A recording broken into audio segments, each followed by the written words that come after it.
Урса. Урса. Это название пиццы.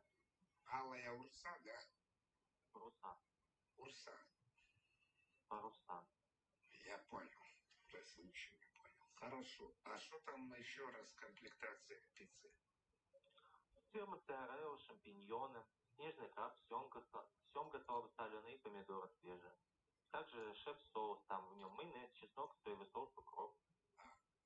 Что, я укроп? В соусе. То есть я еще и укроп, да? Укроп входит в соус. То есть я укроп в соусе. Я говорю, что состав соуса. Шеф-соус сделан из майонеза, чеснока, соевый соус и укропа. Я вас понял. То есть вы некомпетентны, да? в моем деле.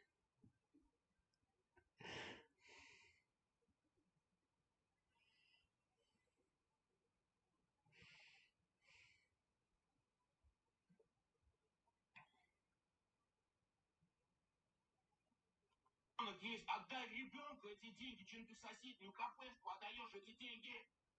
Я тебе бесплатно этот кофе даю. Ты своему ребенку лучше отдай эти деньги.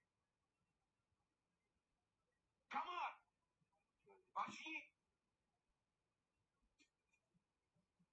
Ты 10К получаешь, нахера ты тратишь на кофе деньги? На ребенка своего отдай эти деньги. Я тебе бесплатно этот кофе даю. Что, я тебе говно даю, эти лучшие кофе, эти импортные. Все есть. И еда есть, все есть. Ребенку отдай эти деньги лучше. Че ты в соседнюю кафешку отдаешь эти деньги?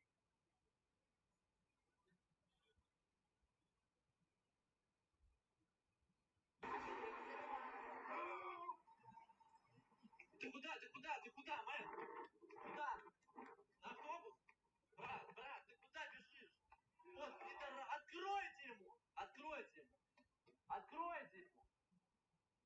Откройте! Давай, брат, пошел. С миром, с Богом.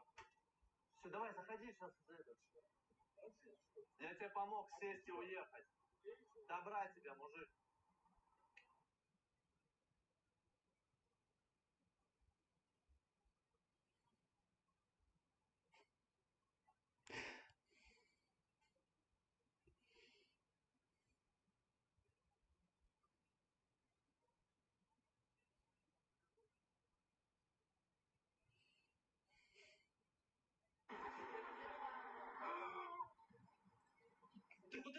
Ты куда, мэн?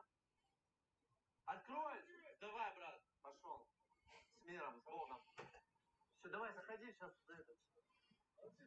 Я тебе помог сесть и уехать. Добра тебя, мужик.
который еще сильнее, чем раньше, и готовится взять свое в галактике. А робот с чернокаменки по имени UR-025 это просто разведчик, который следит за человечеством. Вот это серьезный вопрос, конечно. Будем надеяться, что человечество не встретится в ближайшее время с новой угрозой. Их и так хватает. Так или иначе, если учесть, что в 42-м тысячелетии есть железные люди, вполне могут быть и каменные люди, которые просто живут среди людей. Да и золотые люди тоже вполне могут поглядывать на человечество из тени. А у меня на сегодня все. Надеюсь, вам понравилось это видео, и вы поставите лайк, а также подпишитесь на наши паблики в Телеграме и ВКонтакте по ссылкам в описании. Ну а инструктор Сережка говорит вам до свидания. Читайте книги в качестве домашнего задания. Удачи вам, любители гримдарка!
А это уже видно.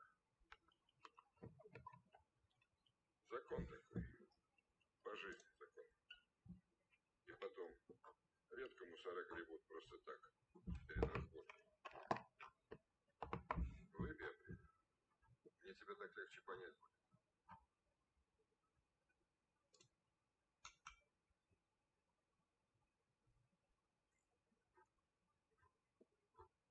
Пей, пей.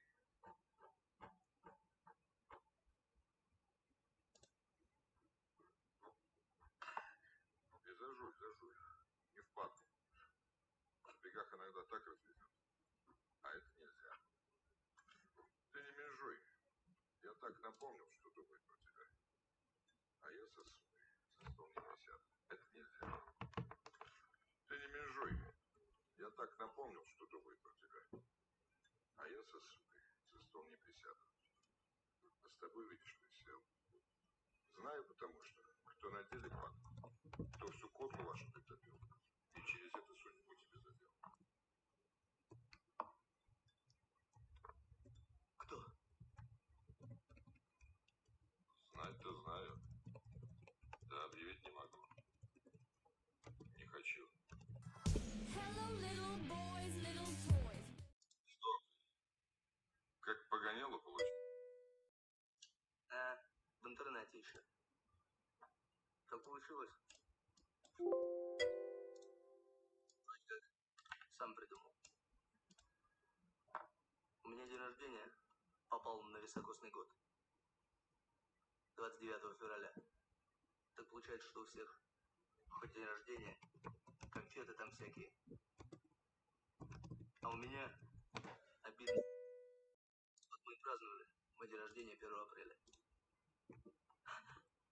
Вот я и получился такой веселый. Только не верит никто. Значит, с детства смекалку проявлял. Да, Ну так вот, апрель. Исключительно для тебя. Вот он во всем виноват. кто это? Фраер один. Питер.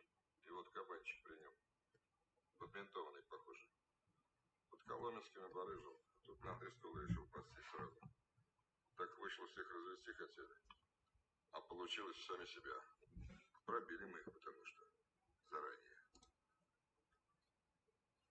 Не, ты себе возьми. И еще вот возьми. И еще возьми. Тебе сейчас к месту будут. А этим по-любому отвечать пора. И за свою долю отомстишь. Это что, заказ? Так не киллер же я. Киллерам вот эти дрозды друг другу поручают. А мне этого не надо. И тебе не надо. Мне за тебя сброя слова говорил. А я его слушал. Ухом ему земля. Сброя говорил, ты пацан верный. Знаешь волчью долю. А я гляжу, ты под Левой решил поскакать. Артист, публицист. С Лучьем повелся. А тебя самого разыграли и в снос. А люди теперь просто думают, был при Леве гнида кто-то. А ты один с карусели выскочил. Леонид Петрович. Да знаю я. Большой вины на тебе нет. А только забурился в чужой хоровод. Теперь кровью надо будет ответить. Скажи спасибо. Не своей. Леонид Петрович, так ведь никогда же я. А мне вот приводилось в твои годы 2 раза уже.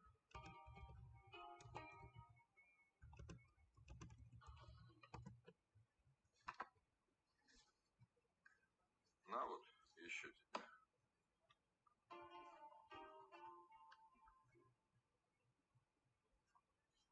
Хочешь, сам скачи, как умеешь. Не держу. И к ответу ставить не буду. Я тебе ход даю, как судьбу иначе повернуть. И бабки даю достойные. А летом всплывешь, придешь ко мне. Как сухого тебя пристрою. Я тебя не кину. Так вот. Только я ведь тебе верить должен. И хочу тебе верить. Ты ведь парень честный. Ну давай тогда. Махнули.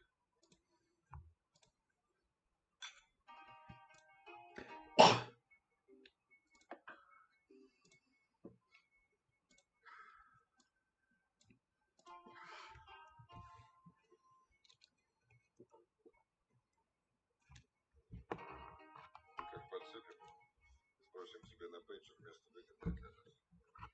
Сделаешь их двоих. Резко с места уйдешь. Не на дно. Ствол там не кидай. Дешевая тема. И смотри, не бухай много. Лучше шалаву подцепи какую. Присунешь ей и руки трястись не будут. Я уеду, сразу уходи. Дверь захлопнешь, отдать забудешь. Ну все, давай. Удачи тебе.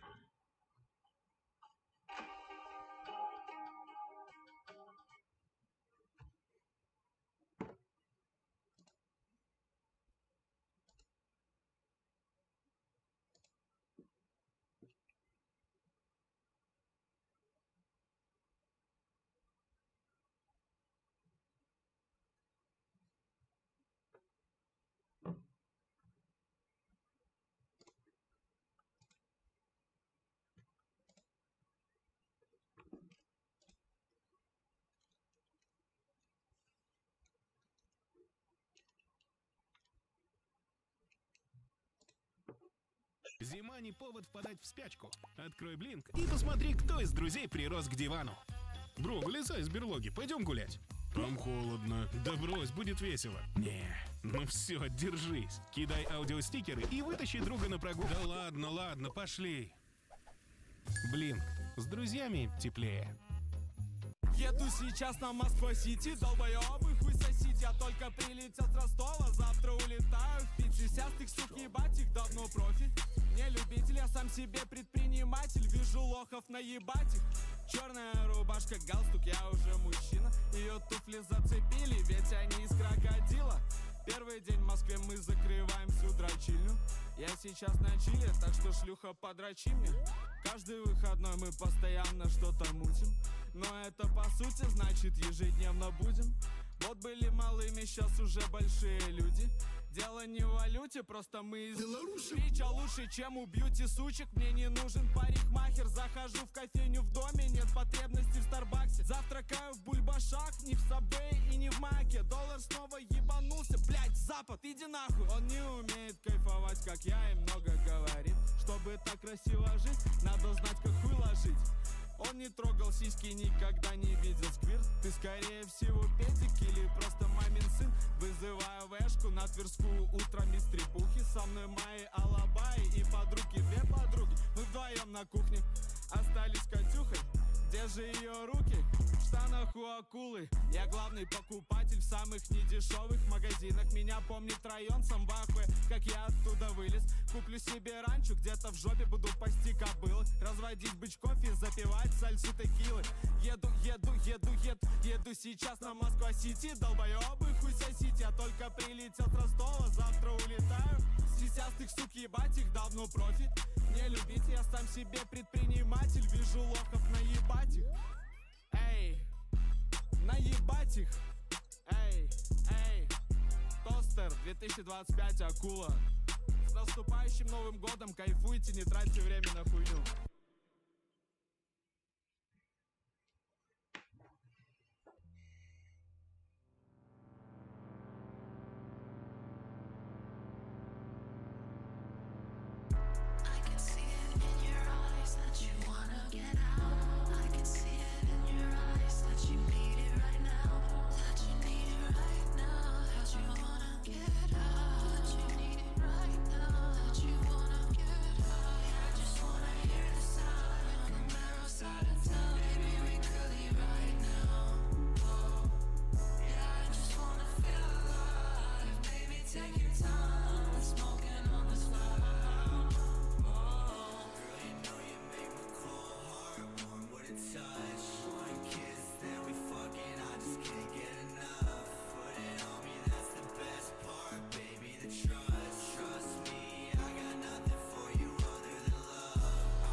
на мне задница, прыгай на мне задница. Чувствую себя как фейс 2017.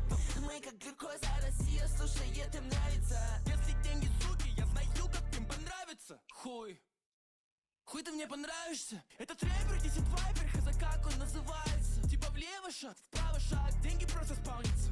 Скажи, что слушаешь вайпер, если хочешь ей понравится. Факт. Вайпер лига, это чемпион. Теперь как Нико Белик на FM Владивосток. И ты ничего не дропаешь, потому что у тебя застой. Ты переводишь чужой рэп, а у меня секси рэп. Бам-бам-бам, тебе не уклониться. Присядь на колени перед тобой, мистер. Еще ниже, еще ниже. Если счастлив, прыгнешь, твоя мама погибнет. Блять. Прыгай на мне задница, прыгай на мне задница. Чувствую себя как фейс 2017.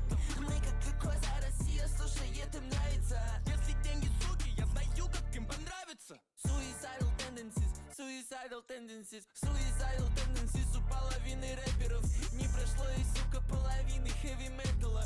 Они уже кроются, они уже ловят бледного. Чувствую себя угрозой для всей планеты. Алло, блядь, а где ты? Как мы выглядели год назад, вы сейчас одеты. Посажу Лохматова, как песика в джерк клетку. Бэквудс, обнимаю бездну. Твоя гона фейк в стиле, и она без буб. Таблар международно бесконечно стрельнут. Даже когда вокруг бесконечно суки, ты без сук. Прыгай на мне задница, прыгай на мне задница. Чувствую себя как фейс в 2017. Мы как глюкоза, Россия слушает, им нравится. Если деньги суки, я знаю, как им понравится.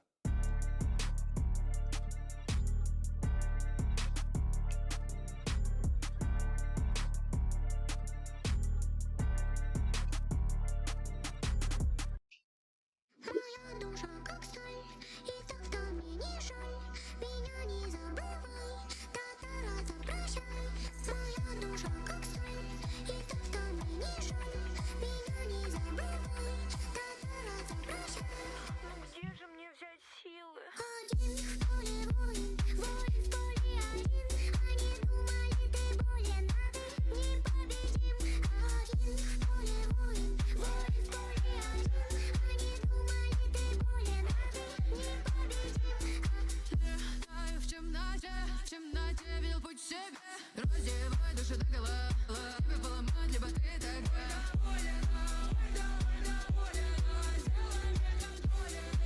Коли не беда, тебе не беда, коли не беда.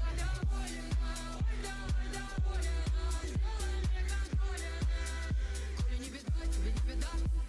Моя душа как сталь, и так-то мне не жаль. Меня не забывай, татарата прощай.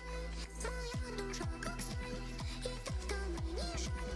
Меня не забывай, татарата прощай. Один в поле воин, воин в поле один. Они думали, ты болен, а ты непобедим. Один в поле воин, воин в поле один. Они думали, ты болен, а ты непобедим.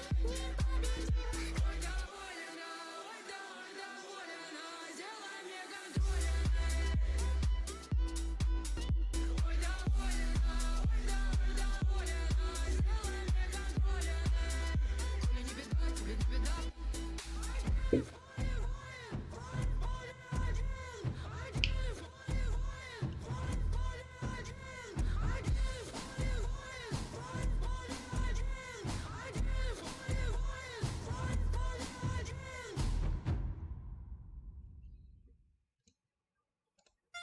Мои треки пробуждают патриотизм, как России гимн. Я скинул маме 5000, она думает, я youngboy never broke again. Убил рэпера на камеру, его сука думает, что из ИГИЛ. Моя сука говорит, не, я хочу на работу. Я говорю, если сосать хуй, вот твоя работа. Я говорю, давать мне в туз, вот твоя работа. У меня есть оклад, и мы едем со свой боем в лес, и там ищем клад. Мы хотели нефть, его сошкурил флаг. Свой звонит Марат, говорит, давай ограбь гараж. Надо достать травмат, моя студия выглядит так, будто это гараж. И я вечно пьян, но я не пью гараж. Ты блатной бедух в одном лице, будто бы ты выебал сам себя. У меня много фанатов, а ты слушаешь сам себя. Я молодой трэп, я хочу сам сиять. И скоро будет кустик, ведь я взял семян. Мои пацаны с деревни, да, я знал селян. Я купил селин, а потом селин. И я везу дерьмо в метро, как сточные трубы. Я ебу твою дуру, в ее сочные губы. Чел, тебе пизда, мы не сможем договориться. А я вырыл клад, сейчас спидер водится. Но я не водился с пидорами. Мои пацаны стали красными, завтра я брошу рэп. Хотя Москва прогрессивна, не мусорится, это прошлый век. Моя студия как 20 век Фокса, это прошлый век. Я накурился, теперь я узбек. Я накурился, теперь я по гороскопу таджик. Мусора меня принимают, я говорю им, что у меня нет фамилии. Где ты взял этот странный бренд? Наверное, фамилии? Я не носил о мире, но могу тебе снести ебальник. И раз на раз, и при поддержке братьев. Можно на ножах, а можно при поддержке дагов. Можно на стволах, а можно при поддержке красных. Легализуйте ядерный удар по Соединенным Штатам. У нас твои, сука, сейчас соединенные пахи. И она пьет мою кончу, как чай. Эта сука черная, как чунга-чанга. Бросаю ксанокс 9 кругов ада. Я накурился сильно, не могу понять, кто я, трикстер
Chanel shoes. Before I let a hoe play with me, I go eat some jail food on gang.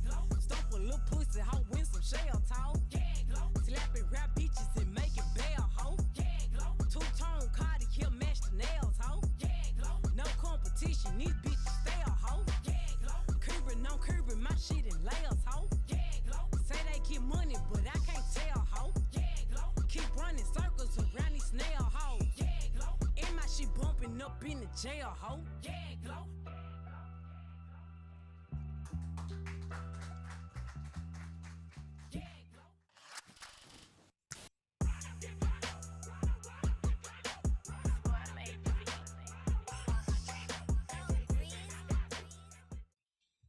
Чаще 60 банок, но я дрищ. На пилюле стоит клин. Ты в игре, но ты там глин. За полгода забрал стрит. Будто Эль Пасо я лид. Лысый звонит, нужен лид. Открыл свой бэк и там лид. Ему так мало, везу ему пил. Он говорит, ты где, нам нужен вы. Делю по 10, ведь розница пищи. Мурлока топа, не там меня ищет. Оранж щербет забивает мой свишер. Апнул свой кэш, закрыл месяц за уикенд. Эль-Пасо Падре, капля святый Марко Пастель. Сука по яйца глотает как в Пасху. Стразы блестят на Маквин Александр. Студио Гэслайт, Москва это баб. Потом стучаки, шрамы зашил и въебал этих даунов. Ломая бляха тридцатка, да. Деньги растут, это хвала Аллаху. Кто мы ваш дядя Мас? Наше дерьмо подрубает из тачек. Как у нас пан лагаю, это в Праге. Псы голодны, мы стреляем. Блад кебаб, сипаю. Вздох, хала, будто хала, бэк. Он за руку тупке. Скучно мне это все.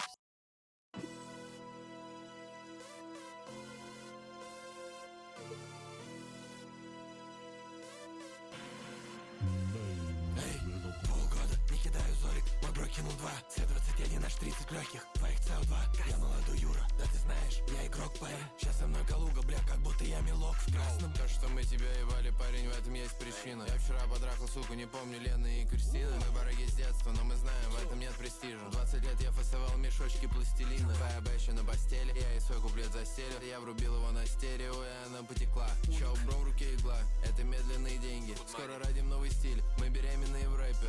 Чтобы понять, как зачитать, мне нужен один моник. Общая меня молит, чтобы я его не ёбнул.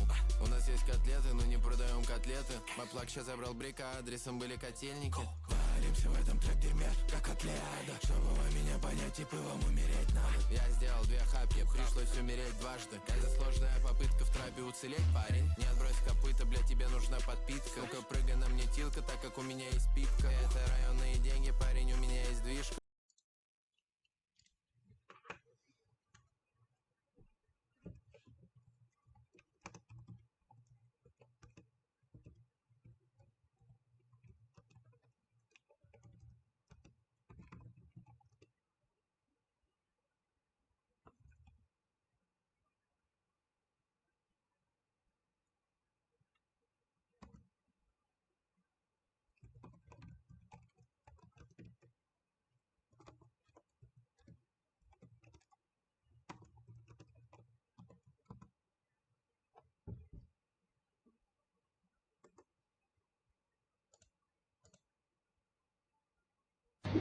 Я надеюсь, что тут ключевая фигура, хорошо? Давайте не обосремся, пацаны. Это будет красивая победа. Shadow Protect бафните еще раз. Давай, я только что всех бафал. Значит, ассистим после 4 Сандлера. Ада сразу баним. И хилим Колда. Потом хилим все свои группы. Никому нельзя умереть, запомните, никому. А сколько у него хп? Идет, готовность номер 1. 35 тысяч. Так, 400 тысяч хп. Все, готово, будьте готовы. Все. Ада готовьте банить. Ада, его иногда не бывает, это Ада. Но диспел нужен постоянно, вот эти зеленые облачки. Ассист. Ада, баним, Ада, блядь. Ада в бане держим постоянно. Все, погнали, доты, пожалуйста. Нервер, держи его в бане, эту суку. Валим. Все, налетели. Больше дамага, выбирайтесь больше. И диспел, блядь. И сил других. Диспел, куда на этого сейчас сдохнем жить, блядь. Дота на него по максимуму. Диспел. В бане держи в бане, родной. Держи в бане, суку эту. Давайте немного, ребята. Хильтесь, по уши нажмите, что хотите. Хиллеры, работайте, родные, работайте, а. Чуть-чуть осталось, а. Главное, чтобы с бана этот хуила не вышел. Диспел. Дамаг и хил. Давай, ребята, чуть-чуть осталось, а. 30 секунд. Надо убить этого суку, диспел. Хил. Хил сейчас мощный хил. Никому не умереть. Диспел. Маровер, держи в бане, суку. Держи, чуть-чуть осталось, ребятки. По уши нажмите. И в бане держать гадона. Кого убили, хилится, видите? Блядь, все, просрали момент. Блядь. Кого-то убило, блядь. 4-я группа вся жива осталась. Все, не вы.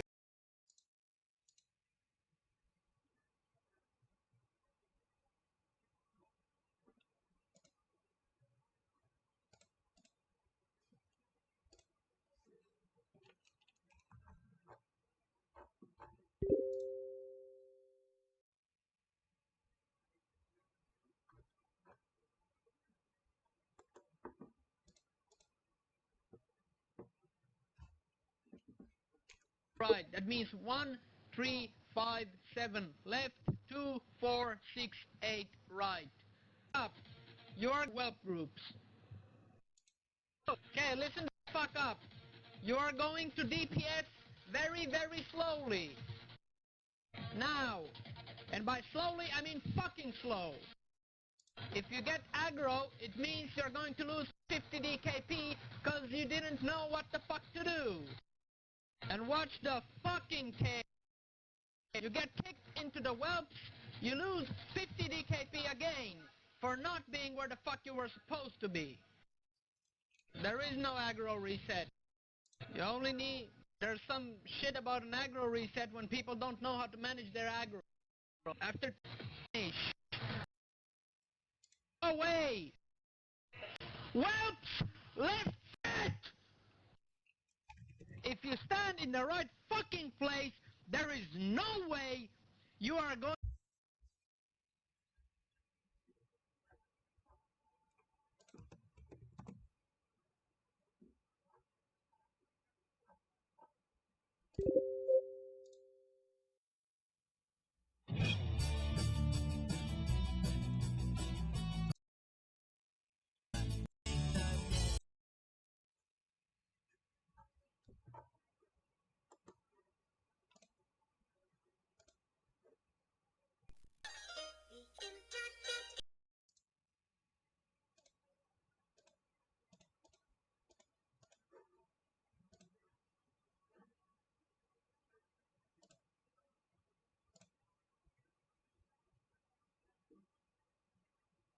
Odd groups go to left, even groups go to right. That means 1, 3, 5, 7 left, 2, 4, 6, 8 right.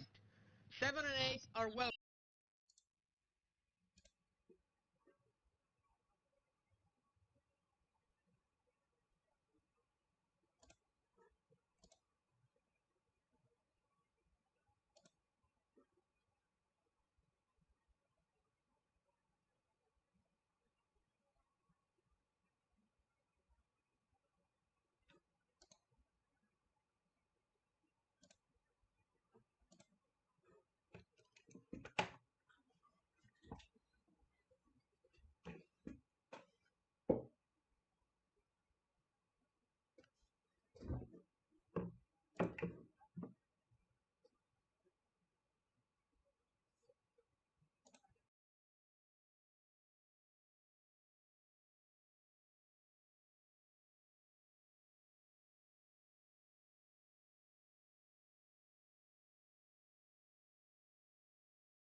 for dick and double click for porn, porn, porn. I hate net.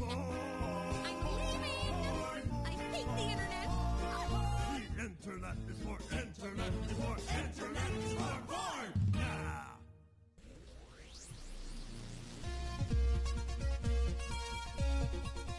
Oh crap! Oh. That one come out alright. Are you too far behind for it to be worth doing anymore? It's so literal. I didn't know some of these were there. Did that one come out alright? Are you too far behind for it to be worth doing anymore? It's so literal. Oh. Oh crap!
Druid! There's travel in your future when you hit level 30 and you get your travel form.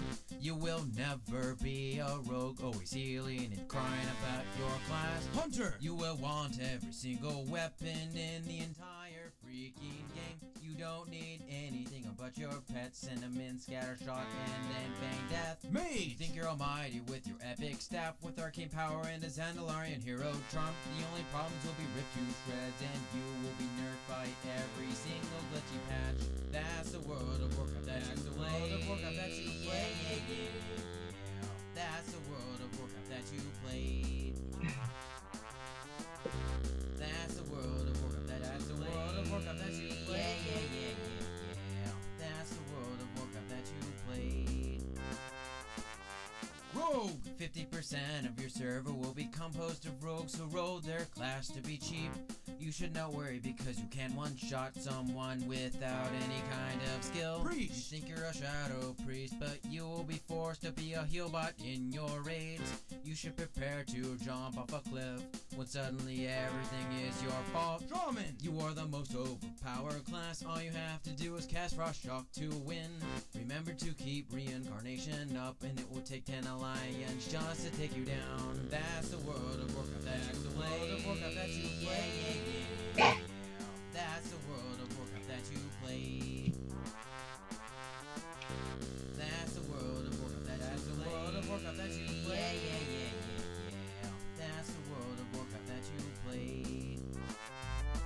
So you think you have these skills because you raid all day and night, or you have finally grinded to Grand Marshal or to High Warlord, and you may have epic gear so you can brag to all your friends that you spend too much time playing this stupid time-consuming game. And just because you have tier 3 gear only shows that you have no life, and it will be useless in the upcoming expansion pack. So I suggest you go outside and ride your bike off in a pool, or play with kittens so you get away and do protective work. Or was I? Warrior. You might have incredible strength, and you can probably pwn somebody's face, but you are worthless without a priest. You are destined to raid for all your life. Paladin. You strike fear into the hearts of the horde, simply using your hammer and bubble earth. You think that you are a warrior, but you will always be that guy who never heals. Warlock. You should be able to kill someone with a 10,000 damage shattable crit.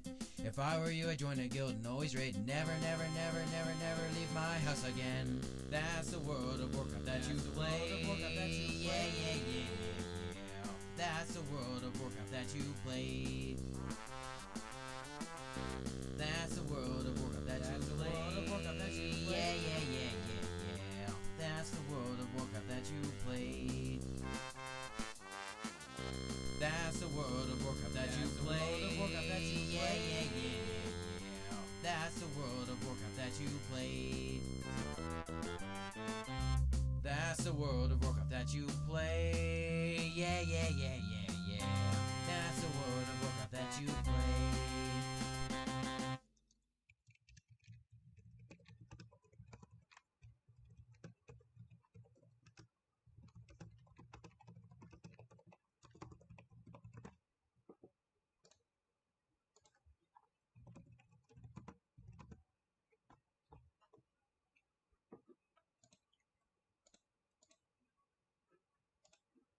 Okay, so bringing rappers on stream has been a pretty big trend within the streaming realm. It started with Aiden Ross and Lil TJ. That was like the first big rapper slash streamer IRL collab. Keyword IRL. Drake and Ninja streamed back in 2018 playing Fortnite, but that was over the game. It wasn't in real life. Don't get me wrong, it was still a huge collab and nobody even expected it to happen. But Aiden Ross and Lil TJ, I'm pretty sure was one of the first bigger rapper slash streamer collabs that was IRL. But yeah, after that stream, that kind of sparked the whole wave of bringing these rappers on stream. Aiden Ross had numerous rappers after that, like Eneli Choppa, Sheck West, Lil Tecca, and many others. And Kai Cenat also started to bring rappers on stream, had people like Lil Baby, 21 Savage, Glorilla, and it's been a huge trend. But one streamer that's been bringing some rappers on stream lately is the streamer named Plaqueboy Max, and what he'll do is he'll make songs with these rappers on stream. He has a series called In the Booth, and he engineers the song live while the rapper will literally record live. It's a pretty cool series, I will say. But recently, there was a situation where he was doing a stream in New York, and it was supposed to be this group called God Tier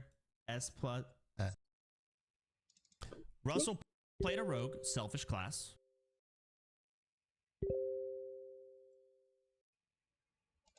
He did make it to max level though, and he did play with Miz for a bit, and he did take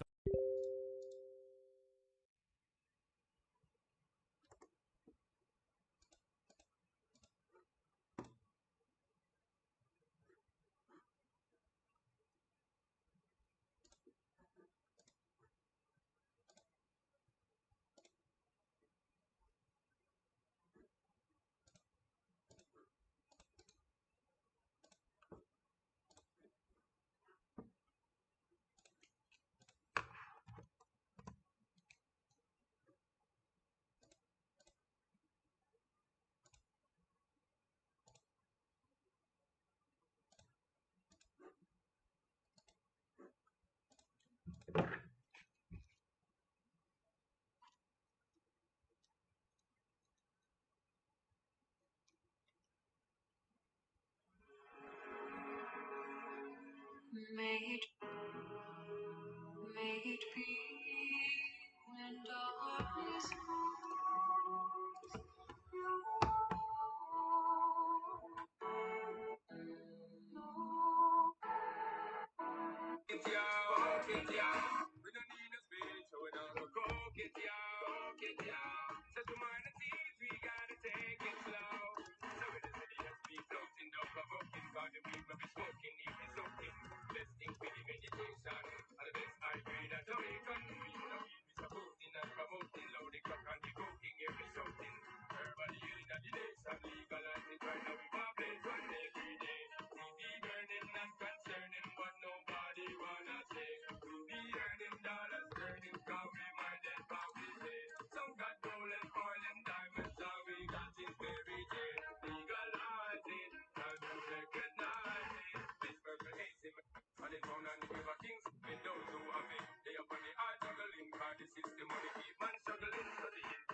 Reizhusten, Phytohostil wirkt sofort stark und verkürzt die Krankheitsdauer. Jetzt kaufen. Zu Risiken und Nebenwirkungen lesen Sie die Packungsbeilage und fragen Sie Ihre Ärztin, Ihren Arzt oder in Ihrer Apotheke.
Туманный дым Китая, осенних дней закат с последней птичьей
Только дельфины горят в моем окне, как бусы, что любимый дарил нам.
Yes.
Я словно баб.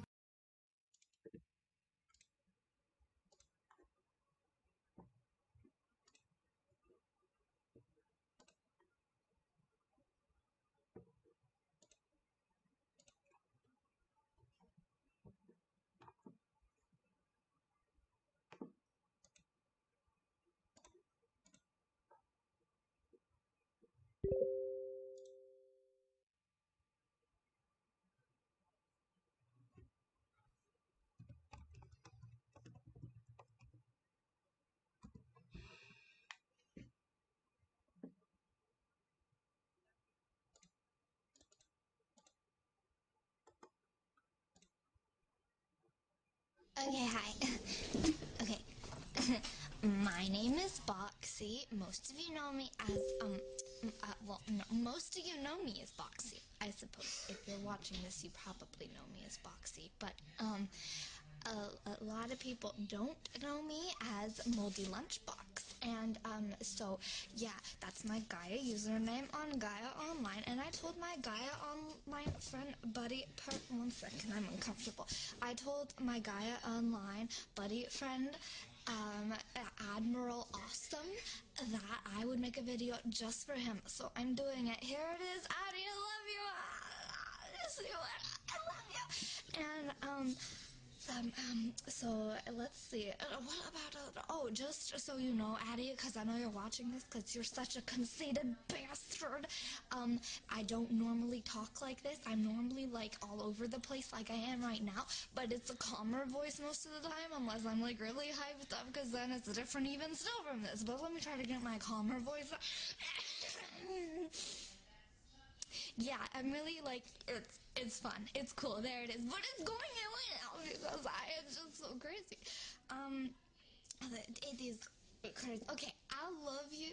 I love Addy because like he's really fun to talk to and stuff, and like I only met him like 2 days ago, and we're like married, and it's crazy because we love each other so much, and we are twinnies, like all over the place. It is crazy. His avatar is like a manhole, and I had a avatar a really long time ago. It was a slut avatar. And and he made an avatar to match my first grass skirt one, and it was so cute.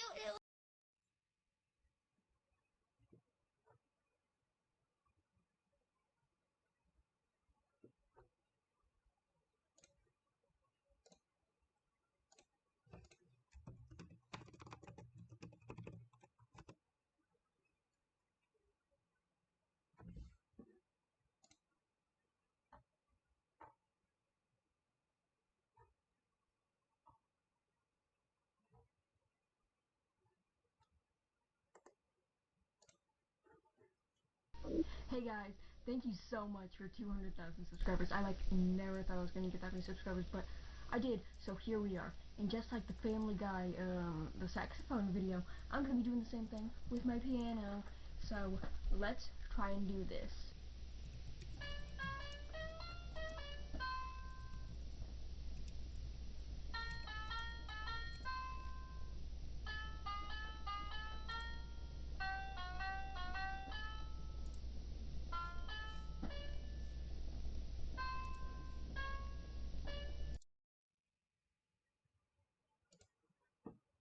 Hey guys, you guys are never gonna believe what I got today.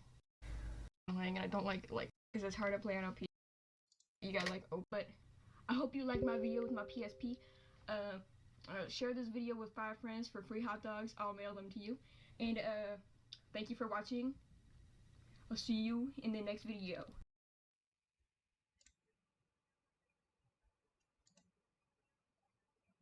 Bodies hit the floor, let the bodies hit the floor, let the bodies hit the floor, let the bodies hit the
When I first saw this portable GameCube mock-up years and years ago, my immediate thought was, I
41 and Trippy Red, but apparently something happened with Trippy Red, so he couldn't show up for the stream. So he only had 41, and he invited some other people over like D-Lou and Bayswag. And one of the people Max invited a bigger artist named 504. Now, if you're not familiar with 504, he's a pretty big NYC rapper who's collabed with some pretty big mainstream artists like Playboi Carti, Kanye West, and many others. And then 504 invites Lil TJ, who is another big rapper from NYC, and they're just chilling, doing the stream, and then 504 and Lil TJ start smoking. Now, what Max did is he politely asked them to stop and take it outside because the house he was in was an Airbnb, and the smoke detectors were gonna go off if they kept on smoking. Yo, TJ. What's up? Who the Yo, this a B&B. You can't smoke in here. This shit don't go off. Yeah, I appreciate you though. Now let me ask you this. If you're inside someone's Airbnb, right, smoking, and they tell you to stop smoking, you'd probably stop smoking or you'd take it to another location like outside, correct? How do you think Lil TJ and 504 responded? They kept smoking. And then you would think that after that, Lil TJ would stop smoking. Spoiler alert, he didn't. Yo, bro. Yo, you can't smoke in here. This shit don't go off. Like, please. I appreciate you. Can you show them where, like, in the back, they cannot smoke in here? And you would think that after the second time that this man Max asked them to stop smoking, that they would stop. Any normal human being would do that, you know? If somebody says stop doing this a second time, you can tell that that's something that you're not supposed to be doing in that moment, so stop. Well, this man Lil TJ just has a brain the size of a walnut. He just kept on going. So since he didn't stop smoking, he asked them a third time, and instead, they just ended up leaving. Yo, I'm gonna keep it a buck, bro. If you smoking here, I'm gonna have to shut this down. Like, the stream done. This shit was different. Asked them to stop smoking, that they would stop. Any normal human being would do that, you know? If somebody says stop doing this a second time, you can tell that that's something that you're not supposed to be doing in that moment, so stop. Well, this man Lil TJ just has a brain the size of a walnut. He just kept on going. So since he didn't stop smoking, he asked them a third time, and instead, they just ended up leaving. Yo, I'm gonna keep it a buck, bro. If you smoking here, I'm gonna have to shut this down. Like, the stream done. This shit was different. Y'all to the back. Backyard. Like there's a backyard. Oh, How about it? Let Uncle. It's in the back. Can you show them? Are they different? Alright, brother. And what I find even crazier is that this man just blows the smoke in his face on his way out. That's just insane to me. That's just the utmost disrespect. Now, I will say, this whole situation was blown way out of proportion. Everyone's online writing Harry Potter length think pieces on what should have happened or what they would have done. But in my honest opinion, I think Max handled it well. He told them to stop 3 times and they just ended up leaving. They have the right to leave. They don't have to stay there. But I find it insane insane that all he asked was for them to not smoke in the house, yet they continued to smoke. It's just showing that these dudes have a lack of respect. And I just find it insane that these fallen off NYC rappers pull up and act like they don't gotta respect Max or any of Max's rules in his Airbnb because he's a young streamer. It's just insane to me. But this is nothing new. We've seen it before with Playboy Cardi and Aiden Ross. That man had Cardi pull up on stream. Cardi showed up super late. The stream was only 6 minutes and Cardi barely said any words. He got a duffel bag full of money and then he just dipped. Like, he didn't even try with Aiden on his stream. And everyone online was talking about how bad the stream was because people waited for hours for this stream. And it was terrible. Waiting hours long for only a 6-minute stream, like, that is horrible. And since so many people thought it was horrible and Cardi saw that he was getting negative press, he agreed to do another stream with Aiden. All right, yo, Cardi, say out of the stream. Boy, Aiden was popping, bitch. Yeah. Chat, let me know if you guys want part 2. Yo, Cardi, we got to do the part 2 at the warehouse. You got to come to Miami and come do it. I bet so. And Cardi completely ghosted the man and posted an IG reel of Aiden reacting to him on one of his alt accounts. Like, the ego these rappers have is insane. There was even a point where Aiden had 21 Savage on stream and 21 Savage started cheating in a card game for money with Aiden live in front of thousands of people. Like, these rappers disrespecting streamers live has been happening for a minute. Like, I'm not gonna sit here and act like this is something new because it's been happening for a while. And even rappers just going on radio shows and disrespecting radio hosts, like, it's always been happening. But I just find it so brain dead when rappers do this. Like, why would you go on a stream that's live to thousands of people and act like an idiot? Especially Lil TJ and 50 Foreign. When was the last time you heard somebody say, hey man, bump that new Lil TJ or bump that new 50 Foreign? Never, because they're washed. They've been dropping trash, just littering all over the rap game, dropping all types of trash. And they haven't been in the public eye because of that. Obviously, they're still rich, they're still famous, all this stuff, right? But you never know. This stream could have revived their careers and could have put them into a higher place than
honestly, this is the dumbest tweet that I have ever seen with my eyes. If a rapper has to smoke everywhere they go, then they are addicted to that substance that they're smoking. There is no other way to put it. If you can't function without that substance, you're addicted. They are no different than a crackhead. It's funny because people always talk about how weed isn't addictive, yet this woman believes that rappers should be able to smoke in any establishment that they step into. Just because you're a rapper, that doesn't make you entitled to smoke everywhere you go. I promise you, if Icebox told a rapper to stop smoking, what do you think they're gonna do? They're gonna stop smoking. If the Ferrari dealer told a rapper to stop smoking, what do you think they're gonna do? They're gonna stop smoking. If the Gucci store told a rapper to stop smoking, what do you think they're gonna do? They're gonna stop smoking. So why, when the streamer asks a rapper to not smoke, they keep on smoking? Because again, they lack respect. And it's not like he told them to just completely stop smoking. He tried to give them an alternative. He tried to tell them like, yo, show them to the backyard. And he kindly asked, yet they just didn't want to listen. If they wanted to smoke so bad, they could have just stepped outside. It's not that hard. I know it's winter and it's a bit cold out, but they'll survive. I'm sure they've survived worse, especially 504. This man survived a studio session with Kanye West. We've seen Kanye tweak out, but imagine this man tweaking out over music. Exactly. So you're telling me that you can't survive not smoking in this Airbnb for like an hour? You're an addict. Once again, this whole situation is blown out of proportion. Like, it shouldn't have gotten this big, but I don't understand why this is even a debate. Why does this woman believe that rappers should be able to smoke everywhere they go? That's just so dumb. Like, some of the egos on these rappers are insane. Like, how hard is it to respect another man's Airbnb? Like, especially a man that is allowing you to come on his stream and you weren't even invited in the first place by him. And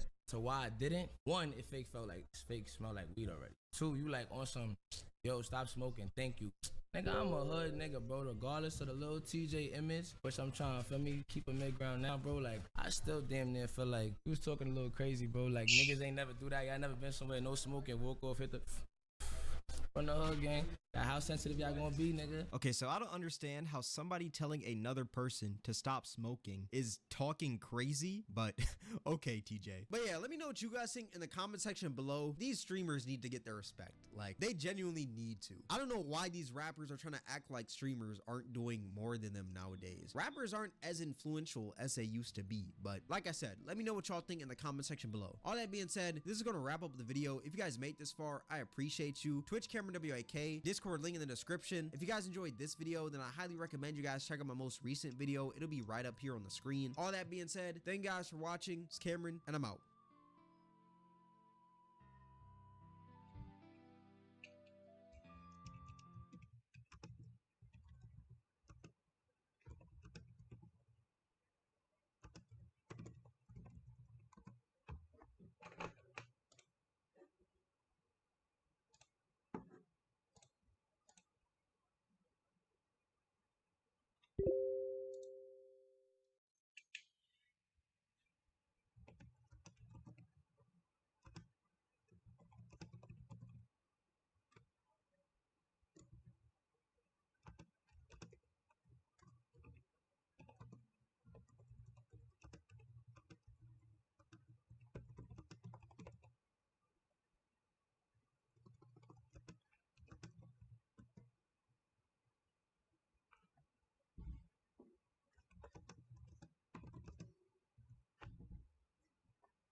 If Cardi doesn't drop this year, do we put him in the present pool? Vote in the comments. Yes, I approve of this message. This seems fair.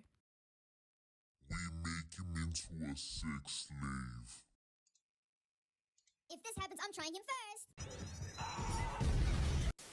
The point of this video is not for me bashing Cardi for not releasing the album, but I do believe he needs to be utterly castrated for that shit.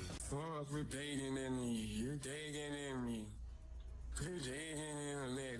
Like, how you gonna drop a song called 2024 and not drop the album in 2024? Like, what is wrong with you, dog? But nevertheless, this drought in music has made me reflect on how Cardi is as a person. And I know it's not common knowledge to call this nigga a bad person, but for me, who was quite ignorant to this shit and only just found out how much of a terrible guy this dude really is, you know? So this video is just gonna be me listing down a lot of shitty things and a lot of shitty characteristics this guy has in a video format, you feel me? And I don't want to be very pretentious in the video, you know? I don't want to be on some shit like, oh guys, stop listening to the guy's music, man, he's a terrible person.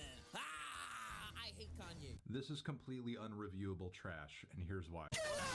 Because I am a strong believer in this dude really is, you know? So this video is just gonna be me listing down a lot of shitty things and a lot of shitty characteristics this guy has in a video format, you feel me? And I don't want to be very pretentious in the video, you know? I don't want to be on some shit like, oh guys,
Stop listening to the guy's music, man. He's a terrible person. I hate Kanye. This is completely unreviewable trash, and here's why. Because I am a strong believer in separating the art from the artist. Like, I love Graduation, and I think it's one of the best albums of all time. But nothing could have prepared me for December 2022. Every human being has something of value that they brought to the table, especially Hitler. And that is probably it. Hope y'all enjoyed the video, and peace.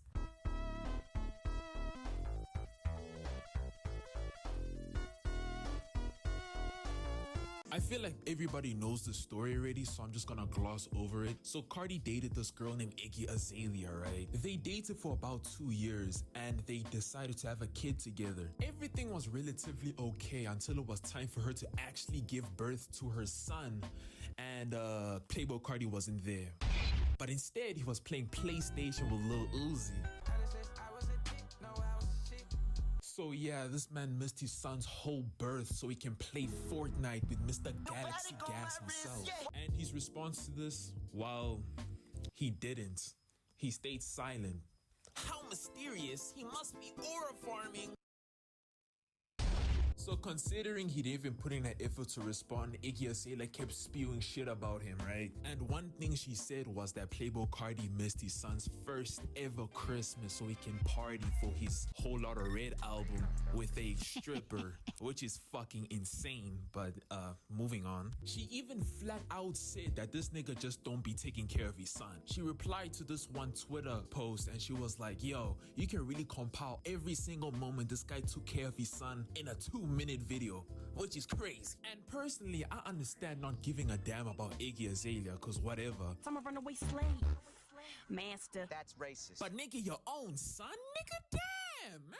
Believe it or not, this is not the first time this guy disrespected pregnant woman. The next instance is actually a little bit more darker, so I'll refrain from making jokes, you feel me? So Cardi had this one girlfriend, right? And this girlfriend fell pregnant and they got into an argument regarding the paternity of the child. And shit got heated and Cardi started, choking his girl. He was choking her so hard, in fact, that she probably would have died or either passed out. Luckily, she was able to make it out alive.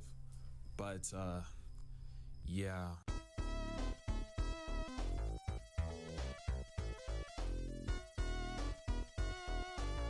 So there's a guy named Uno the Activist and he's Playboy Cardi's cousin. Well, not actually, but people call him his cousin, so I'm gonna call him his cousin. They basically grew up making music together and they were in a rap group named Slur Gang with another guy named Thousand Band Fawny, but we don't care about him for now. They were grinding, they were making music, and they sooner or later got realized by, you know, the ASAP Mob, that group with all them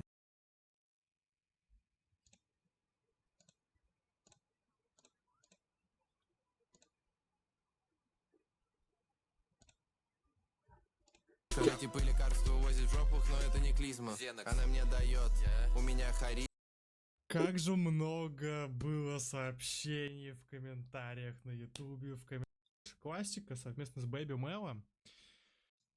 Лирикс видео тоже неинтересно. Сэмпл биография Кровосток, нифига себе. Окей, поехали, слушаем. Да, мы слушаем, наушники-то я не включил опять, как всегда.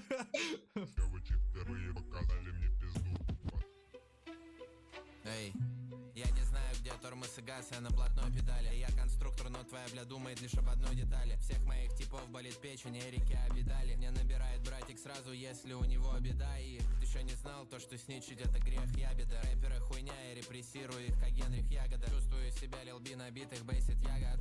Ай, гад, много кустиков, цветов срезал, а не ягод. Эй, каждый мой трек, это биография. Твоя сука дала один трек, ща будет порнография. Все признали, я пишу красиво, каллиграфия. И вычисляю пиздоболы сразу, как на полиграфии. Эй, 10 стильных сучек ща на моем радаре. У меня тоже хороший лук, как Джанни Радари. Со мной 10 стильных сучек, я чувствую себя фарой. Освещаю путь своим братьям, я чувствую себя фарой. Рэп нам приносит кэш, я держу майк, как Будда Бумпу. Хоть раньше возил плиты шоколада, будто умпу-лумпу. Сейчас нас зовут на фестивале по типу русской Лапалуза. К сожалению, брат поднимет, если упал на полу. Эй, я родился на краю Воронежа в 96-м. Эти улицы учили меня действовать просто жестоко. Но все, что у меня есть, это любовь, но это не так просто. Мне нужна такая сука, чтоб 90, 60, 90. Ща будет спрос, не ответил, ты слабое звено. Я почитаю того, кто превращает воду в вино.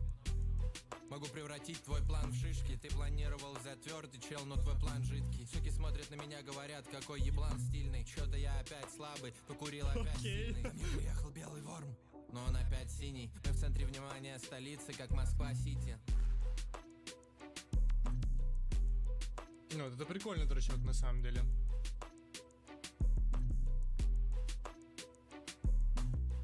Но здесь прям конкретно интерес добавляется к треку благодаря сэмплу, наверное, да, в большинстве своем. Интересно было бы, что было бы без него, да, то есть было бы настолько круто и интересно. Это вопрос хороший на самом деле. Но в целом, тречок прикол. Хорошо прям открыл, скажем так, релиз. Окей. Так, строчка из трека «Биография Кровосток». Угу. У всех моих типов болит печень Эрики Абидали. Эрик Сильвин Абидаль, французский футболист, левый защитник. В апреле 2012 года Эрик Абидаль перенес операцию по трансплантации печени из-за того, что ему диагностировали рак этого органа. Это было следствием гепатита Б, которым игрок зародился еще в детстве от матери. Я репрессирую их, как Генрих Ягода. Генрих Григорьевич Ягода, один из главных руководителей советских органов госбезопасности, нарком внутренних дел СССР, первый в истории СССР генеральный комиссар государственной безопасности, прославился как один из основных организаторов политических репрессий в СССР. Жестко. Чувствую себя Лил Би на битах Based Я God. Брэндон Кристофер Маккартни, более известный как Лил Би или The Based God, американский рэпер, родившийся 17 августа 1989 года в Беркли, Калифорния. Лил Би известен своим уникальным стилем, который сочетает элементы хип-хопа, инди-рока и джаза, а также концепции бейс, обозначающей позитивный образ жизни, считается одним из отцов клауд-рэпа. Ну да, Лил Би базару мало. Каждый мой трек — это биография, твоя сука дала один трек, сейчас будет порнография. Биография — трек с группы Кровосток, из которой комикс позаимствовал довольно известный сэмпл для этого бита. Возможно, еще отсылка на трек той же группы Кровосток Порно с альбома Гантеля. Угу.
У меня тоже хороший лук, как Джанни Родари.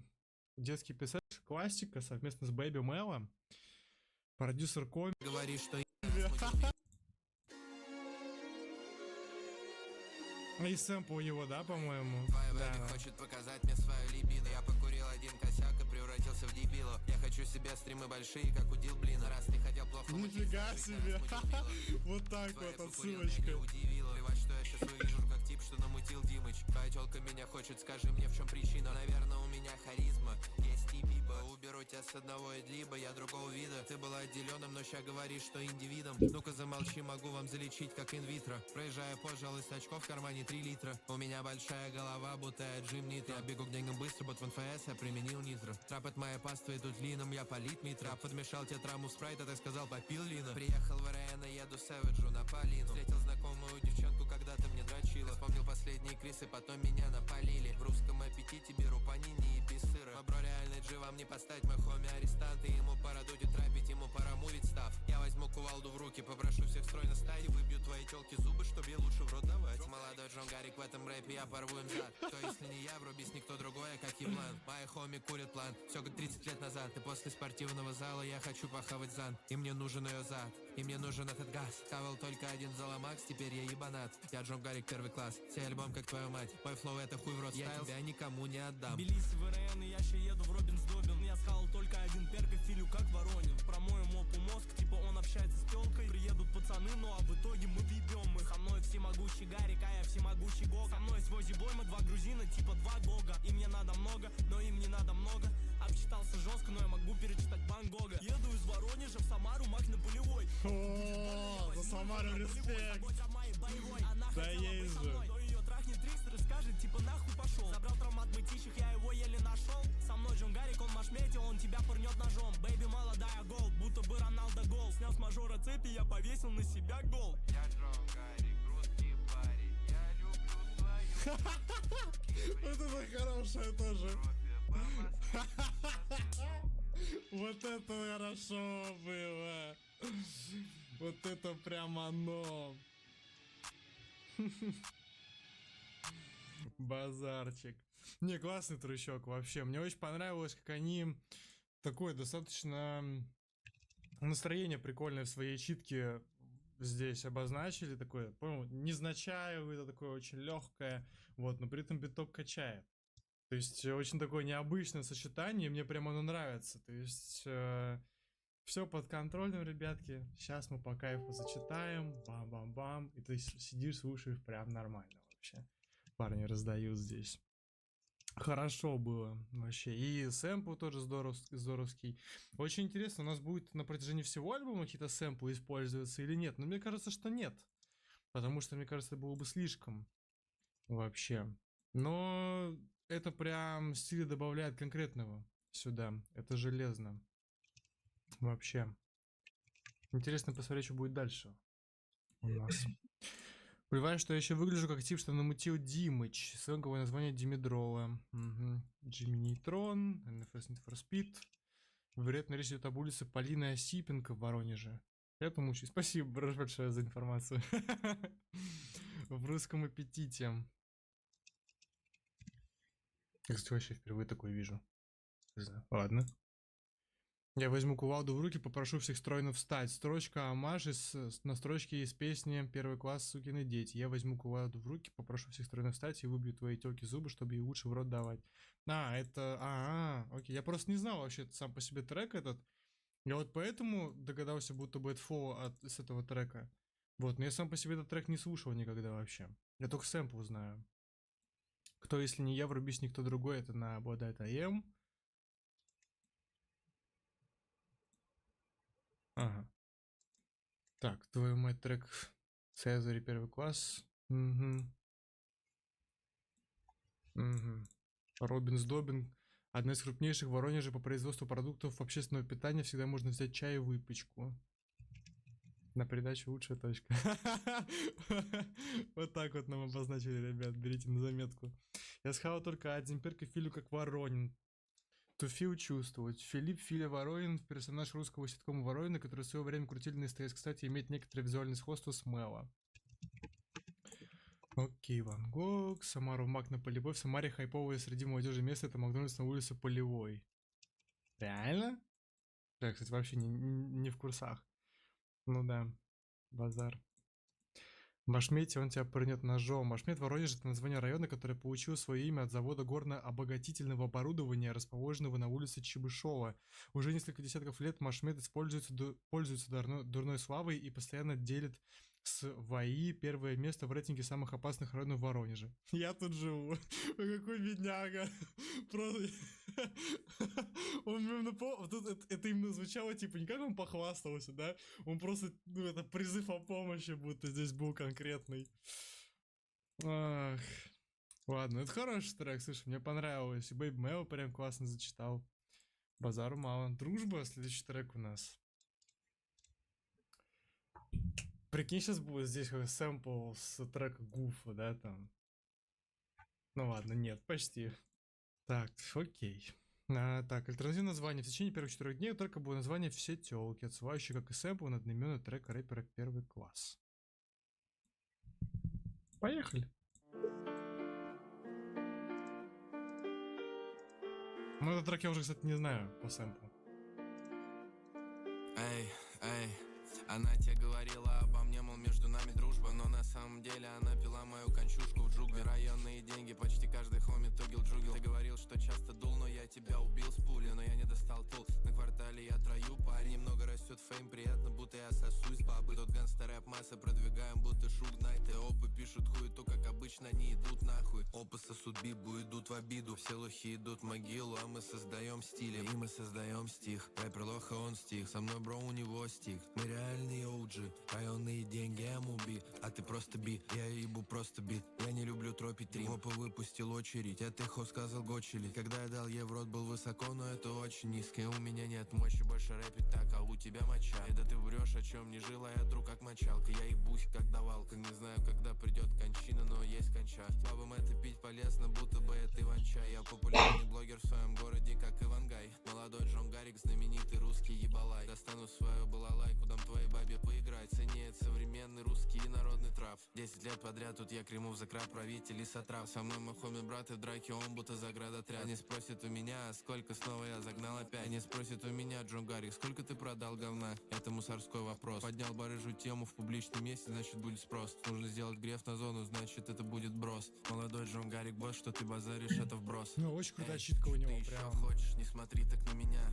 Очень приятно слушать. Плачу, утонул в своих грехах. Я не люблю грешить и никогда не любил. Я просто заблудился, начав продавать гар-гар-гар. Не хочу быть барыгой, я нормальный пацан. Я купил суки Биркин, она думает, я Макан. Оставить пулю в голове, тебя думает мой Макар. Твоя бля из Пермища вся как будто она Амкар. И со мной Каркарыч, ебанем тебя и все ты калич. Молодой Джон Гарик в золотом кольце, как будто Галич. На днях я был у Галички, я не видал таких лагалищ. Пацаны все в ахуе, как ты эти стихи слагаешь. Если много пахну, значит ты лагаешь. Или залипаешь, если хапнул, значит ты фагаешь. Я забиваю, будто бы Руслан Магаль. И деньги вымогаю, твоя бля в трусах мне говорит давай. А я иду в Русап. И что ж, какова мораль, я хуй знает. Вряд ли все телки, суки, женщин уважают. Хороший трек, очень хороший. Слушай, я прям на самом деле поражен вообще, то, что мне нравится.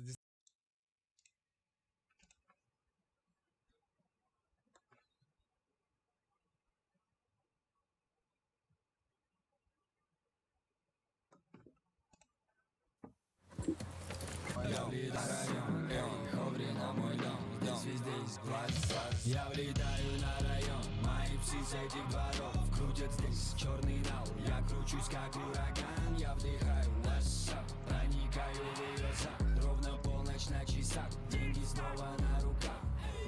WhatsApp, не смотри мой WhatsApp, открытый окховри на мой.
just driving and listening to music and stuff. I love road trips.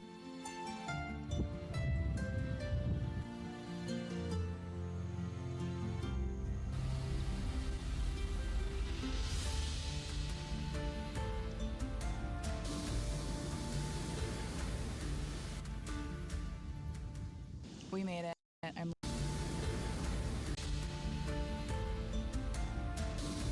I'm laying out. I have no plans on moving. There's not a lot of people. I'm gonna get in the water here in a little bit. The water is so nice. It's so warm. I haven't been to the beach all summer. I think I did one day trip, like back in May, but I'm happy the weather's still good. Yeah, it's super nice. I'm just gonna hang out here. A little bit. I went on a 4-mile run this morning. It was so nice out, but I try to hop in the pool for a bit while my phone updates and like I figure that out. Going into the pool. The pool water is really cold, so that is, and walk around, see what the pastries. I think vlogs are like my favorite things to watch on YouTube. I want it to be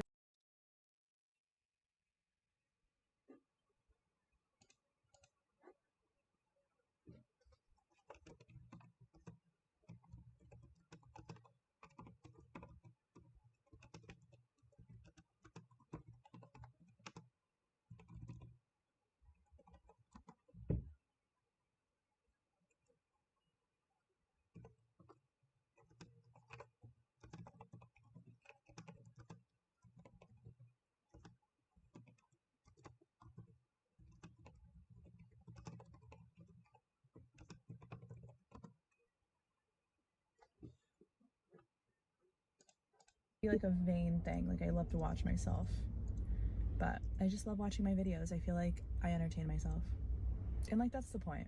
Obviously I entertain you guys, but myself is like the most important thing, you know? No, I'm kidding. Anyways, I don't know what I'm saying. I'm like delirious a little bit. I woke up super early today at like 6:30. I have decided I am gonna drive my car back. We're gonna do a little road trip back to New York because it just makes the most sense. I'm gonna be driving a bunch, especially like exploring the city and stuff and like going out of the city, and I've been renting a car too much, so. Thank you. Thank you. Me too. I needed some good coffee, you guys. I went to that coffee shop like 2 days in a row. I'm blown. $8 for a coffee, and it's like not that good. But I guess people aren't too picky here. I am. Hopefully no one comes behind me while I try this. Okay, it's good. We got 3 munchkins. Their pumpkin donuts are so good. They're like cake donuts.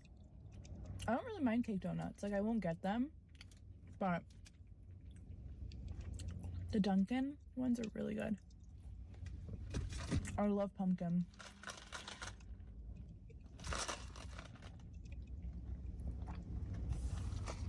I'm sleepy. I like that I'm driving back because I can kind of like control when I leave. You know what I mean? I love being in control of like my situation. I love having a car. It's just more like freedom.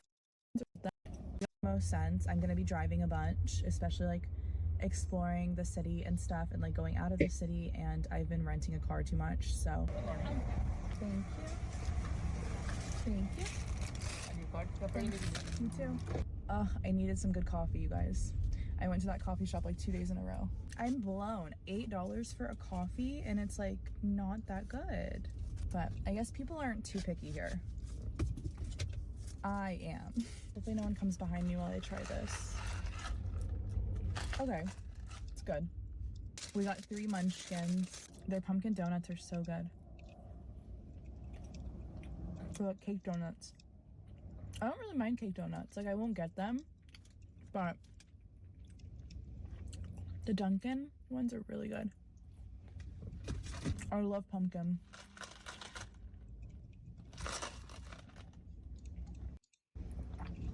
Okay. We got 3 munchkins. Their pumpkin donuts are so good. They're like cake donuts. I don't really mind cake donuts. Like I won't get them, but the Dunkin' ones are really good. I love pumpkin.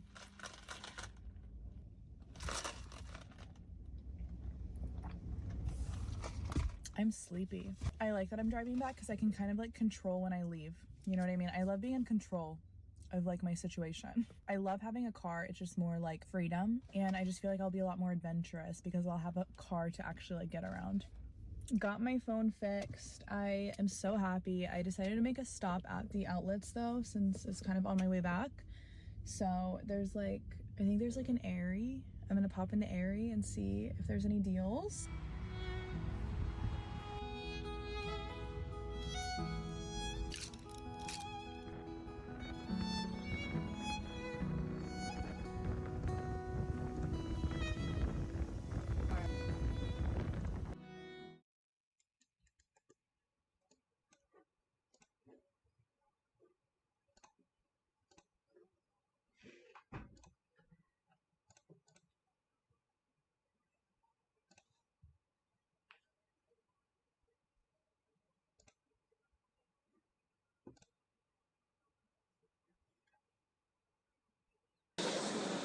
Взял шапочку, Никита, блин.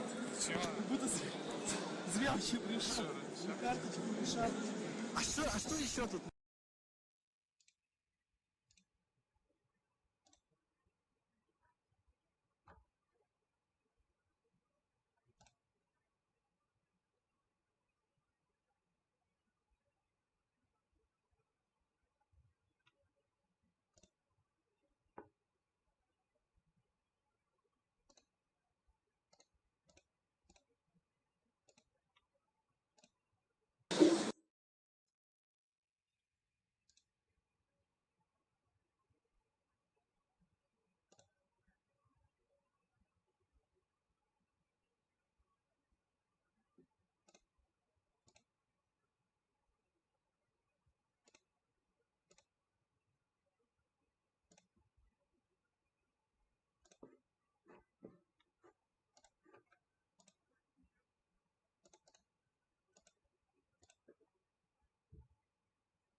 Можно, блин, купить.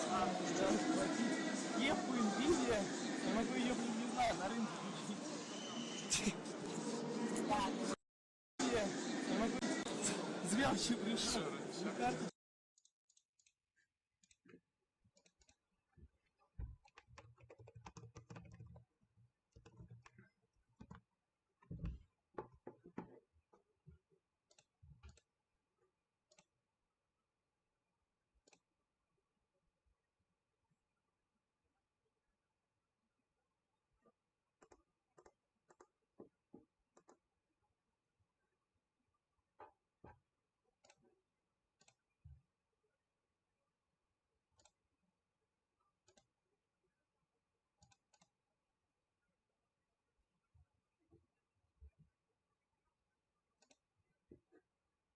All right, you guys, we got Dave's hot chicken. I'm so excited. I'm just gonna eat and chat. No ASMR today. I really need to get my windows tinted, actually. I'm getting stared at.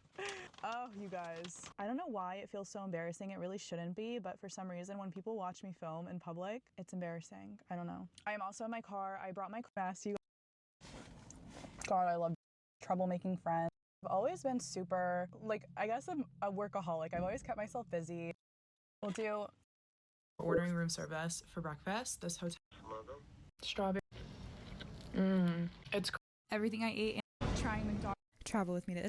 What if Sasuke Uchiha fought against Kisame Hoshigaki? We're going to talk about that today and more. What's going on, guys? TG or Thunder God here. Pretty interesting matchup. These are two characters I haven't gotten the opportunity to talk about in depth, and I figured this would be an opportunity. And if my poll told me anything, it's that this video is actually somewhat necessary, at least in my opinion. Let's not waste any more time. Crack open a cola can, bust out the popcorn, briefcase open, video inside. Let's get straight to it. Now, the first order of business is examining Sasuke versus Kisame's performance against B. It's not really a hot take to say Kisame performed far better than Sasuke and Taka as a whole, but, and this is a big thing I saw in the poll, This doesn't really answer the question presented today. Saying Kisame washes Heavy Sasuke because he had a better B fight is a pretty gross simplification on both fights. Let's start with Sasuke vs B. The version of Sasuke that fought B was noted to be quite affected physically, not having quite healed from his battle against Itachi, meaning his physicals aren't up to his heavy counterpart. This will become relevant in a moment. Stay with me. This, coupled with losing Orochimaru's curse mark, are a huge nerf to Sasuke as a whole, as he's physically weaker than his Itachi self counterpart,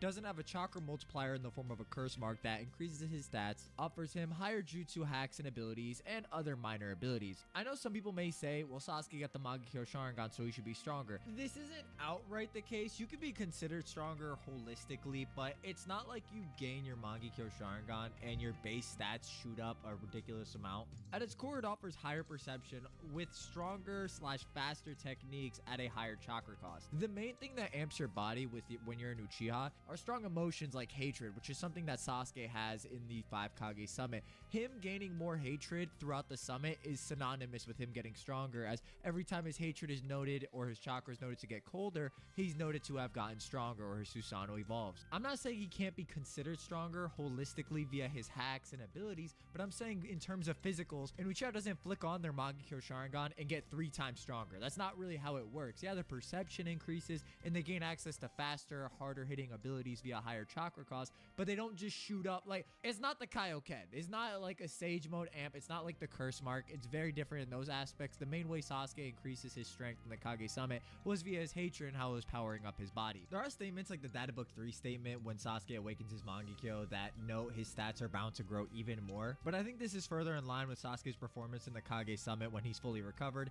Here, on top of not having those continuous emotional amps to push his physicality to higher levels, Sasuke isn't recovered, nor is he well versed with his Mangekyo, so he doesn't really get to reap the rewards, nor does it really offer him such an insane increase that it's counteracted by the shit physicals, along with losing his curse mark and other abilities. This also isn't crazy relevant since Sasuke only uses his Mangekyo twice against B, once for Genjutsu and once for Amaterasu. He actually doesn't use his base Mangekyo to even amp his perception. None of it really changes anything pertaining to this discussion. So Taka Sasuke, aside from having far better Genjutsu and Amaterasu, isn't really stacking up to his heavy counterpart. So the idea that B beat Taka and Kisame pressed him harder ignores a lot of context surrounding Sasuke, especially when you consider how Taka Sasuke's feats aren't that far off actually from what Kisame performs in base. We'll touch on that in a second. So the whole idea of A greater than B greater than C means A is greater than C doesn't really work in this specific situation. Now I want to start with close quarters combat and work our way out, because this is probably the biggest point that I have to cover for the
The rest of this discussion to make sense. Now, I actually think this is somewhat of a relatively even fight.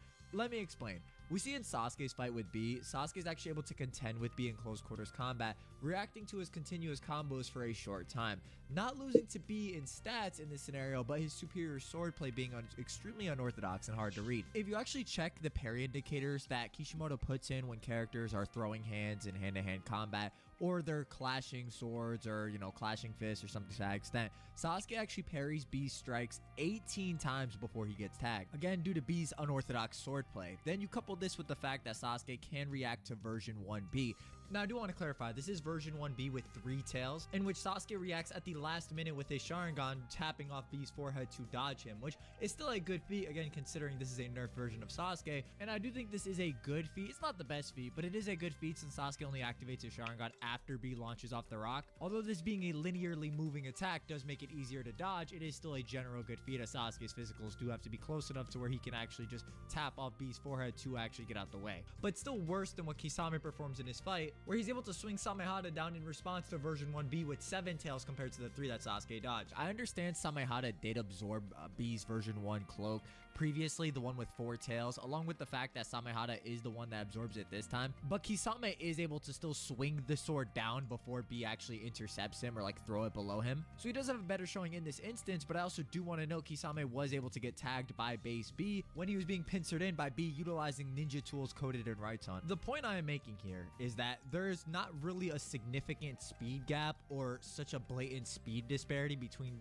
both these characters to the point where base B isn't a threat to them or they aren't able to combat version 1B at a higher stage. And again, I have to stress this, even if you argue Kisame's performance is slightly better in the sense that he's able to combat this version 1B or react to it along with base B, when you include the context that Sasuke was physically affected to the point that Jugo was able to point it out off an observation, along with that Sasuke having ways to amp himself and increase his stats and jutsu potency further, it creates much more of a, I don't want to say stylistic matchup, but neither character can really be argued to be blitzing the other. Both of these characters in terms of their physicals would just exist in that base B to version 1B range, which even looking off B's own performance in his fight isn't really a speed tier in terms of difference, so there's no real way to argue that Kisame or Sasuke would just be outright, you know, decapitating the other before the other could move or react. And if everybody's gonna argue that Kisame could react to version 2B, he doesn't really. That's Samehada that just absorbs the chakra from B after the impact. Like,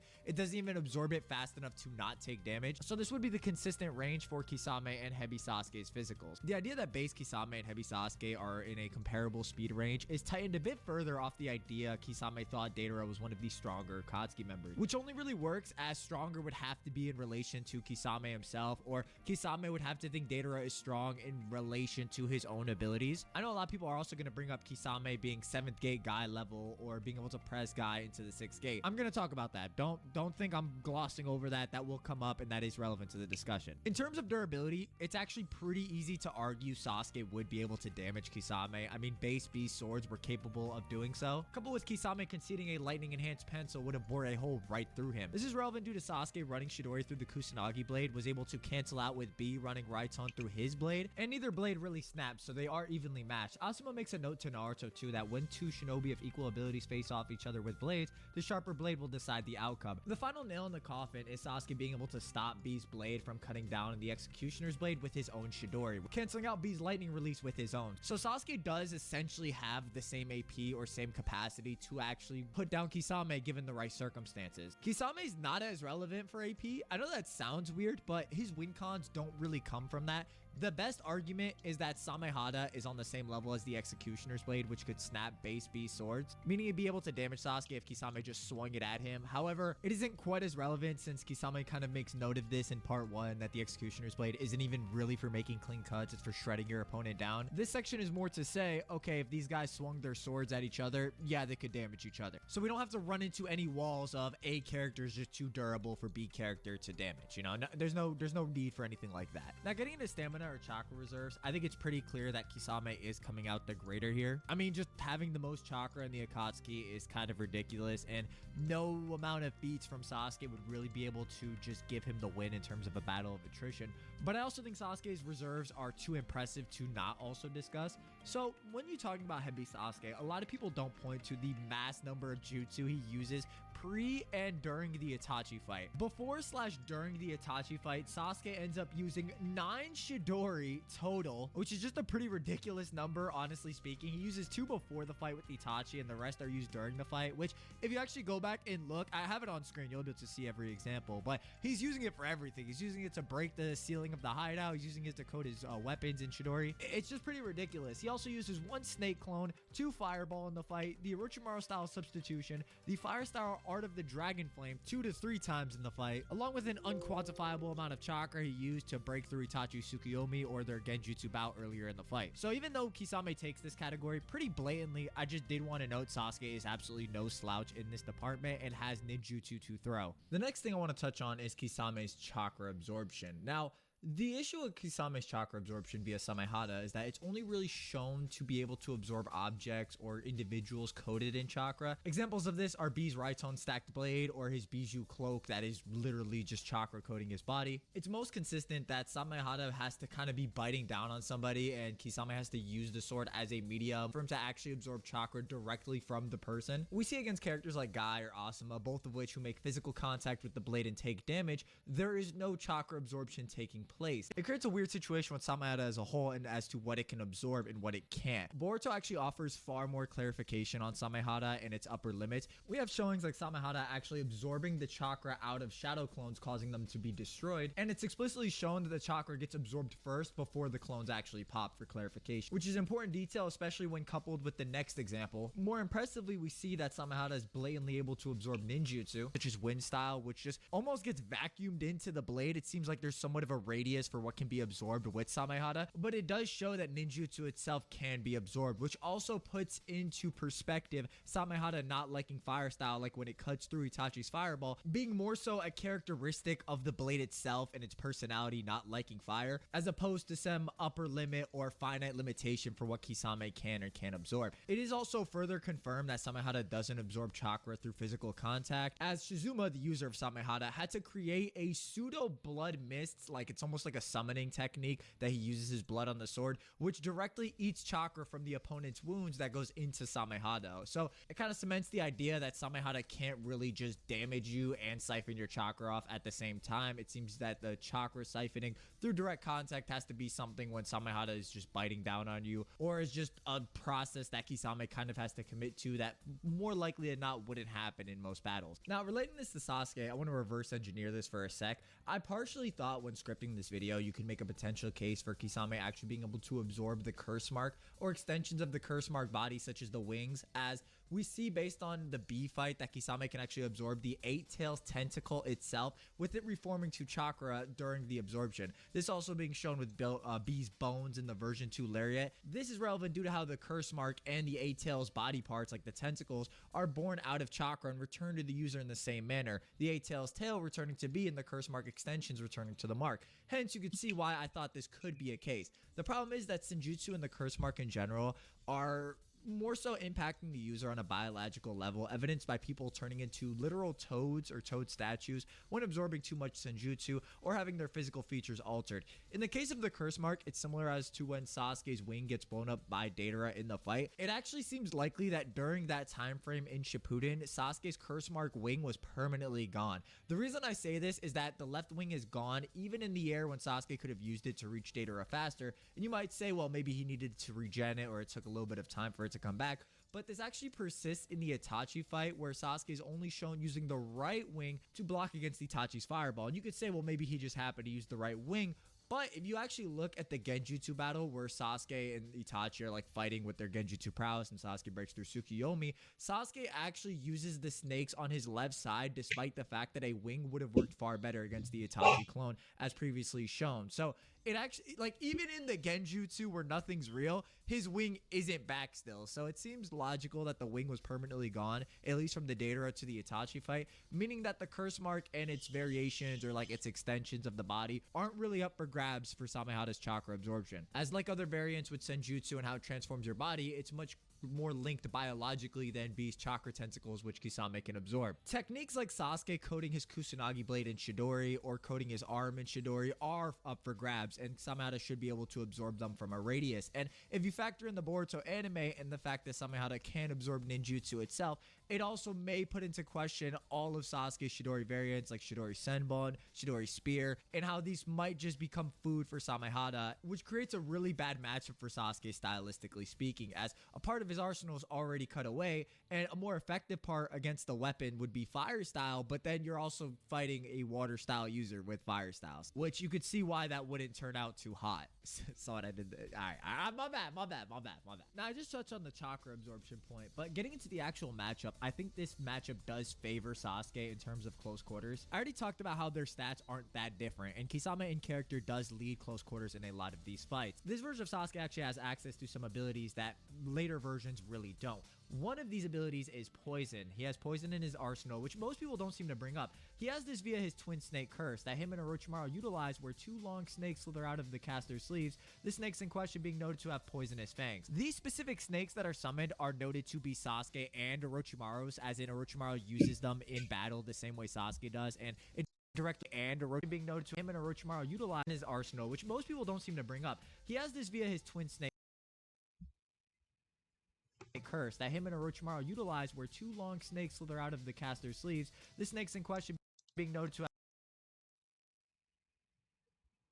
poisonous fangs. These specific snakes that are summoned are noted to be Sasuke and Orochimaru's, as in Orochimaru uses them in battle the same way Sasuke does, and it directly references Orochimaru using them on Tenchi Bridge. I'm going to elaborate more on that in a second on why these are Orochimaru snakes, but these snakes are actually pretty strong. They're noted to be magnitude stronger than regular snakes, and it's not just for show. These snakes actually do have pretty ridiculous binding strength based on the feats they portray. Let's look at them. We actually see Orochimaru use them to restrain Four Tails Naruto's arm. Four Tails Naruto is shown shooting his arm out, and Orochimaru uses this snake to actually restrain the arm, as you see like the shaking lines, noting that there is a bit of a strength struggle, with the snakes only dissolving due to the corrosive chakra coating Naruto. So these snakes are capable of stopping Four Tails Naruto's physicals, which adds a lot of consistency to them, as Sasuke could stop Suigetsu and Jugo mid-strike, the duo being fighters who are capable of tangling with the Raikage and a lower version of his lightning cloak in terms of physicals. Four Tails Naruto, for perspective, could also just go blow for blow with a Sannin in terms of physicals. So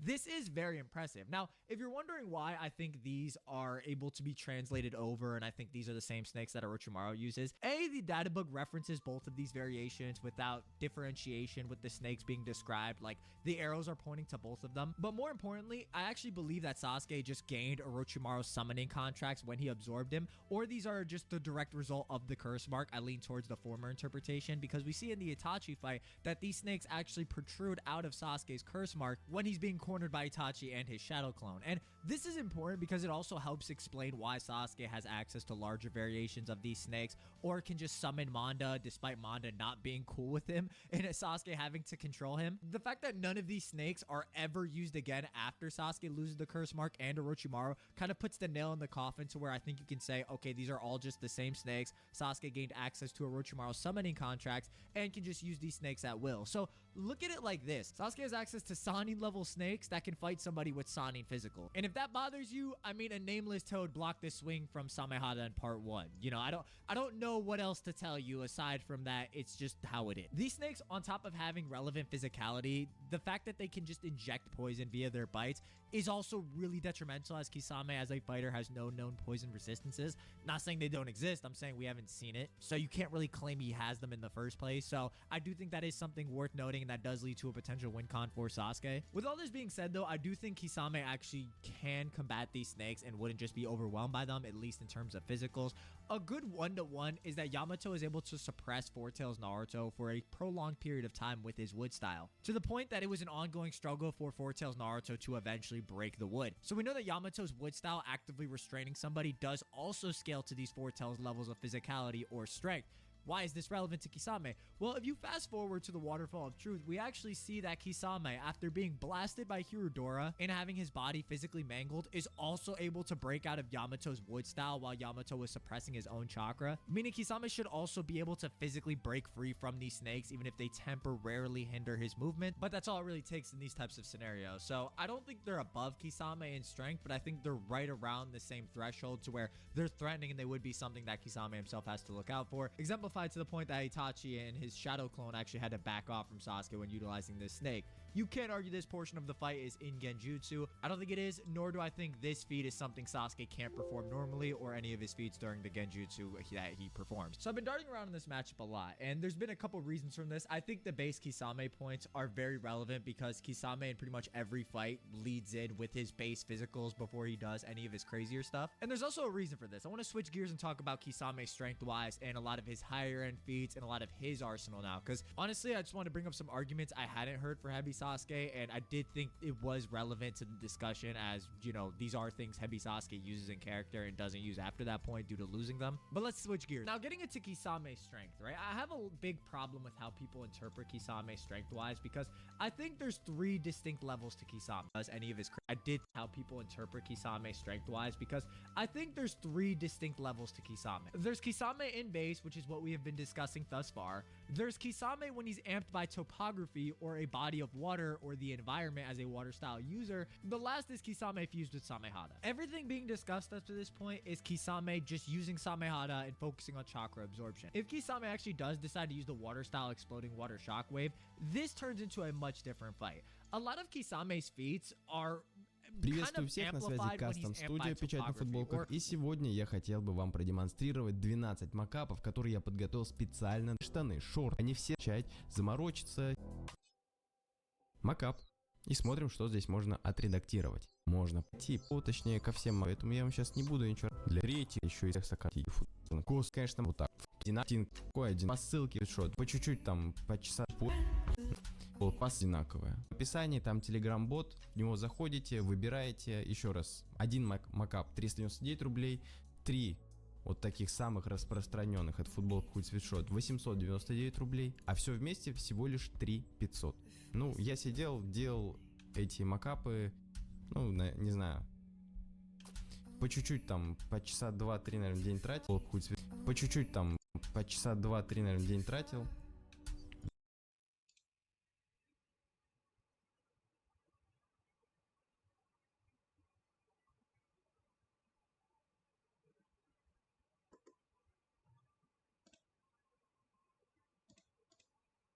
Я думаю, где-то по ссылке в описании, там телеграм-бот, в него заходите, выбираете, еще раз, один макап 399 рублей, 3 вот таких самых распространенных от футболки хуй свитшот 899 рублей, а все вместе всего лишь 3500. Ну, я сидел, делал эти макапы, ну, не знаю, по чуть-чуть там, по часа 2-3, наверное, в день тратил.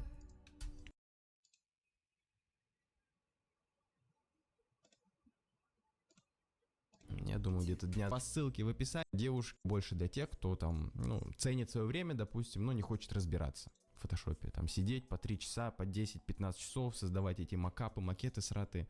Зачем, когда можно просто заплатить, и у тебя уже будет настраиваемое все. То есть и все в единой стилистике. Просто в интернете я так и не нашел, где можно скачать нормально макеты, макапы, чтобы...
Water style users in general just show far better feats when they have access to large bodies of water. Kisame is no different in this regard. We see this in his fight with Guy, specifically with the 30% of Kisame's chakra that fights Guy. You'll often hear 30% Kisame press Guy into the 6th gate. While this is true, it leaves out a lot of context. In close quarters combat and physical stats, Guy was actually competing with Kisame. He was able to disarm Samehada from Kisame's hand and actually block his strike that led Guy to getting pushed into the water. Getting submerged by Kisame using his other arm to slam down on Samehada, but Guy ultimately losing to Kisame's raw strength getting pushed into the water, in which Kisame responds when Guy's underwater, the water style 5 Hungry Shark, a jutsu that Kisame used to essentially stun lock Guy, creating a wicked current that takes away their prey's freedom of movement before tearing apart the defensive prey with their sharp teeth. Only then did Guy know I have no choice and resort to the 6th gate, right? So that's Exhibit A. Keep that in mind in just a second. Going on, we have Exhibit B, this being Kisame versus 7th gate Guy. We see Kisame explicitly note that he has the environmental advantage via the topography, that being the large amounts of water, which aided Kisame in using jutsu like the water release 1000 feeding shark, which forced Guy to use the 6th gate to counteract the sheer scale of the attack, with Guy needing a larger blast radius, that being the 7th gate, in which Kisame responds with the water shark bomb that is able to match the Hirodora in terms of speed. Keep in mind, just before this, base Guy was able to step on and react to Kisame using a much smaller variation of the water shark bomb. What do these two examples or Kisame's main fights against Guy have in common? When Kisame has access to large amounts of water, he's able to press Guy into these higher levels or higher stages of the gates, but in terms of his pure physicals, he's not really outclassing Guy or just slamming him around. When Kisame actually does have a topography advantage, he's able to just use techniques that force Guy to combat them via entering the 8th gate, specifically the 6th and 7th gate, which is kind of a ridiculous strength difference, but very consistent. An example I will use to outline this is Suigetsu. In the B fight, Suigetsu regularly is getting clowned on by base B, right? He's just not able to do anything. B can disarm his blade, but when he has access to large water and can evoke the Tate Aboshi, like the giant jellyfish that he uses in the fight, he's able to intercept full 8-Tails Killer B's charge, which is kind of ridiculous because B gets far faster with each increment of 8-Tails chakra, as the Kisame fight outlined pretty extensively, but he's also able to wrestle with this full 8-Tails and survive a tail beast bomb. So if water can amp Suigetsu to that degree, it's no wonder why Kisame is doing so well, especially for someone of his caliber who's stronger than Suigetsu. Why is any of this relevant? The reason this is relevant in this specific discussion is that even though base Kisame can't really perform these feats or isn't quite as crazy, he essentially can create his own topography boost via the water style exploding water shockwave, which is demonstrated in the fight with Team Guy, where Kisame can just turn a desert into an ocean or a large body of water, noting that even a barren plain turns into a raging sea, with the data book also supplementing this by saying it changes the battlefield the moment the jutsu is invoked, allowing him to fight in the most comfortable area. So even though Kisame kind of needs a large body of water to invoke these higher end feats, it's not a problem because he could just make it, right? So you kind of have a situation, and this is where it goes back to the beginning of the video. If you're not really that much faster than Kisame and you can't really stop him from making this large body of water, you're not really going to be able to do anything about his more extreme variations of his jutsu that allow him to hit these much higher thresholds in terms of strength. So I do think Kisame is kind of a different strength level when he has access to all this water, but it's not really an issue because he can just make it. So he can self-amp himself with topography. But the important thing to note is that there is a distinct strength difference between him with the large body of water and when he's just flying solo with Samehada. All of this is to say that if Sasuke can't prevent the water style exploding shockwave, he's going to be in a horrible position, though it's not unwinnable. Via the curse mark, Sasuke can fly and kind of play around Kisame's large body of water. Sasuke being able to fly is such an underrated ability we don't get to see because we only really have 2 fights where he's able to use both wings with the curse mark. In the second one, it gets blown off and he can only partially fly. He has to kind of maneuver around with one wing. Flight itself is only an ability used by the Tsuchikage or Six Paths characters, so Sasuke actually having this ability is pretty impressive and actually does help him a lot in this matchup. In character, if Kisame does create this water, which he does in the B and Guy fight, so I do think it is probable that he would make it here, Sasuke would more than likely respond with Curse Mark Flight, in which case most people are probably going to point to the fact that, well, he's up in the air, there's a large body of water, that would just be amazing at conducting electricity. This is perfect Kirin potential. I want to just talk about Kirin for a second. I think Kieran, in terms of strength, is actually extremely variable. It's very variable in terms of how strong it can be. The variation used against Itachi was made with Sasuke using 2 to 3 Art of the Dragon Flame, shooting them up into the air or atmosphere, however you want to put it, along with the Amaterasu aiding in adding heat to the atmosphere, creating a large-ass thunderhead. The databook notes that each fire dragon head or each like singular Art of the Dragon Flame creates thunderheads, as in plural. Thunderhead being a rounded mass of cumulus or cumulonimbus cloud often appearing before a thunderstorm pretty much means that Sasuke should be able to create one with a single Art of the Dragon Flame. There's no need for speculation in this matter, however. In Sasuke Jin Raiden, we actually see Sasuke create Kieran with a single Great Fire Dragon technique, which is consistent with the databook just previously noted, which means Sasuke can vary the size of the Kieran with how much fire he outputs into the atmosphere. Which puts into perspective the variation used against Itachi is just some crazy version where he shot multiple of these fire dragons with the Amaterasu adding more heat to the atmosphere. This basically means that if Sasuke's in the air, Kieran is a real possibility. It doesn't actually require an insane amount of prep, especially if Sasuke's already flying up. He should just be able to shoot 3 or 4 of those. And if Kisame's playing closer to the water or isn't jumping around, which I imagine he wouldn't be, this would be a big problem. The only issue in using this line of reasoning is that there's no direct quantification or feats to say for these different variations of Kieran, so it's kind of a bit more variable. But if you believe that Sasuke could just electrocute Kisame via the water using a smaller Kieran, I just do want to note it may not equal an auto win since Sasuke performs a similar strategy to base via using the liquidation from Suigetsu's body. So yeah, it's kind of tough to say. I think this is a real strategy, and I do think this is a legitimate win con, especially if you think the Kieran Sasuke can create is comparable to the variation that he used against Itachi, which was able to destroy a variation of the Susanoo that wasn't using the Yadomir.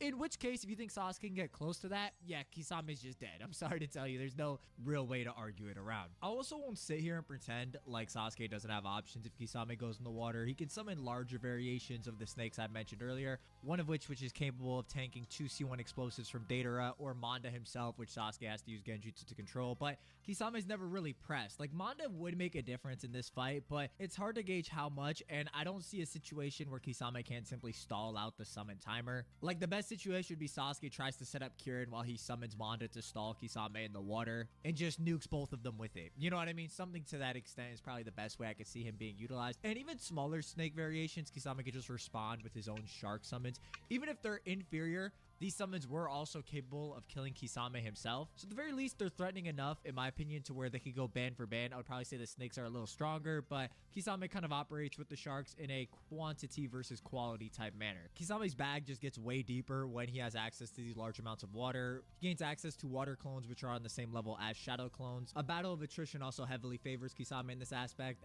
as even though Curse Mark Stage 2 is a very powerful and potent power-up, Sasuke can't use it forever. It's only really usable in short bursts, or he's been shown to use it in short bursts, which means when he comes down, he's gonna get hit with something like the 1,000 Shark Wave that he used against 6 Gate Guy outside of Turtle Island, which, you know, obviously isn't too great for Sasuke. I know some people also may bring up the Genjutsu point for Sasuke. I think it's possible, and I think he could implement it in his fighting style, as a lot of people he fights, he is able to put under Genjutsu who are pretty acutely aware of the Sharingan's capabilities, like Datara or Danzo, although both those people had countermeasures or were able to break out of it. I think in Kisame's case, it's kind of weird since he literally travels with Itachi and he explains to Datara verbatim when and how he lost to the Sharingan. So to say he probably wouldn't have some answer for it or know how to counter it, you know what I mean? It'd be kind of weird. I won't dismiss it entirely, but I also wouldn't use this as like the crutch of an argument, if that makes sense. Like, I think it can be used in tandem with a strategy that Sasuke could employ,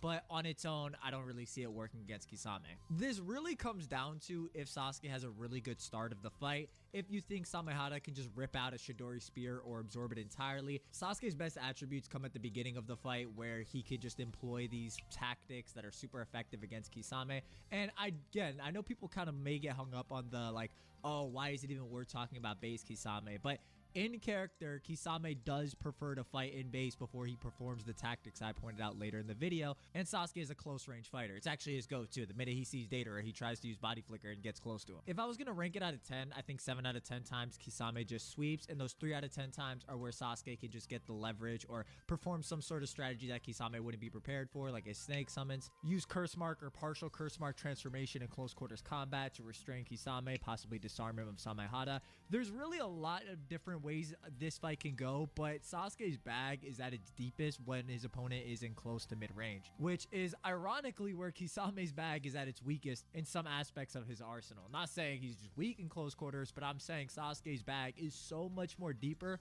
Bro, you could hop in there, man. You could literally live in there. You could open property in there. It's pretty deep. Possible shuriken jutsu laced with wires that Kisame may not be able to perceive. There's really a lot of different ways, and the Sasuke does have a lot of options against this base Kisame type fighter. But I think the overarching idea is that Kisame would just out-stamina Sasuke, would shred down his chakra reserves with higher implications for the ninjutsu he can absorb. You kind of have to give Sasuke a perfect fight, which is why I leaned into that 3 out of 10. There's honestly a lot more I could talk about, but this video is absurdly long. I didn't even mean for it to be this long, but I just found myself going on some tangents that I felt were necessary for these two characters. But let me know what you guys think down below. I'm sure there's another point I could have mentioned or another avenue of victory for these characters, but let me know what you guys thought down below. If you guys have been enjoying these like solo matchups where I kind of take a bit of time to go really in depth, let me know, because you know, I think they were really oversaturated for a while, but I just feel like in a lot of these bigger videos I don't quite have as much time to really get into the nitty-gritty. So, you know, let me know if you guys have any other matchups down below, and I'll see if maybe I think they're close. But yeah, let me know what you guys think down below. Also, Oro coming out is not a win condition for Sasuke, in my opinion, since that's kind of like that's like a third party kind of interjecting. You know, it doesn't really work, because then he's gonna lose his body. You know what I mean? So I don't really see that as a W. In case somebody brings that up. Bye bye.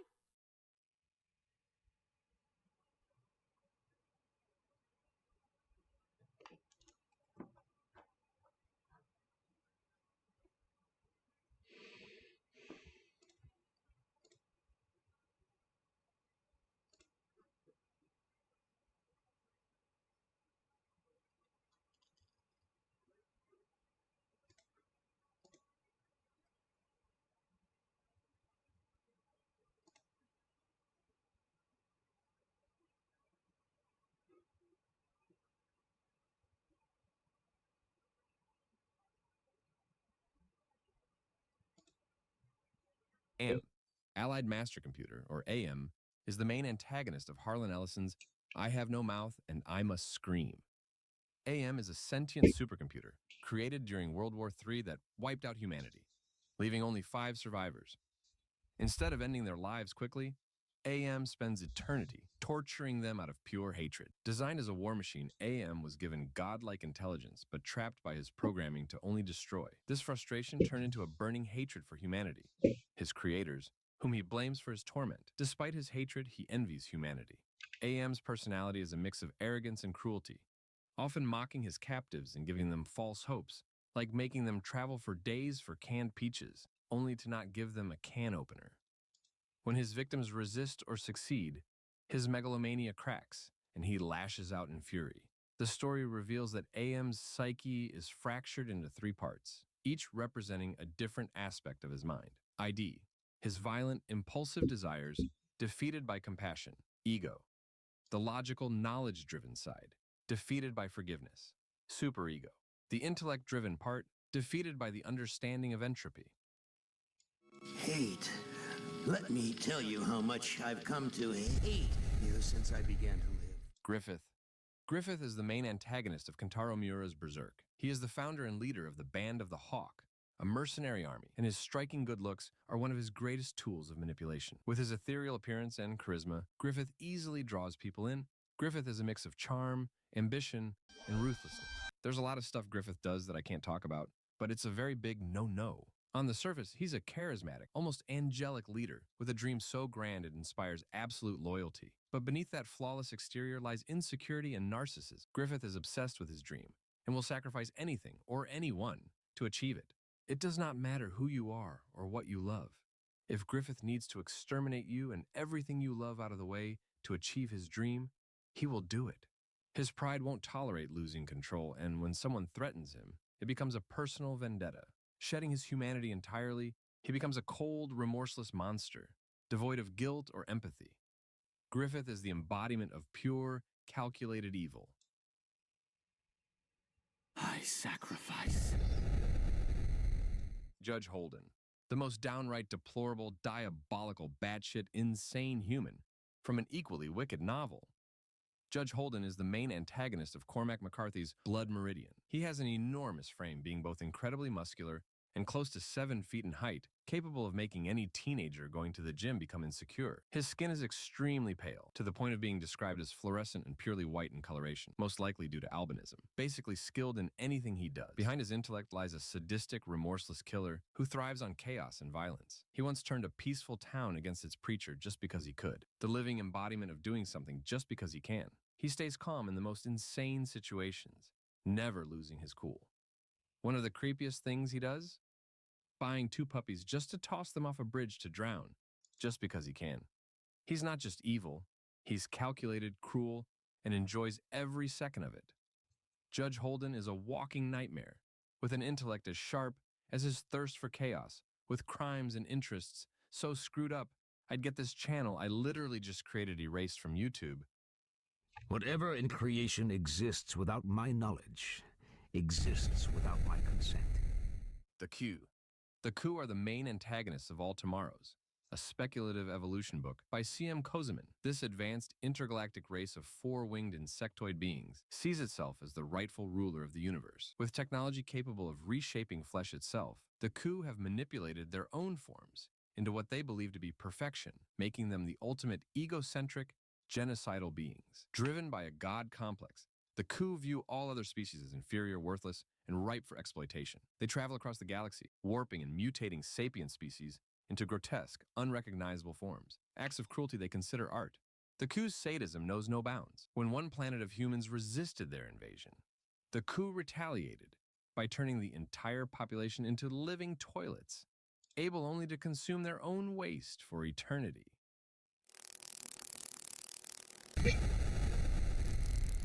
Nemesis.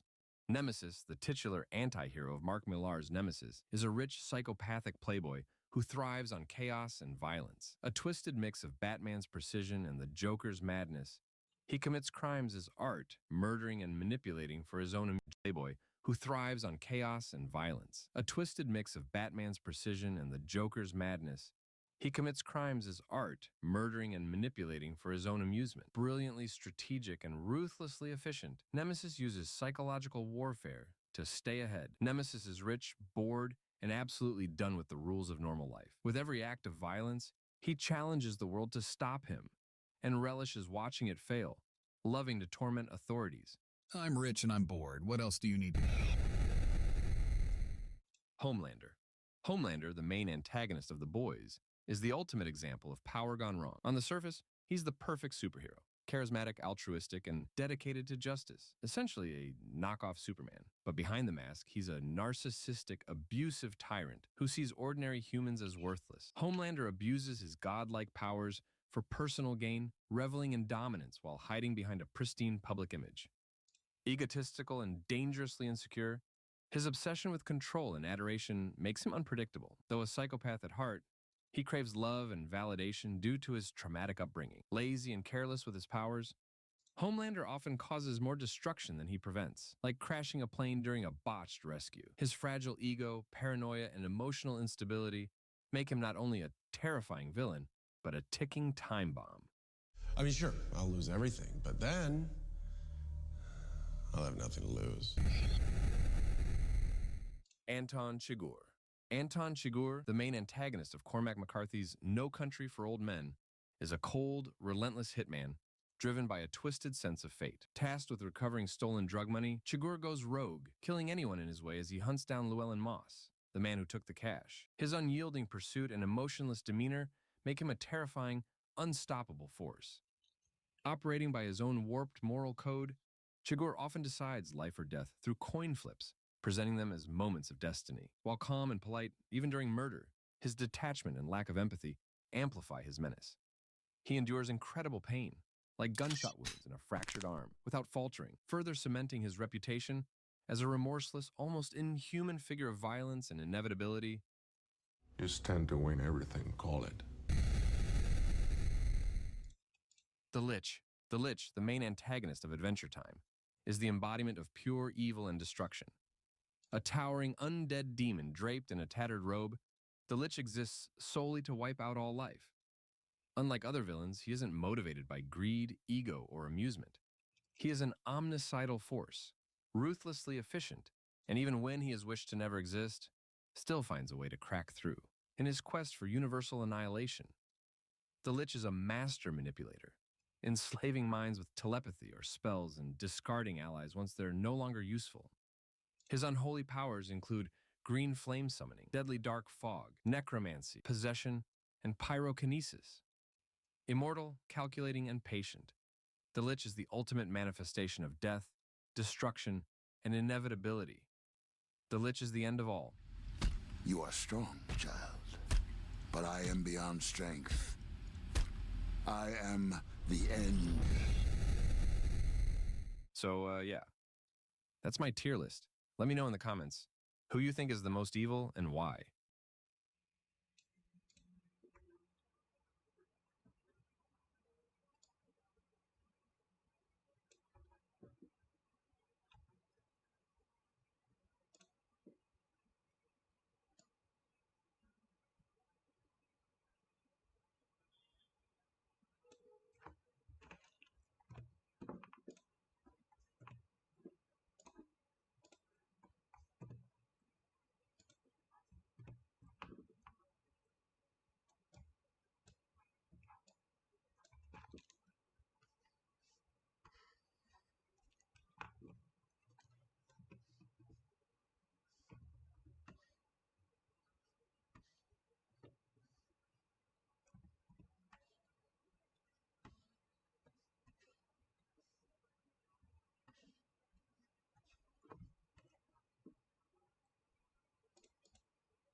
Hey, for legal reasons, everything here is alleged. Let's go. Don't touch his Georgia unless he asks. Herschel Beam IV was an avid Halo player under the name Diarrhea Panic. Thankfully, when he created a YouTube channel in 2010, he went under the name Dr. Disrespect instead. Beam would upload Call of Duty videos and gain significant attention, but when he decided to move over to streaming in 2015, he would become world famous. Then in 2019, he got a temporary ban from Twitch for streaming inside a public bathroom. Then suddenly in 2020, he was unexpectedly permabanned from Twitch with no reason being given. It remained a mystery for 4 years until a Twitch employee tweeted out that it was cause he sexted a minor using the site's now defunct DM feature. Doc would later confess to this, leading to sponsorships cutting ties with him and his reputation damaged beyond repair.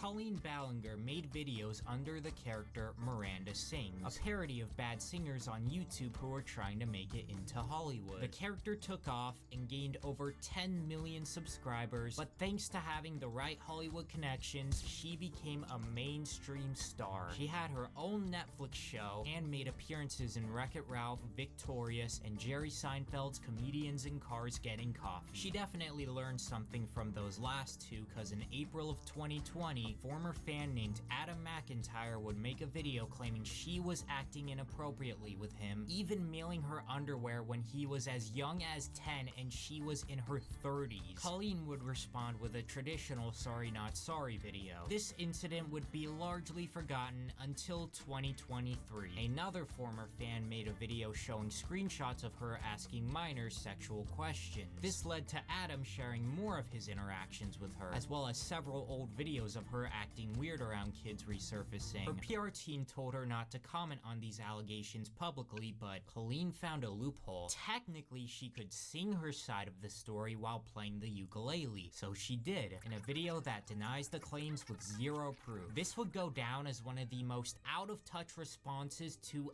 anything ever. It was mocked by everyone, and now playing the ukulele is synonymous with fake YouTuber apologies, which sucks because it was a cool instrument and it's forever ruined now.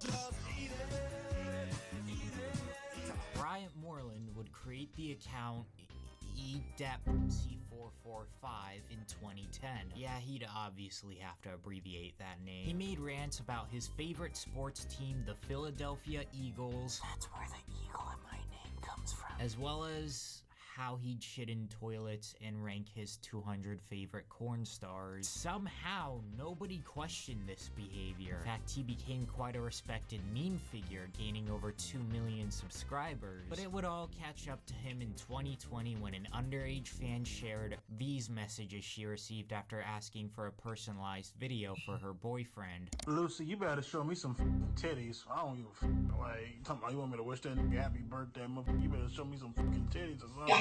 Oh my god, EDP, like, she's 14, like, she's 15, motherfucker, I don't give a fuck if the bitch is 1, motherfucker, like... Bryant would respond, essentially claiming that they were just jokes. Some fans believed him, some didn't, but it overall didn't have much of an impact on his career. Soon, though, a bombshell would drop. In April of 2021, a duo of predator hunters would pose as a 13-year-old girl and get a DM conversation going with him. After a string of really creepy messages, he scheduled to meet up in a parking lot to do God knows what, only to be confronted by the poachers. Bryant would make the ever-iconic excuse, Whoa, I was actually coming out here to pick up a cupcake. His channel was banned by YouTube, though unfortunately, due to the incompetence of the poachers, he faced no legal consequences. After this, he would try to apply for traditional jobs, but people kept a watchful eye on him and would always make sure the places he applied to knew what kind of person he was, effectively making it impossible for him to get a job. This would continue on, and not much would happen until 2023, when he got caught a second time trying to meet up with a minor by Gideon. This time, though, he could actually face punishment, though this has yet to be revealed. Mr. Shadman,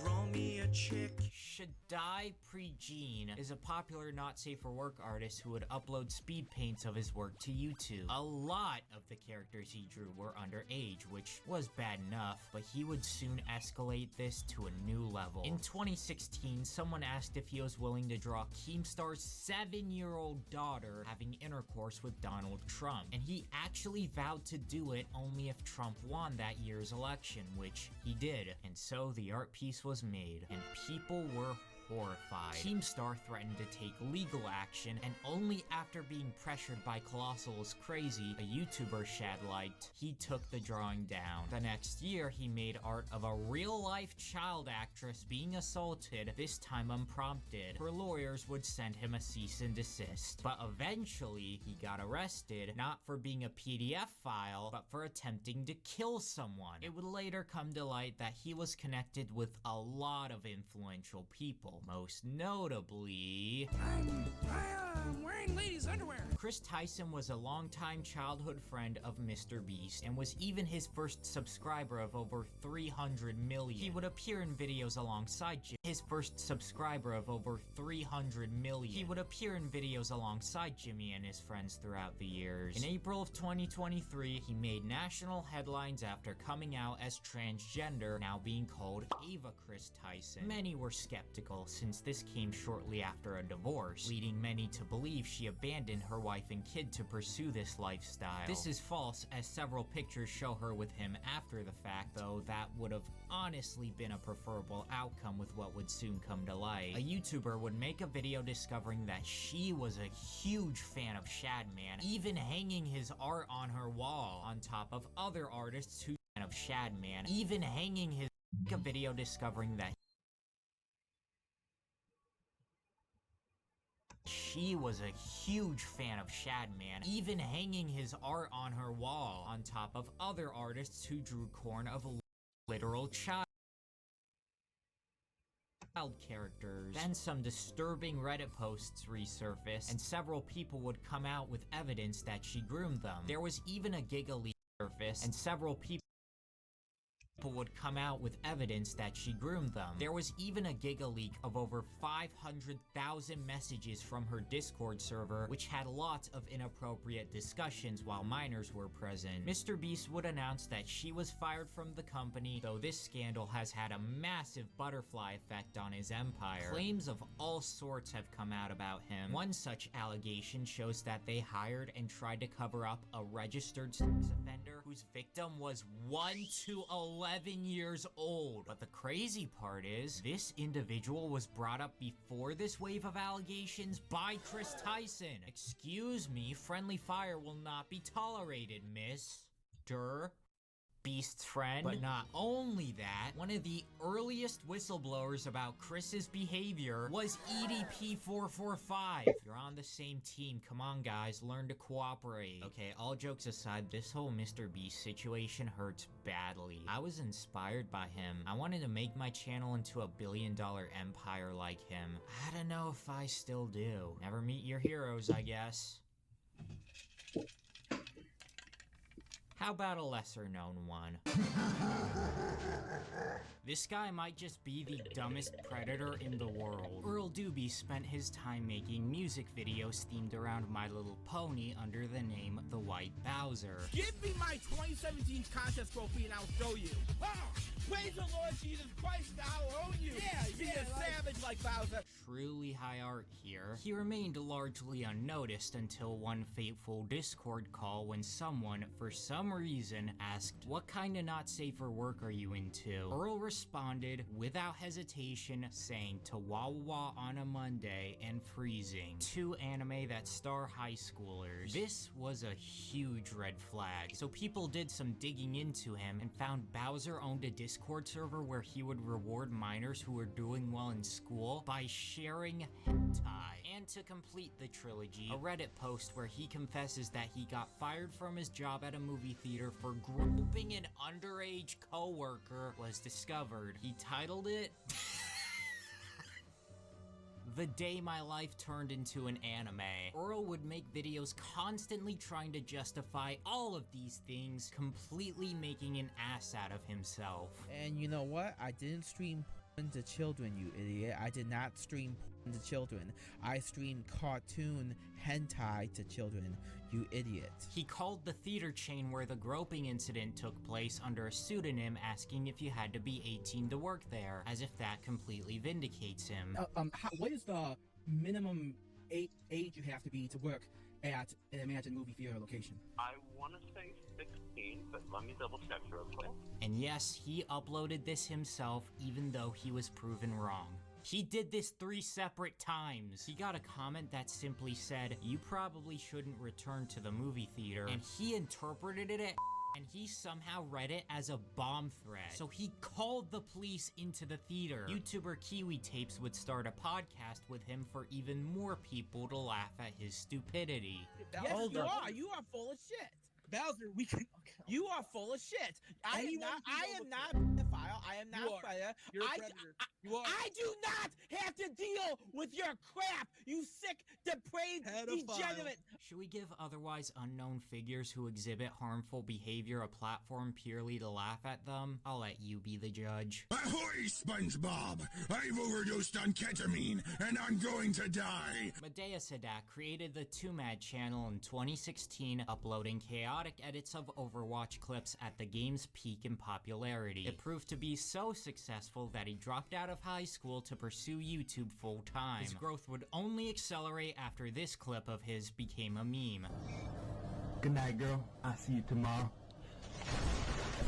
But his absolute peak was when quarantine rolled around. Due to schools being closed, classes switched to the online video chat service, Zoom. 2Mad would live stream himself popping into these sessions to completely disrupt them. With his channel thriving more than ever, he would leave abruptly, instead devoting his time to Twitter. He had a crippling addiction to Twitter, posting hundreds of tweets a day. Most of them were complete nonsense. Eventually, the tweets started getting edgier and edgier for attention, culminating in a tweet claiming that Brianna Gay, a trans 16-year-old who was murdered, was his girlfriend. This caused more outrage than anything he had ever done before. He would retract it by saying, "I didn't know she died. I just thought she was hot." It was the perfect opportunity for a user named Goldie Bell to talk about her experience with 2Mad, claiming she faced all kinds of abuse, harassment, and assault to the point where a restraining order was filed. During all of this, he still continued his goofy Twitter antics and would outright laugh off the allegations on live streams. It turns out he was abusing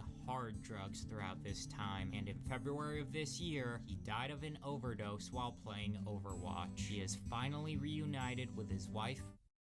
Who wrote this in the script? Mr. Tallyman, tally me banana.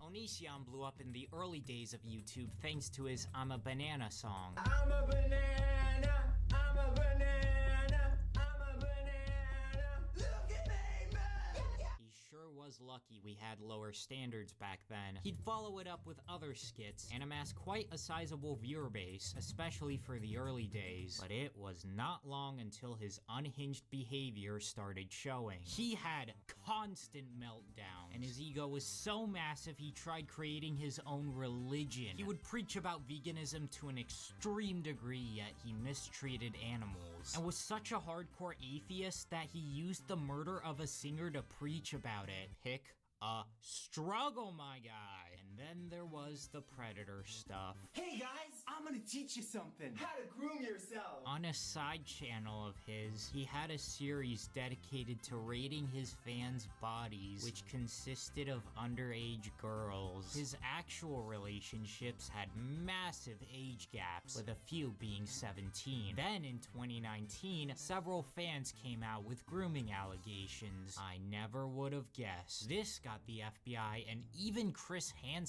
involved. Onision would harass the staff of Chris's YouTube series, Hansen vs. Predator, to get him to stop. When they refused, he filed a lawsuit, only for it to be a different guy with the name Chris Hansen. The real Chris Hansen made a documentary about him, and the victims would sue him in 2023. Cats like mouses, cats like meat, cats like boxes, cats like sleep. Shane Dawson was one of YouTube's earliest stars. Starting out, he made skits. Remember when every big pop culture moment had low-budget Smosh-type skits parodying it? We should start doing that again. Anyway, his humor was very vulgar, often relying on offensive stereotypes and a lot of blackface. But he would soon enter the belly of the beast, Los Angeles. Every influencer here must be progressive and squeaky clean to not lose any Hollywood deals. Shane's humor would not fly here, so we switched to documentaries about conspiracy conspiracy theories, which ended up being his biggest success up to that point. But it wasn't without people digging into his past and finding his unsavory humor. He would always cave in, giving a generic apology tweet or video, which is a death sentence for any creator. The most infamous example being when a clip of him on a podcast talking about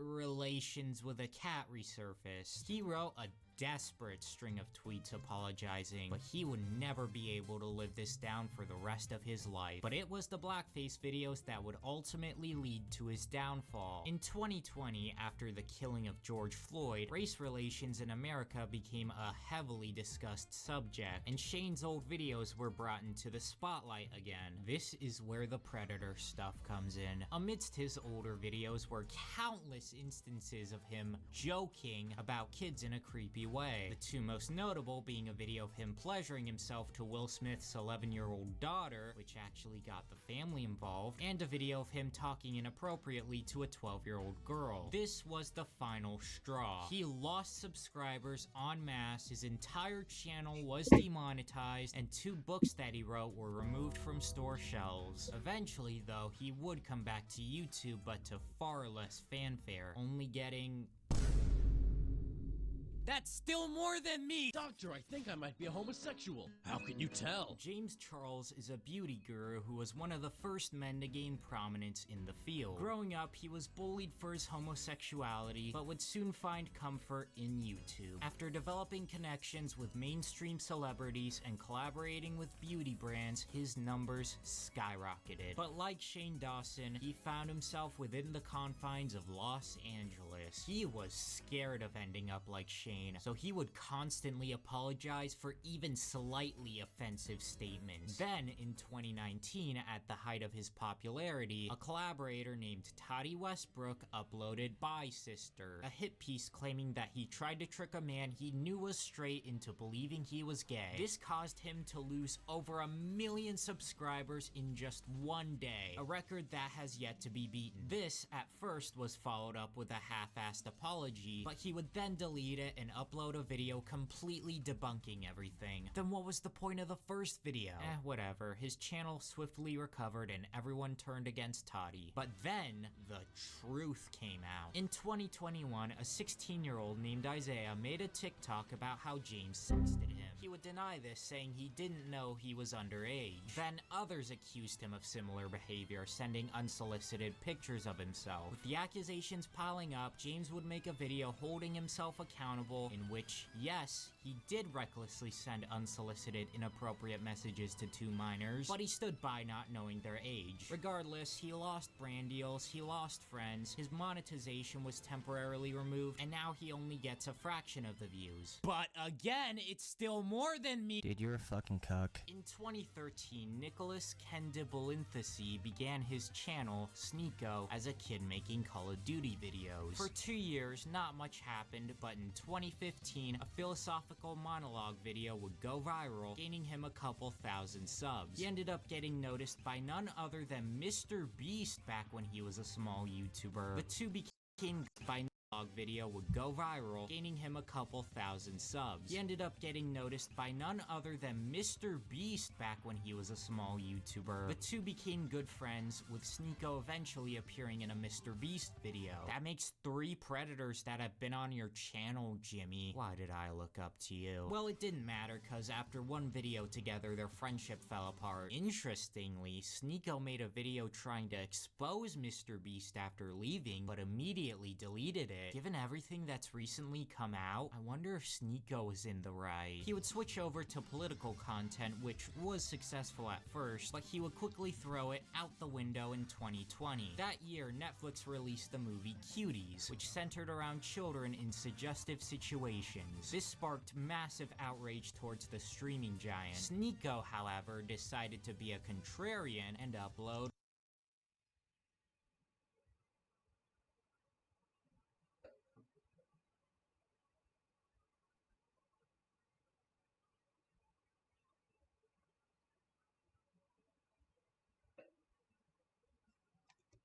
upload a video defending it. His channel took a hit because of this, but he would soon find success again in 2022 when Andrew Tate would explode in popularity. To capitalize on it, Sneeko basically stole his whole gimmick of being a masculine tough guy expressing degrading views towards women. Then the mask fell off once an old clip of him admitting he watched his girlfriend have sex with other guys resurfaced. Much like Tate, he would get banned on all mainstream platforms, relying on sites like Rumble to stay afloat. On his live streams, he would debate subjects like the age of consent. Moist Critical would make a video mocking him, leading to the two having a feud that lasted years. Recently, the two had a debate where Sneeko argued in favor of child marriage. While he hasn't had any direct interactions with minors, opinions like his definitely weren't a hard drive check. How did it take this long to get to a Minecraft YouTuber? Demetrius, also known as Jakishi, was a typical Minecraft streamer who saw little success at first. Then in 2021, he would hit the jackpot and be rated by Dream, followed up by a $2,000 donation. He started pulling in much bigger numbers, so he made a video introducing himself to all his new viewers, saying things like, "It's time for my lore. I'm a cat boy."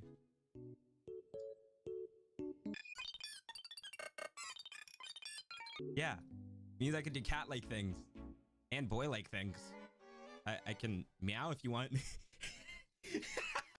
The FBI couldn't get that shit out of me. He would later get invited to the Dream SMP, and at this point, his career could only go up. He was admired for his attempts to create a safe and welcoming community, with him removing one of his mods after they made comments on the subject of self-harm. I mean, admitting you're a catboy publicly seems like self-harm, but I digress. Then in October 2021, user Valksy would post a tweet claiming that when she was 14 and Jakishi was 18, the two exchanged explicit photos. Another user would come out with a similar story, and another one, and another one.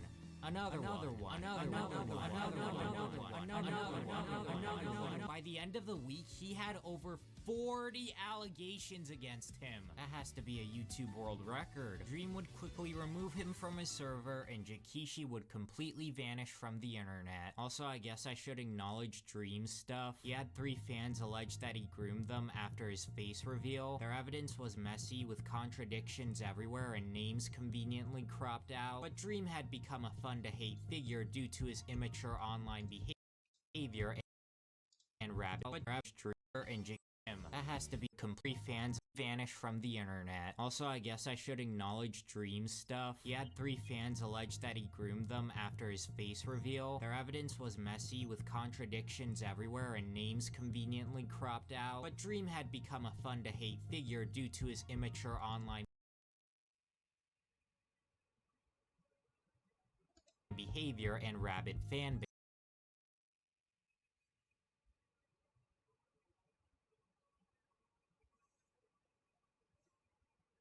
So the internet rolled with it. He would later prove it all as lies, but people still tend to joke about it from time to time. I love kids, Charlie! I love kids! Austin Jones was a musician who would make covers of punk songs, as well as a few of his own original works. He made 5 albums and garnered a sizable 500,000 subscribers. Little did people know, though, that the only reason he chose to make punk music was to gain access to the genre's main demographic, teen girls. In 2010, when Austin was 18, he would DM his underage followers asking for videos of them twerking and stating their age while doing it. He was confronted about it in 2015, in which he responded by threatening to sue the individual. That year, he was scheduled to appear in the band's Warped tour, but stepped down when a petition to get him removed started gaining traction. To ease the pressure, he came out with a classic non-apology, claiming he was depressed. This is a very common scapegoat for predators. Shockingly, his growth was not halted in the slightest, which must have made him think he could continue getting away with it. So he escalated things even further by asking minors for straight up nudes. This was enough to land him in prison, and in 2017, after a police investigation, he was sentenced to 10 years in jail for possessing CP. 2 years later, his YouTube channel was terminated. How many times do we have to teach you this lesson, old man? Don was an elderly man who started his YouTube channel after retiring from his plasma cutting job. It was one of the only things that brought him joy, as he had been dealing with medical issues that would sometimes land him in the hospital. He would make all kinds of vlogs around his home, the most popular of which being his rap songs. 68 years, still as humble as ever, killing the beat of passion, no matter what the weather. Age is just a number. And covers of songs, some being for kids.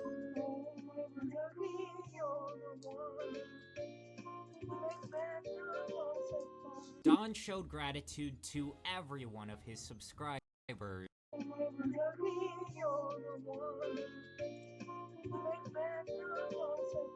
Don showed gratitude to every one of his subscribers. He would shout them out in videos and would even ask for their address to send them autographed pictures of himself. People saw him as one of the most wholesome creators on the site, until a Reddit user dug through his history and found out he was recently put on Ohio sex offender registry for performing acts towards a juvenile. Why do that? Don't you have the Ohio Riz to get a woman your age? His community immediately turned against him, leading him to announce he was quitting YouTube due to his declining health. He would pass away in December of 2020. Cody of 20 announced he was quitting YouTube due to his declining health. He would pass against him, leading him to announce he was quitting YouTube due to his declining health. He would pass away in December of 2020. Cody Ko was a Vine star with over 2 million followers, but after the app shut down, he migrated to YouTube uploading commentary videos. He would meet fellow YouTuber Noel Miller, and the two would collaborate on their flagship series, That's Cringe. The duo would be named Tiny Meat Gang and also start a podcast together, getting big names like Post Malone on the show. Cody was admired, so much so when Jake Paul made comments criticizing him, he received over 800,000 dislikes, and Cody's channel would experience massive growth. But it would all come crashing down when YouTuber Tana Mojo stated that she and Cody had crashing down when YouTuber Tana Mojo stated that she and Cody had sex in Florida when she was 17 and Cody was 25. A witness, Gabby Hanna, would confirm this. And after analyzing videos from around the time of the incident, it was clear that something was up. After a video by D'Angelo Wallace brought more attention to it, he lost 250,000 subscribers, and Noel Miller would cut all ties with him. Cody has remained completely silent on all avenues since. Hello, so if this is your first time watching this video, this is actually a re-upload. The last video got taken down for child safety concerns, which is bullshit. You've been watching this video, you know it's against exploitation. Allegedly, this came as a result of the guy that was supposed to come here between Cody and the next guy mass reporting it. So to ease the risk, I've cut them out of this video, but I will upload the segment to my second channel. I'm not gonna let a degenerate like him silence me. So yeah, on to the next segment. Holy crap, I'm in Fortnite! This look is all you need to know. Raul Zito was a Brazilian Fortnite streamer who would appear on Latin American television. He would regularly interact with children on stream, inviting them to his lobbies, and even making this his banner. On the surface, he seemed On the surface, he seemed quite wholesome, but it would soon come to light that he was anything but. In 2021, a mother filed a police report claiming her son was sexually abused. An investigation traced it to Raul, where it was discovered that he had been grooming kids into earning potential TV opportunities. At least 7 other children reported sexual abuse. Raul would be arrested and sentenced to 15 years in jail, while Twitch banned his account. Supposedly, the ages of these kids were as young as 10. Nah, throw this guy to the sharks. I hear they like cotton candy flavor. Pablo was not a very good man. He liked to have sex with small children. Craig Thompson started his channel MiniLad in 2011, uploading typical 2011 videos. Call of Duty, Minecraft, Amnesia, whatever he felt like that day. But eventually he landed on Call of Duty trolling, which proved to be massively successful. Then he would get noticed by Vanoss Gaming and was invited to join his group, which was thriving at the time. Soon Vanoss's numbers would carry over to Greg, peaking at over 5 million subscribers. But in 2017, he stopped playing with the crew. He claimed that he left because Vanoss would only play Gmod, but his tone made people think there was beef between him and the group. Then he changed the story, claiming that he was kicked out. Then Terrorizer would come in and say that he left because he could not handle being trash talked. Vanoss and friends basically carried Craig's channel, so leaving the group led to his sub count stagnating. Eventually he'd go on hiatus due to mental health issues. A while after he'd resume uploads, but he would soon lose everything once two fans came out with their experience. The victims, Haley and Ash, would detail that Craig DM'd them sexual messages when he was in his 20s and the two were underage. MiniLad even planned to meet up with one of the girls. Once the subscriber loss began, Craig would respond blaming mental health issues again. Green for Dai Denogla, red for Vanoss Gaming, blue for H.O. Delirious, and orange for Mooney Lad. Oh my God. Alex the Lion, what the hell are you doing in my car? Marcus Wilton created the Lion Maker channel in 2013, uploading Minecraft videos. Thanks to his family-friendly content and collaborations with big names like Stampy, he amassed nearly 800,000 subscribers, or as he called them, Cubs. His intentions were made clear in September 2015 when a mother approached Keemstar of all people, claiming that her daughter was asked for inappropriate pictures by him. Lion Maker was 27 at the time. Marcus would claim that he was hacked and in jail for an unrelated offense, but two more minors would come out with similar experiences. One of them was offered $500 for his pictures, the other being a longtime collaborator of his, Paige the Panda. He would have a complete meltdown on Twitter, culminating in him posting one of the illegal pictures he had. After an interview with Colossal is Crazy brought more attention to the situation, he was arrested in 2016. 1 year later, the channel would see some uploads by someone else pretending to be Lion Maker, but YouTube was not having it, so the channel was taken down. When he finished his sentence in 2019, he would start streaming, wherein he would get drunk out of his mind and go on unhinged, incoherent rants. Obviously, this didn't win people over, and they still saw him for who he was, a creep. So he ultimately left the internet altogether. A real Texan would have dodged that. Mekarek was a Team Fortress 2 YouTuber who made typical gameplay videos. He peaked at 14k subscribers, a pretty good amount for the TF2 community. On the surface, everything seemed harmless, but a vague tweet regarding drama in his Discord server raised some concern. He said, "Normally I would reopen it, but I am gonna be like Valve and not do this a third time." It would later turn out that said drama was him preying on minors at the age of 19. A 12-year-old victim would receive DMs from Mekarek asking him to send clips of him moaning. He would claim this predatory side of him was his dark side. He would subtly admit to this child that he jacked off 4 times a day. Eventually, he'd start talking about his dispenser, an item from TF2, as a euphemism for his private part. This same language was used for another 15-year-old who he got to draw inappropriate art of him, saying, me wrecked like dispenser from Squad Citadel II. Me hard boy now. This dude is a cartoon character. That conversation would end when he asked for nude pictures of the teenager, who would instead block him, thankfully. Then, a third interaction with a 16-year-old entailed much of the same, except he revealed that somehow he had a girlfriend, yet he was still doing this. He kept this up for a total of 5 victims over the course of a single month. When this inevitably came out, Mekarek tried to get his friends to defend him, saying he was was wheelie sowie, guys. But it was no use, so he deleted his entire online presence. Obviously, that wasn't all of YouTube's predators, but come on, that would take centuries. This was more than enough for one lifetime. What video is next? Aw, fuck. Fuck. For one lifetime. What video is next? Aw, fuck.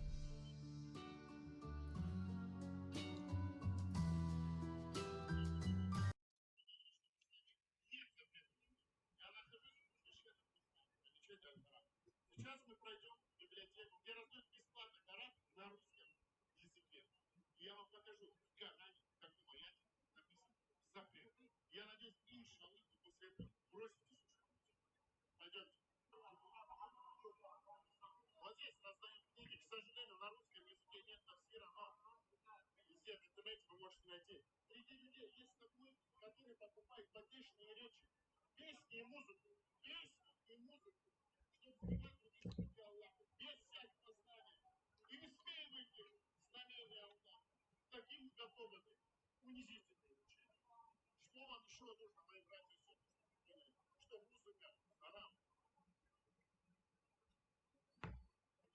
ChatGPT, скажи, пожалуйста, может ли мусульманин отмечать Новый год? В исламе есть только два официальных праздника – Ураза-Байрам и Курбан-Байрам. Многие ученые считают, что отмечать Новый год не соответствует исламским традициям. Это сказал ChatGPT. А сейчас в гостинице у нас есть много приезжих со стран СНГ. Многие мне пишут, наши отцы отмечали Новый год, и мы будем отмечать Новый год. Давайте у взрослых людей, мусульман, со стран СНГ спросим, отмечают ли они Новый год или нет. Пойдемте. Новый год отмечаете? Вот наши отцы Новый год отмечают. А сейчас? Маша. Вот здесь братья и сестры из Узбекистана. Отмечаем Новый год? Маша. Кто-нибудь отмечает Новый год? Маша. Аллаху акбар. ChatGPT, скажи, пожалуйста, может ли мусульманин отмечать Новый год? В исламе есть только два официальных праздника – Ураза-Байрам и Курбан-Байрам. Многие ученые считают, что отмечать Новый год не соответствует исламским традициям. Это сказал ChatGPT. А сейчас гостиница.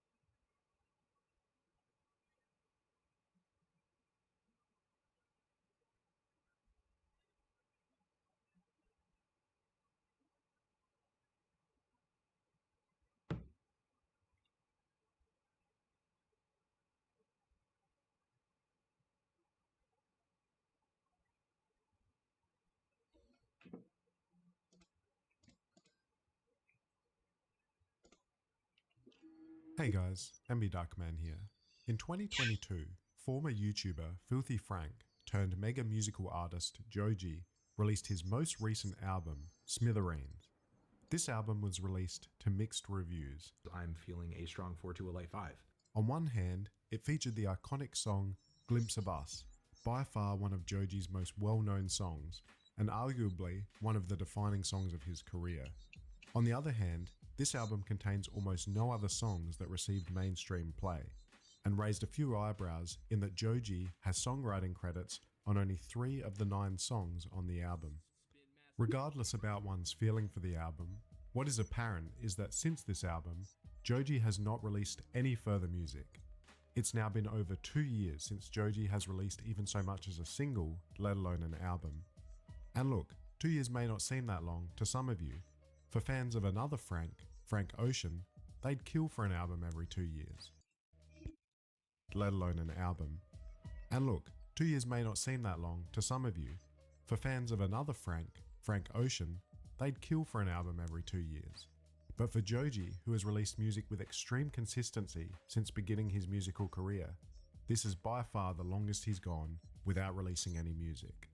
But even putting music aside for a second, Joji's social media accounts have been extremely quiet this year. If you look at any of Joji's accounts, you'd be forgiven for thinking he didn't post anything at all for the whole year of 2024. However, that's not quite true. On his Instagram, he has in fact posted a total of 3 Instagram stories, all simply to promote his shows this year. And speaking of shows, Joji's touring this year has been minimal, with the amount of shows he's performed countable on one hand. So, this has led many of Joji's fans to wonder, where is Joji?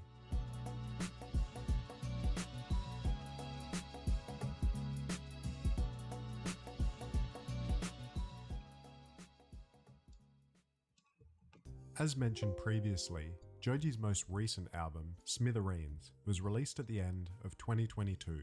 Joji would then spend most of 2023 touring.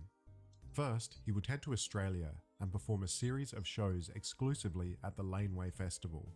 And, fun fact, that's where I saw Joji live for the first time. After performing a single show in Malaysia, he then began his Oblivion tour, the first official tour of the Smithereens era, featuring 3 absolutely massive shows in New York, LA, and then London. The New York show at Madison Square Garden was an extremely iconic show, likely being his biggest show ever.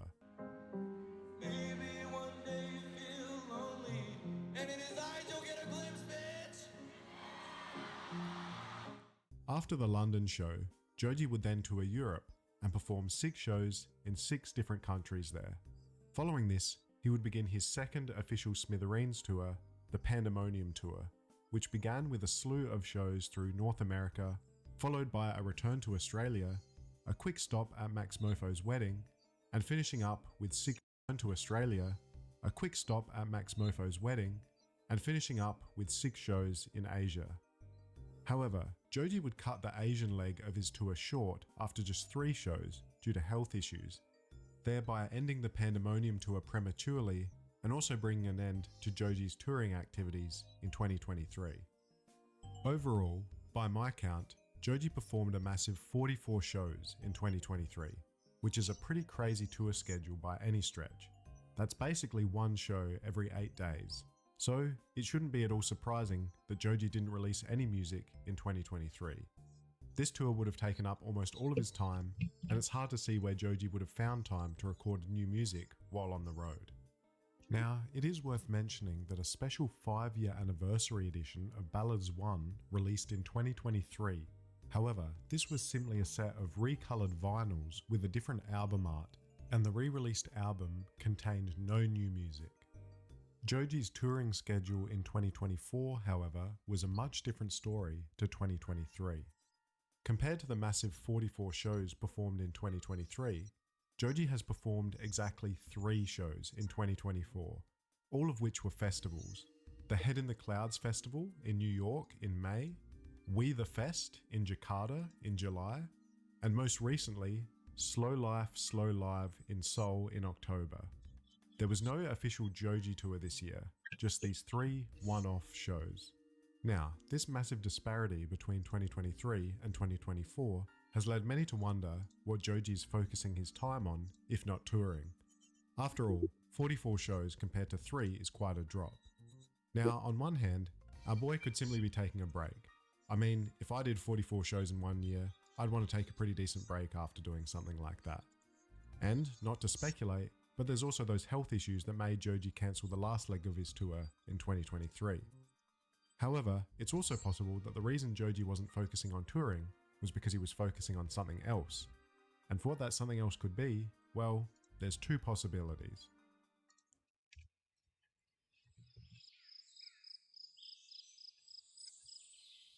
When I said before that Joji doesn't post on social media anymore, well, that may not have been the entire truth. The fact is, there are a series of social media accounts linked to Joji that have been very active over the last 2 years. For those aware, I am of course talking about Plum Corp. The challenge though, is figuring out how exactly Joji is related to this entity. If you go on Reddit, there's plenty of speculation, but let's go over exactly what we know. The first anyone ever heard of Plum Corp was in early 2023. This was because Plum Corp was the sole account Joji followed on Instagram and Twitter. He also began making references to Plum Corp at some of his shows. For example, when I saw Joji in Adelaide in February 2023, at one point the screen behind him said, "Beats by Plum Corp."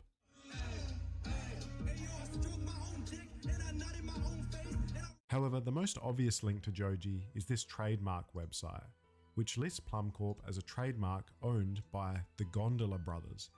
a company which appears to be owned by Joji, as it also holds the trademarks for names such as Joji, The Filthy Frank Show, and Pink Guy.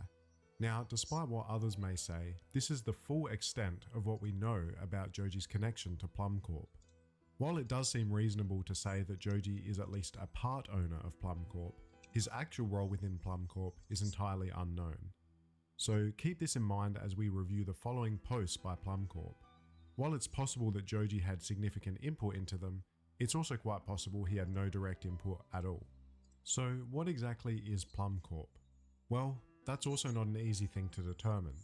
Plum Corp is simultaneously three things at once: a YouTube channel, a merch store, and a record label. Let's go through each of these and see if Joji's involvement is present in any aspects. Number 1. A YouTube channel. Now, the Plum Corp social media accounts were dormant until April 2023, when they would share a link to the first video uploaded to the Plum Corp YouTube channel, a humorous video called Bart Simpson 2050. The very next video was Dracula Flow, another comedy video that would absolutely blow up, inspire 4 more episodes, and bring Plum Corp into the mainstream. Other comedy videos would continue to be uploaded, including videos featuring Savage Realm, Joji's hype man from his live shows. However, Joji himself does not appear Joji's hype man from his live shows, including videos featuring Savage Realm, Joji's hype man from his live shows. However, Joji himself does not appear in any Plum Corp videos, and as stated earlier, his involvement altogether is unknown.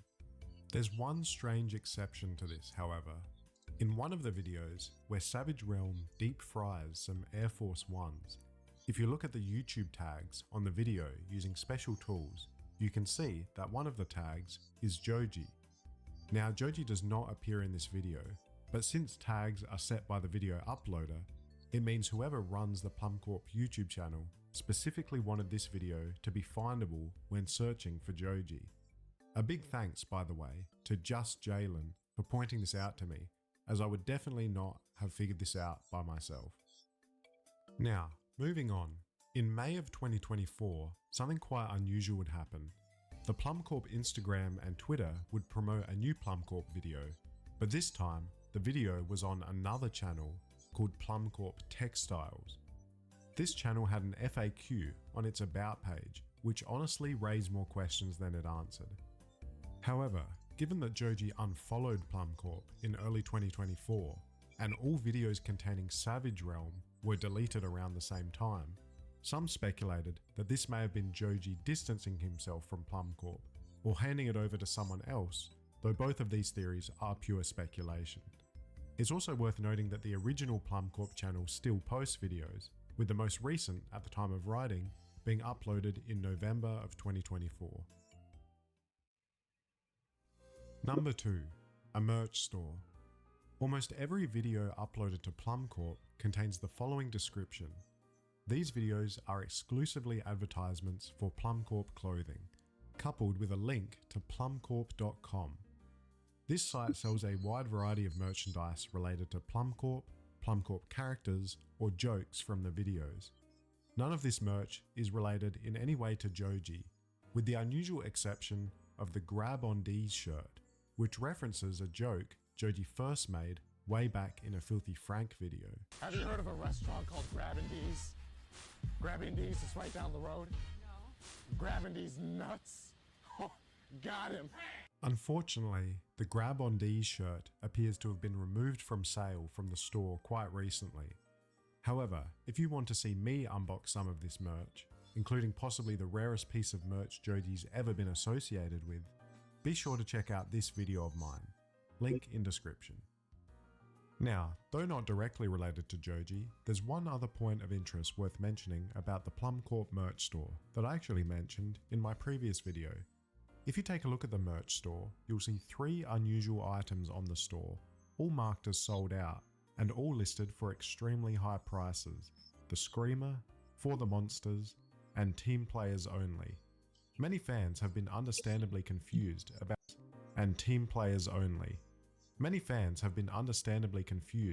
what these items are, as was Pyrocynical, when he reacted to my last video. £950,000. Someone bought that, by the way. That's sold out? Someone bought that, bro! How? Wait, that's sold out? Someone bought that, bro! How? However, Someone bought that, bro! How? However, as you might have guessed, these items were never actually for sale. Fuck you! You just got pranked! Filthy prank! And are only on the Plum Corp website as a tie-in to a joke made in one of the Plum Corp videos. Here are some of our up-and-coming products. And this one right here, look at the detail. This shit will have you screaming and hollering. This right here for team players. This one right here, team players only.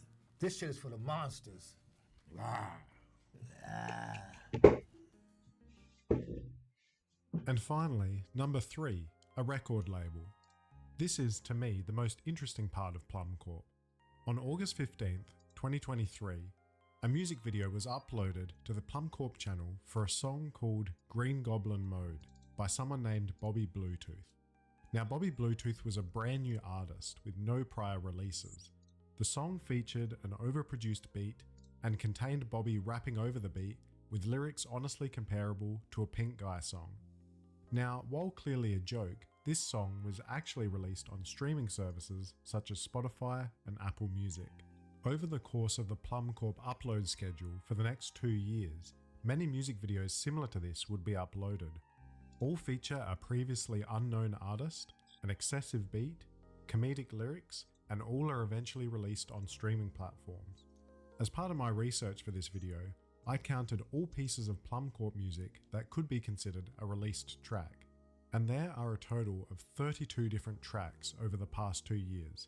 This doesn't even include the countless unnamed background tracks that appear in the non-music Plum Corp videos. I was kind of shocked to count this many songs, as it was way more than I remembered and demonstrates that someone is putting time and effort in to produce these tracks and release them. Now, where it becomes interesting is where we consider who's producing these tracks. As mentioned earlier, all of these artists have no prior producing experience, and most of them honestly seem like they're just Fiverr actors who are paid for their voice, so the chance of them producing these tracks seems to be basically zero. So that really only leaves Joji or Savage Realm as the potential producers. Given that some of these tracks are also literally just credited to Plum Corp Records, the company Joji appears to literally own, the chance of him having nothing to do with these tracks gets smaller and smaller. If Joji did indeed produce these tracks, it would mean he has in fact been very busy with music in the past 2 years, as he would have produced 3.5 smithereens worth of songs since releasing that album. But unfortunately, at the end of the day, we're really just left to speculate about how involved Joji was with these songs. Anyway, I think that's all there is to say about Plum Corp for now.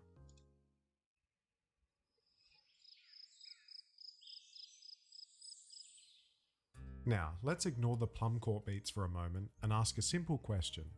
Is there any definitive evidence that Joji has worked on any music since Smithereens?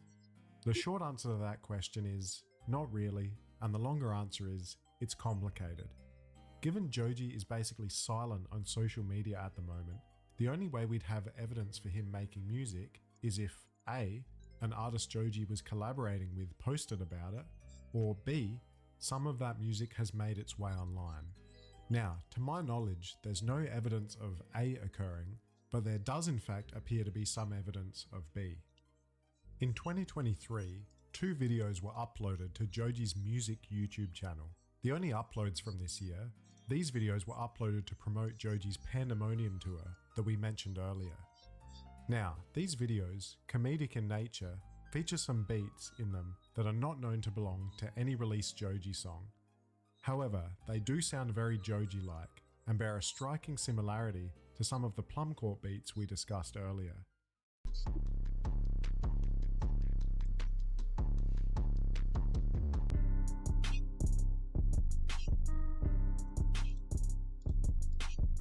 So, it's not confirmed, but entirely possible that Joji produced these tracks. It's unlikely that these beats will ever see any kind of official release, but it at least suggests that Joji may have been working on music in 2023. Now, there's two other tracks I want to talk about, but these tracks arguably fall into the category of leaks. Before we venture into the topic of unreleased Joji music, it's worth noting that this topic is somewhat taboo to talk about. Many often share this tweet Joji made back when he was still making Filthy Frank content,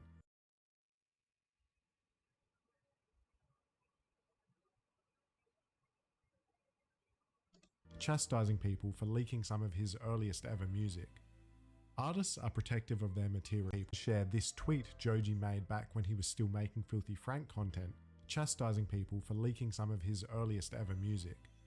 Artists are protective of their material, and rightly so, and artists tend not to like their unfinished material leaking to the public prematurely.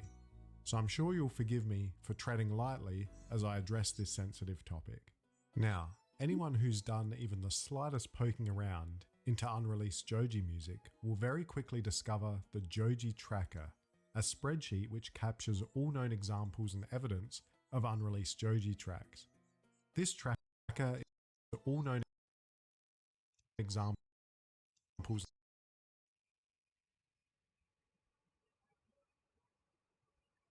and evidence of unreleased Joji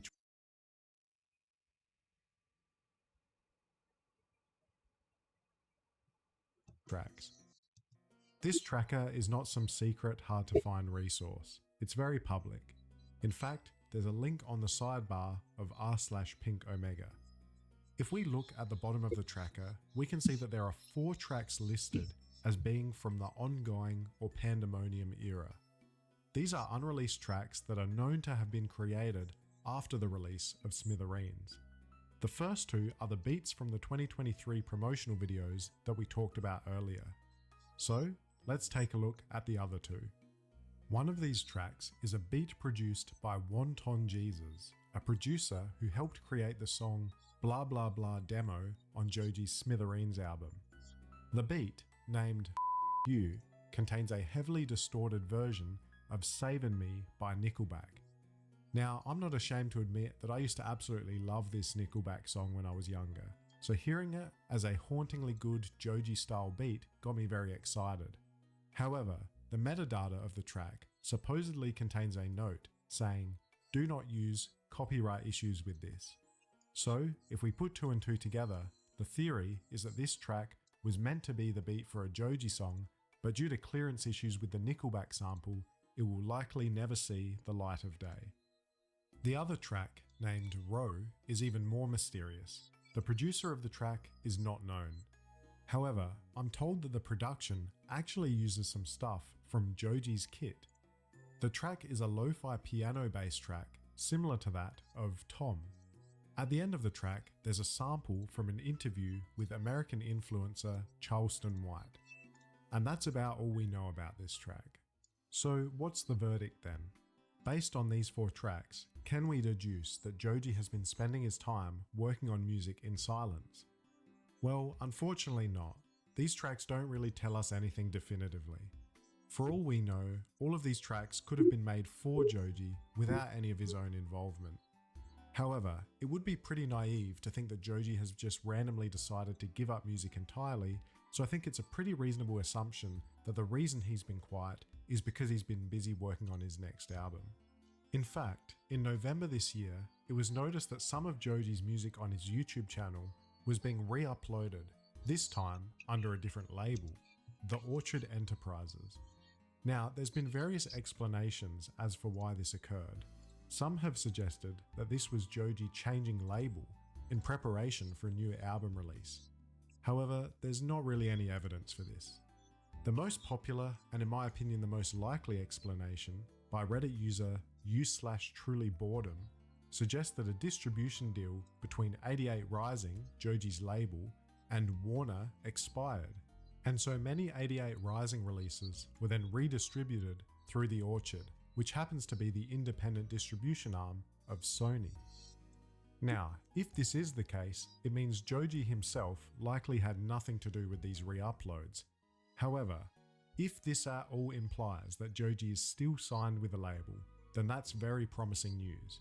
No label is going to sign someone who never plans to release music again, and so it's therefore a pretty safe assumption that if Joji is still signed to a label, he's probably going to release music in the near future. Is that going to be in 2025? No one can say for sure, but given the extended amount of time that Joji has been quiet, it is my personal opinion that a new Joji album is currently in the works. I'm optimistic for a 2025 release, but at the end of the day, we'll just have to wait and see. Now, you can be sure that when Joji eventually releases his next album, I'll certainly make an update to this video. So if you've enjoyed watching this video, please consider subscribing, as this is the #1 way you can support me to make more videos just like this. Other places you can find me are my second channel, NBDuckman2, where I try to upload more frequently, my Discord server, where you're more than welcome to drop by and say hello, and my Twitter/X account, where I post updates on what I'm working on and any other nonsense that's on my mind. And just quickly, before I end this video, I just wanted to thank my subscribers, especially the 3,000 of you who have joined me on this journey in 2024. I truly appreciate your ongoing support. It really means so much to me. I hope you've had a great 2024, and I wish you all the best in 2025. With that being said, this has been NB Duckman. Thank you so much for watching.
I really want to make this clear before I do this video. I have judged myself harder than anybody else. Any of you people in the comment section that might say whatever can judge me. I have been my most harsh critic. There's nothing that anybody can say that I haven't said to myself. There's nothing that anybody could say that I haven't thought even when it comes to just the most brutal things. In reality, we are our own worst enemy sometimes, and our own worst judger. And this is a video I really feel like I need to do, because a lot of people who have been in this industry or who have been trafficked, which I was trafficked when I was just about to turn 19. So a lot of people want to talk about the trauma side of it, and I totally respect that, but I want to talk about what I learned from men. I learned a lot, and actually I learned a lot, and not all bad. I just want to make that clear. My perspective is very different than I think some other people's. I am not saying that, I want to make this clear real quick, that almost every single one of those men had no clue that I was being trafficked, that there was a pimp or somebody helping to, like, you know, there was somebody else behind the scene. They had no clue that some of the things that were being posted, it was actually a guy putting all that stuff on there. They had no clue. So I just want to make that clear before I do this. This is not a normal video that I have seen.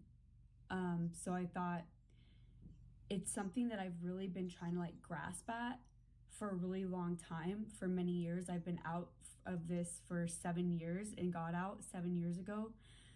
So I just want to start by just putting that out there. You know, I feel very nervous. My heart is racing. My heart is pounding right now. And I feel nervous talking about this, and I hope that people understand where I'm coming from.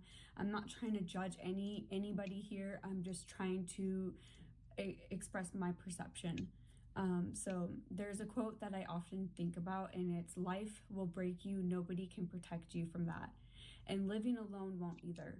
For solitude will also break you with its yearning. But you have to love. You have to feel. It is the reason you are on this earth. So I didn't choose to be trafficked. And for a long time, I thought the only thing I take from that experience was going to be pain. But over time, I realized that I learned more than just the trauma part of it. I learned about people. I learned a lot about men and women and myself. How we all search for connection, even when we don't know how. I don't excuse what happened to me, but I can't pretend I didn't see the men who paid to see me who paid to see me. Not just for what they did, but for who they were. Some were broken, some were grieving, some just wanted somebody to lay next to feel human again. And for reasons I'm still figuring out, I've wanted to understand them. I want to understand everything. I'm the type of person that questions everything. Why do people do this? Why, you know, I'm very fascinated by people, and including my own decisions, but especially others.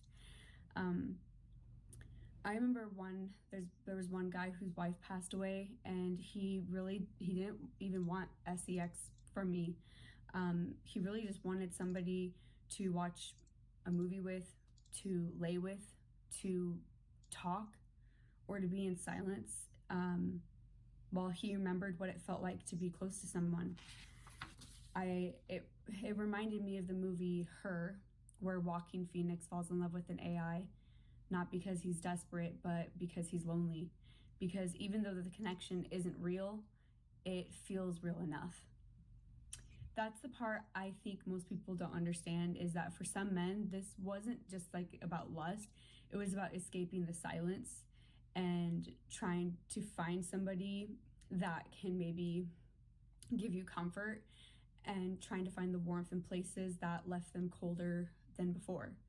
And that's not something that normally we can find with society nowadays by just going out, you know.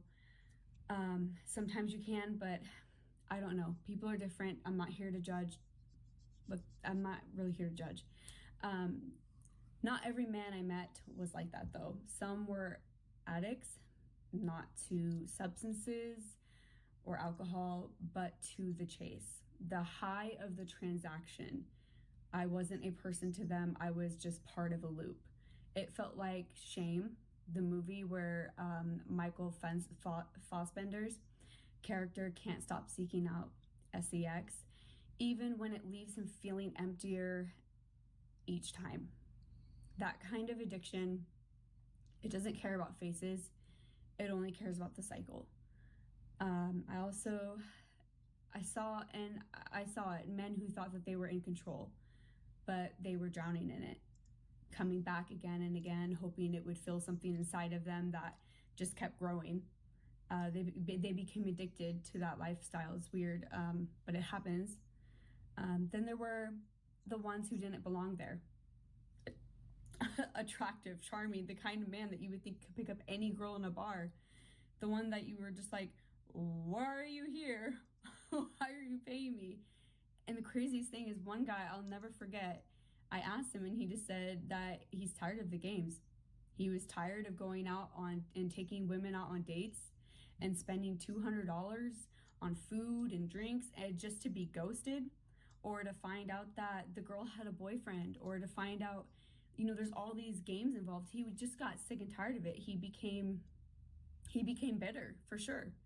And he was just like, I'd rather just pay for what I want at that point. Like I would just pay, and I could see like that he became bitter.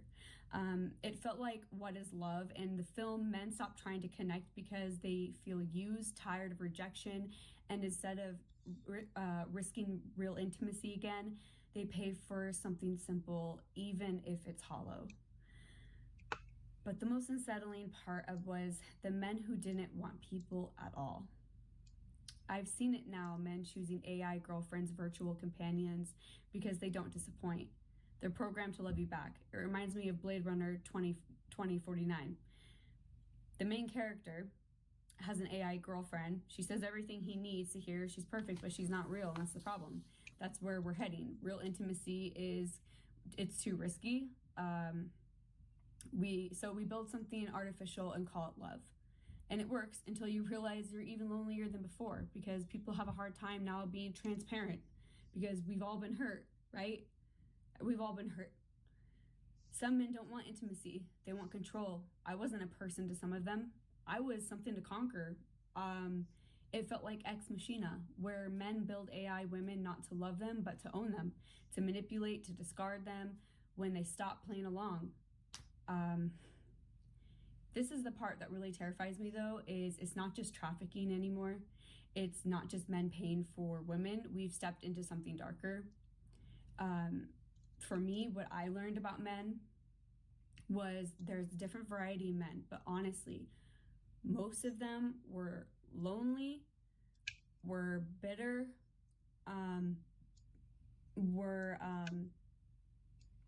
had a hard time finding something meaningful, and or I think they became addicted to the whole cycle.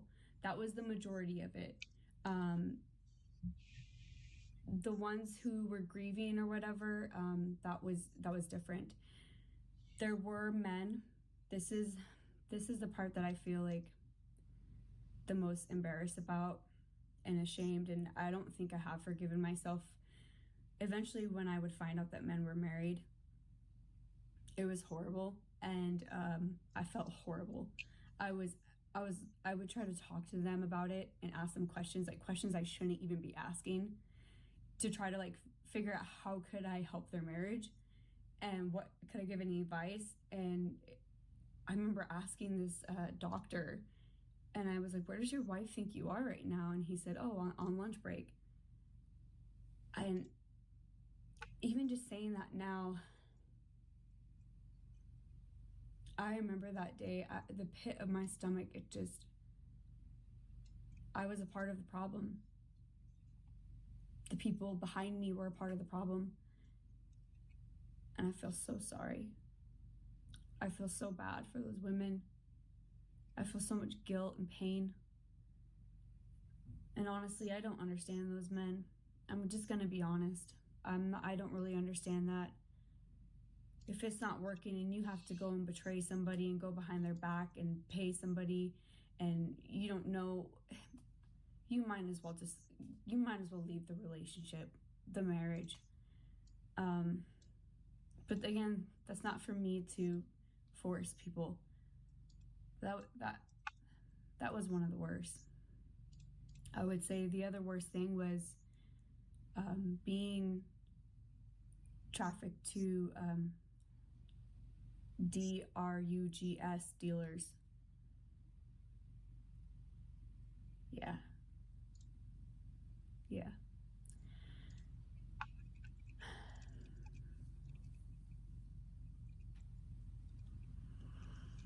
I hear it from guys I know.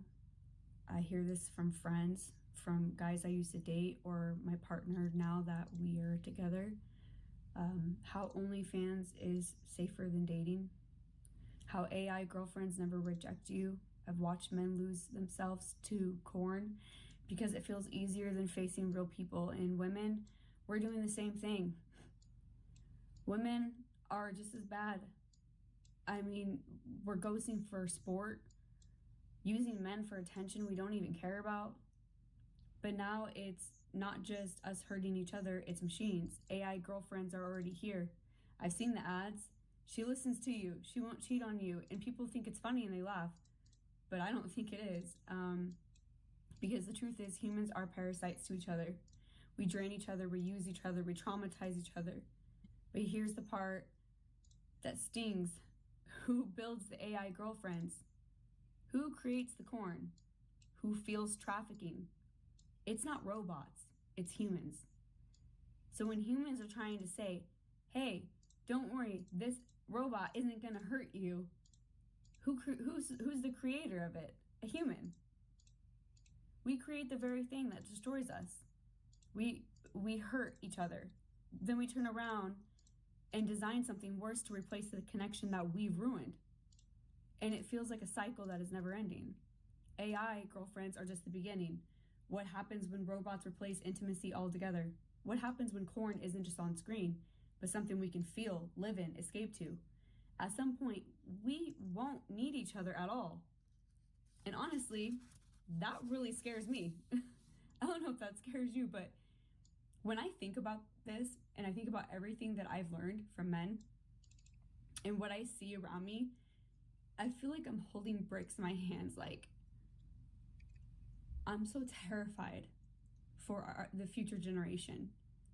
We're just in a cycle of destruction when it comes to relationships. I think about it a lot, how we ruin each other and call it normal. And it's hard to say this, but after everything I've seen, I don't know if we can stop. We destroy each other for money, for attention, for control, and now we're building things to destroy the little intimacy we have left. The scariest part, we won't even realize how far that we've gone until there's nothing human left to save. I don't have the answers. I'm just someone who's been hurt, trying to understand why we keep hurting each other, why, my own choices, my own decisions, or even my own decisions that were not really mine to make. But there's one thing I know, it's this. If we don't stop seeing each other as disposable, we'll build a world where none of us matter. Because at the end of the day, we can't blame the robots. We can't blame OnlyFans. We can't blame corn. We can't blame trafficking. We can't blame escorts. We build them. We keep all of this stuff going. When it's a cycle that we have to be able to close and to stop. And how? I don't know. Maybe having this type of conversation. Like I've said in a past video, I did not go through all of that for nothing.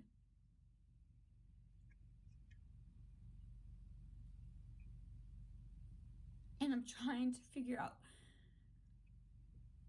what can I do with all that pain? What can I do with the self-betrayal, most of all, the betrayal of my own self? It wasn't just others, it was me, but I betrayed my own self, I allowed people to do things to me. I didn't protect myself. I look back, I have flashbacks, and I think about how I just want to grab myself like 10 years ago and just wrap that girl up and say, you're gonna be okay. Like, I got you. I'm gonna get you out of this. You're gonna be okay.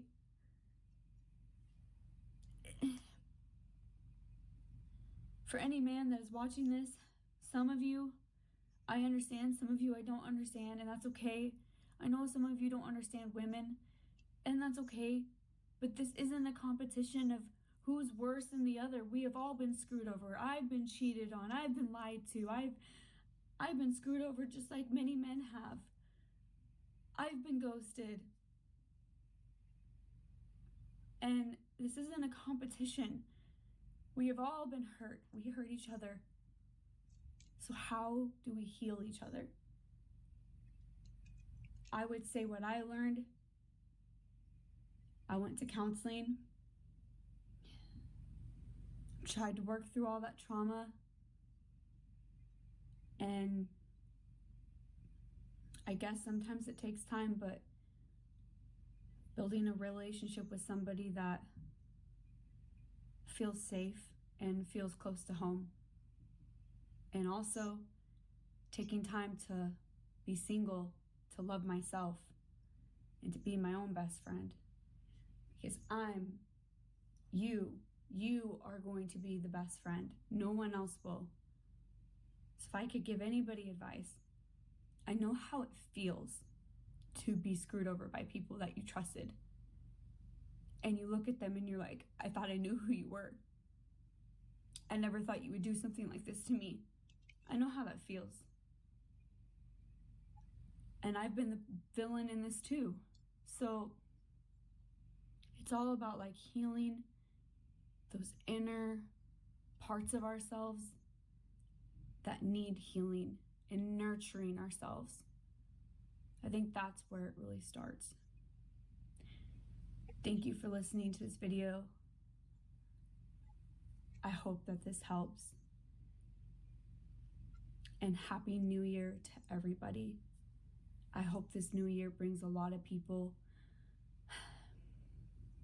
a lot of healing, peace, and something new, and that you end up getting at least one goal of yours done. Thank you. Happy New Year.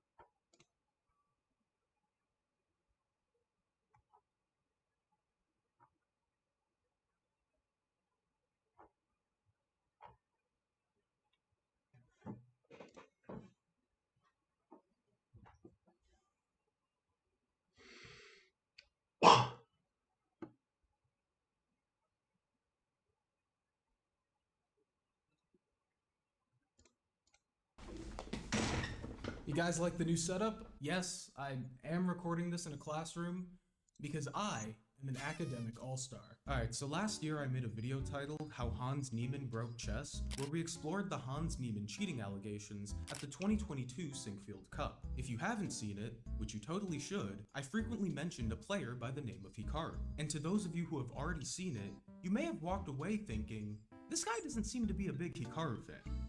And you'd be correct. I don't like this guy. And it's about time I explained why. Hikaru Nakamura is a 5-time US chess champion, one of the largest chess content creators, and is currently the 3rd highest rated player in classical chess at the time of this recording. He is also arguably the greatest speed chess player in history, as he has remained at or near #1 in both rapid and blitz chess since 2014. It's safe to say that Hikaru is pretty good at chess, and a bona fide legend of the game. So what exactly makes him controversial? No, I'm just gonna play real openings and no nonsense. No nonsense, no more fun. I'm just gonna beat this loser. Let's just say Hikaru has a pretty extensive history of being toxic towards others in the community. Kidding? Now, getting a little tilted, toxic towards others in the community. Kidding? Now, getting a little tilted after losing is something everyone has experienced at some point. I don't think that alone is any cause for concern. Still fighting 3 people! Hello? But what happens when the sodium piles up a little too much? Yeah, so I once drew with him in Gibraltar when he was on 6 out of 6 and I was half a point back. I was very lucky. I was probably losing the whole game and I managed to hold it. And then afterwards he said that I was so effing lucky and that I had no effing understanding. His dad came to apologize on his behalf, but I never got an apology from him, so. I got a fine position out of the opening, but he outplayed me. He sent me a tell on ICC and he was very critical of my play. He was like, dude, why are you playing for a draw? Why are you just trying to draw with me? And it wasn't like in a nice way either. It was like an antagonistic, arrogant Hikaru Nakamura way. He annotated the game for his website and he was like full of praise for my play. So I thought that was very like two-faced of him to say that in the chat, like basically tell me I was playing scared or something, and then when he annotates the game, say something completely different when people are reading those comments. I don't feel bad about mentioning this because, I mean, that's just the way Hikaru is. If I just beat someone, I wouldn't like berate them for the way they played. Not a great personality trait. For those who aren't too familiar with chess, you can think of Hikaru as the Leffen of the chess community. The top player who possesses exceptional talent, but his overly dramatic and toxic attitude makes him one of the most disliked grandmasters amongst his peers. But in 2020, at the start of the pandemic, something magical happened. Chess's popularity exploded, and Hikaru's Twitch channel skyrocketed along with it. And suddenly, the popularity at the start of the pandemic, something magical happened. Chess's popularity exploded, and Hikaru's Twitch channel skyrocketed along with it. And suddenly, the once hated Grandmaster would morph into a beloved and respected content creator, ushering in a brand new audience to the community. Hikaru became the face of chess. But what if that face was a mask? And what happens when the mask slips and the past rears its ugly head? The answer should become obvious by the end of this video. When Hikaru competes in a speed chess event, he usually wins, and in the 2024 Bullet Chess Championships, it seemed like business as usual, as Hikaru found himself in the finals against Grandmaster Alireza Firouzja. The tournament was a 16-player double elimination bracket, meaning that if you lose a set, you keep playing through the loser's bracket until you lose again. Keep in mind that in a double elimination format, players in the loser's bracket have to play twice as many matches as those on the winner's side. Why is this important? Well, in round 2, Alireza lost to Sam Sevian, meaning to reach grand finals, he had to play 7 sets as opposed to Hikaru's 4. And on top of that, Alireza had to beat Hikaru twice if he wanted to win the tournament. Alireza had played a ton of chess, and even the commentators noted that he looked a bit fatigued going into grand finals. He might be a little tired. He has 2 matches under his belt. That's quite a lot. I feel like 1 is good to warm up, but 2 feels like a lot. He had to go through the losers bracket. He will have to play 4 matches today if he's going to win the entire event. He has to beat Hikaru twice. So before the final set of the tournament, Alireza was granted a break by Chess.com, which delayed the event by about 15 to 20 minutes. However, this apparently wasn't communicated to Hikaru, who was just sitting there the whole time. In fact, right before the start of the match, you can see Hikaru visibly frustrated with something. Eventually, the match began, and after Hikaru and Alireza went back and forth for the first few games, Alireza suddenly started to catch fire. Yeah, this is not so simple. Rook h7, rook g7. Oh, but he's winning now. King g3 and king f2. Firouzja's gonna get a win. I'm just converting here, you know, like happy, and there you go. Like, rook takes does g3, that was a nice find. I like queen e7, forcing the queen trade, and Firouzja opens up a 2-point lead. I'm a little bit surprised that Hikaru does not stick to his knight f3, b3 system, and Firouzja takes another game. e7 is... What? Oh, and he just goodness. resigns? Hikaru he's looking tilted. Let's see if he can shake it off. As you might expect, he didn't. After Alireza won his 6th consecutive game, Hikaru decided he couldn't take the beat down any longer. Is Hikaru... Is he quitting? But he's upset. What is he doing? He's like, okay, I'm done.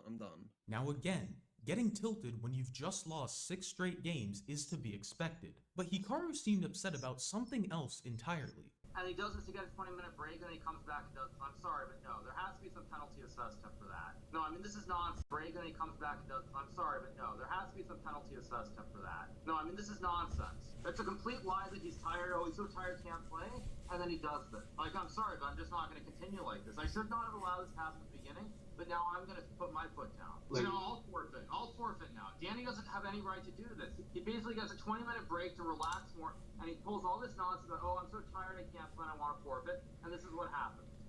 I was not relaxing, I was fighting with them. You don't get to say this, dude. You're the one who played, and then you want a break. The schedule's long.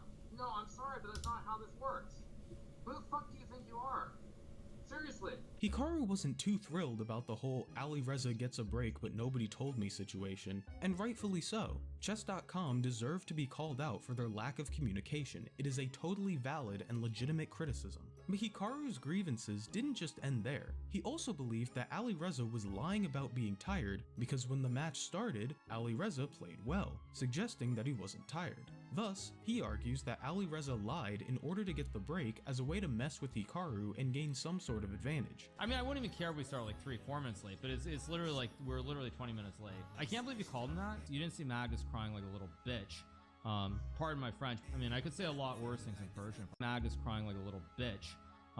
Pardon my French. I mean, I could say a lot worse things in Persian if I wanted to, but I won't. But it's more because he also made it up, completely made it up. You look at his play, he's not playing like he's some guy who's tired and can't play anymore. It was just to get an extra 20-minute break. That was the only reason he did it. He's not tired at all. Disregarding the fact that the whole purpose of the break was so that Alireza wouldn't be tired, this comes off as if he's only decided to protest now after he's gotten smoked off the board. Because if Hikaru was winning, there would have been no complaints whatsoever. At least not like this. Alireza claims he's tired, he plays poorly, everything checks out. He must not be lying, I'm still the GOAT. But since Alireza had just won 6 straight games, now suddenly he's a liar and the break was unfair. It doesn't matter that we can literally see Alireza on the broadcast looking exhausted, because according to Hikaru, being tired means you are contractually obligated to play poorly. Anyways, after this little hiccup, they ironically took another break before resuming the match. Alireza was able to close out Hikaru to win the first set, and barely eked out another victory in the second set to win the whole event.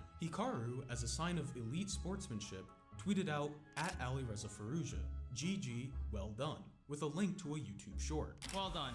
He deserved it. At least the chess spoke for itself at the end.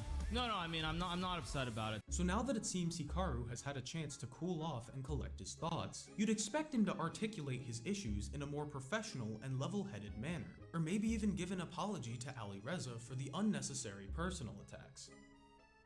It somehow got worse. His advantage was he didn't care. Good joke. Alireza cares a lot more about all these things. He, his dad, his brother, all those crazies care more about these things than I ever will, fortunately. This is all over the fact that Hikaru got second place instead of first, by the way. If Hikaru was upset about the lack of communication from chess.com and not having a say in whether or not there was a break, that is totally fair, no issue with that at all. But that is a chess.com issue. Attacking Alireza and his family, accusing him of lying simply because you lost, and demanding that he be penalized for a decision chess.com made is just insane. Also, I love how he says Alireza has never beaten him when it matters. Let's just be clear, when I played him when it matters, he hasn't performed very well.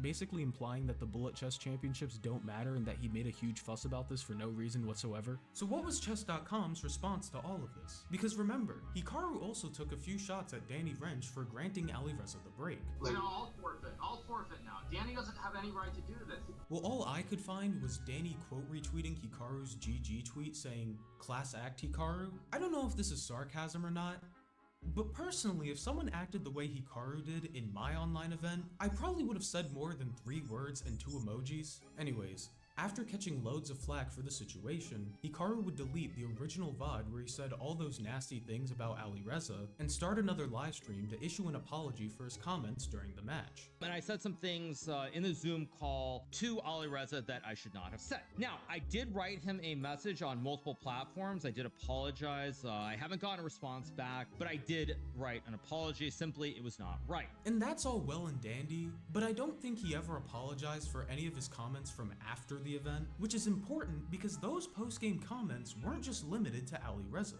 One of the commentators would also catch a few strays from Hikaru as well. But why?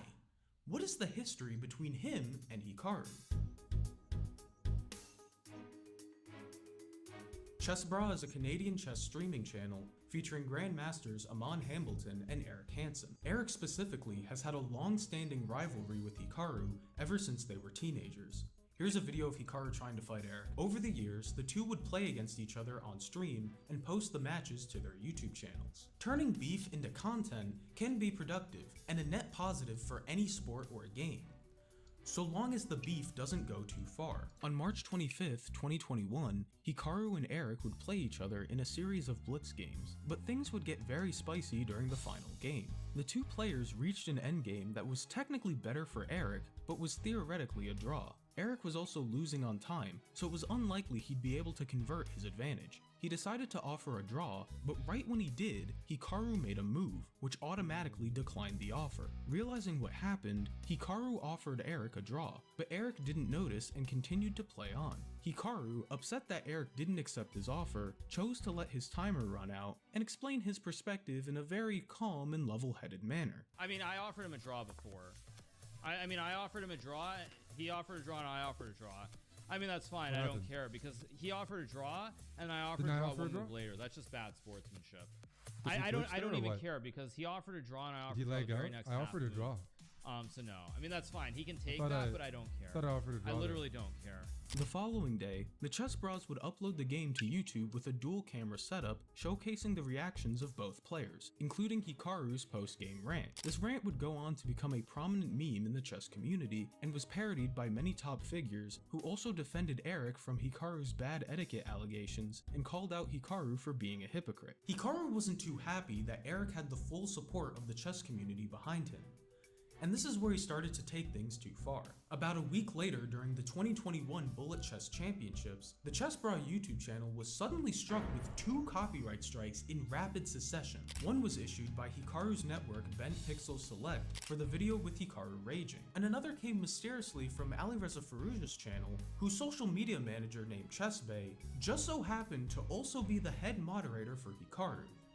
But I'm sure that's just a coincidence. You see, on YouTube, copyright strikes are always done manually, meaning an actual human, not an automated system, went to the Chess Bra channel and struck the videos, and once you reach 3 strikes, your channel gets terminated. So Eric, out of fear of losing the channel, was forced to drop out of the Bullet Chess Championships and private every video featuring Hikaru. Hikaru's channel's striking our videos, and one more and our channel gets deleted, and I just have to deal with that. He would also do a live stream addressing the entire situation and accusing Hikaru and ChessBay of being behind the strikes, as well as abusing their power within the community. You see, ChessBay was not only Hikaru's moderator, but also a moderator for Chess.com, meaning she had control over which streamers got all the raids, hosts, and traffic from Chess.com. She also had a say in who got to appear in Chess.com events such as PogChamps. Personally, I don't understand why Chess.com decided to give an anonymous person all 3 Netherstones and the ability to dominate the Elder Brain,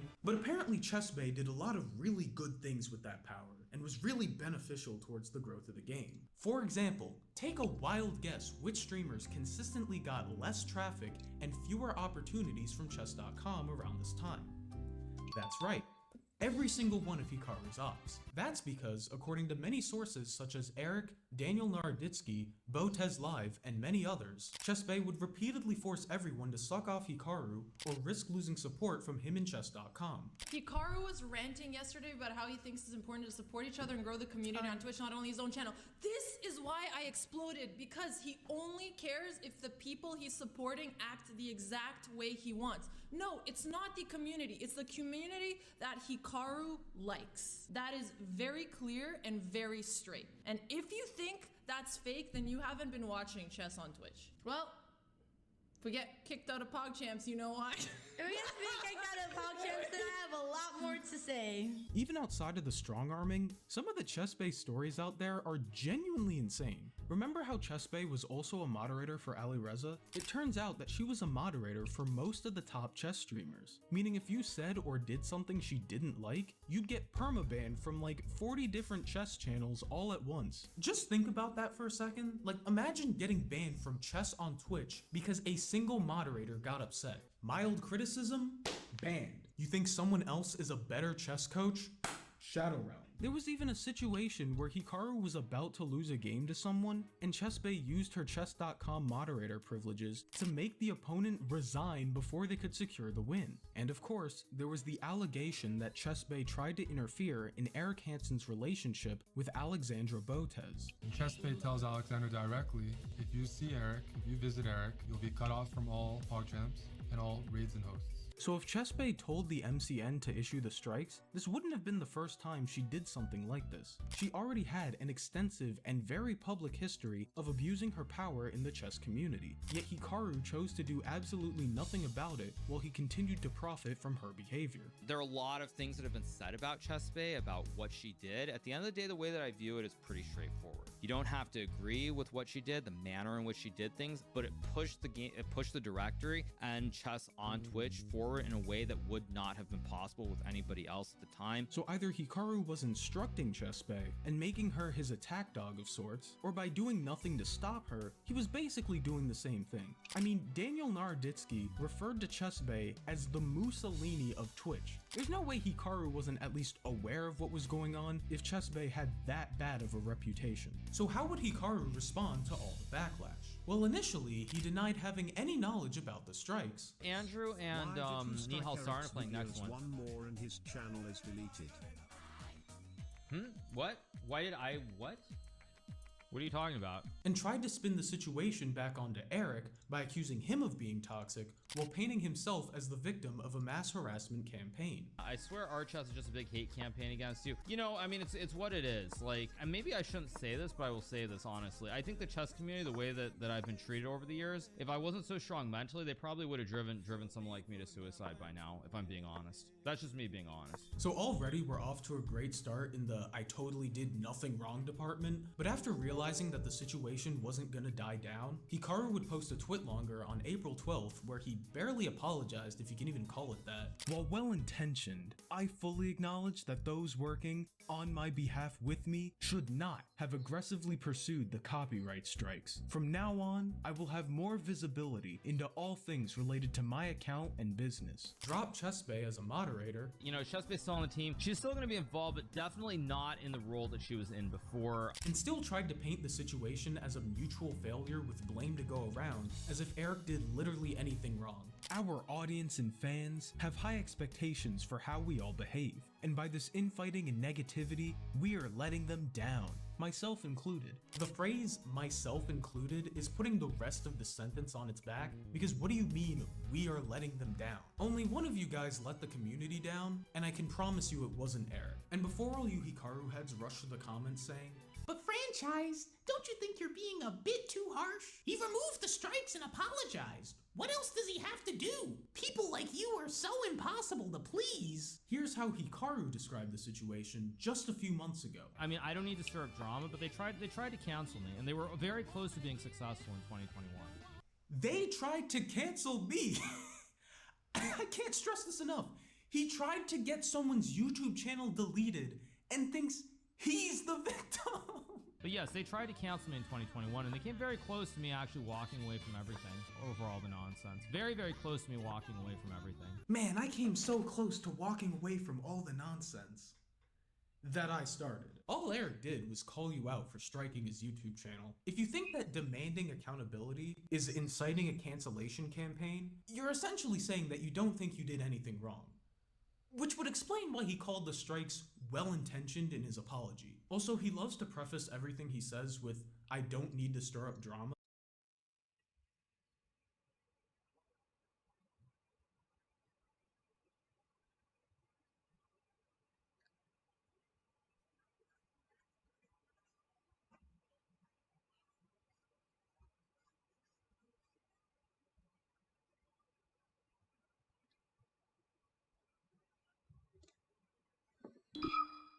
The life of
Brian. This is my favorite comedy of all time. Now, to me, Black Dynamite is the funniest movie I've ever seen based on the humor alone, but Life of Brian goes above and beyond that. It can stay a consistently funny film while at the same time having a serious message. And majority of the time, that bugs me about most comedies. They try to include a serious plot line within a movie that's just supposed to be funny. Dinner for Schmucks, at least to me, is a movie filled with a lot of humor, but unfortunately, they include serious scenes, and that just kind of slows down the movie altogether. And I keep using this movie as an example because it is the best example to me. Comedies with serious scenes are fucking drag to watch. Life of Brian is the only comedy I've seen that can pull this off, and maybe Shaun of the Dead, but Life of Brian has this moral that you shouldn't be just a blind follower when it comes to religion. It's good to question things, and what makes this special is that it's not out of place. It works perfectly in the film. The execution of this message is really good. And best of all, the Monty Python people know this is a comedy. It's a comedy first, and they keep it that way. The Breakfast Club. Sorry, but this is the only John Hughes movie on this list. I think this is the only movie I consider to be, I guess, top tier. His other movies are good, but I haven't seen one that's on the same level as this film. Actually, now that I think about it, Ferris Bueller's Day Off is probably pretty close to this one. Now, a lot of people talk about this movie. It's referenced a lot. However, I still think it's overlooked. I love the fact that there's 7 characters in this film that at least one person can relate to, or 8 if you count all the parents as one character. Even that one scene at the beginning where the parents are interacting with their children, there's barely any dialogue, sometimes no dialogue, but you get a sense of what these parents are like, which shows the home life the main characters are living in. Everyone loves Bender. Bender's a great character, I agree, but honestly, I liked Andrew Clark more. He just felt more real to me. Maybe it's because I knew guys like him in my high school. Bender, not so much. The Breakfast Club is a classic, and for many good reasons. Catch Me If You Can.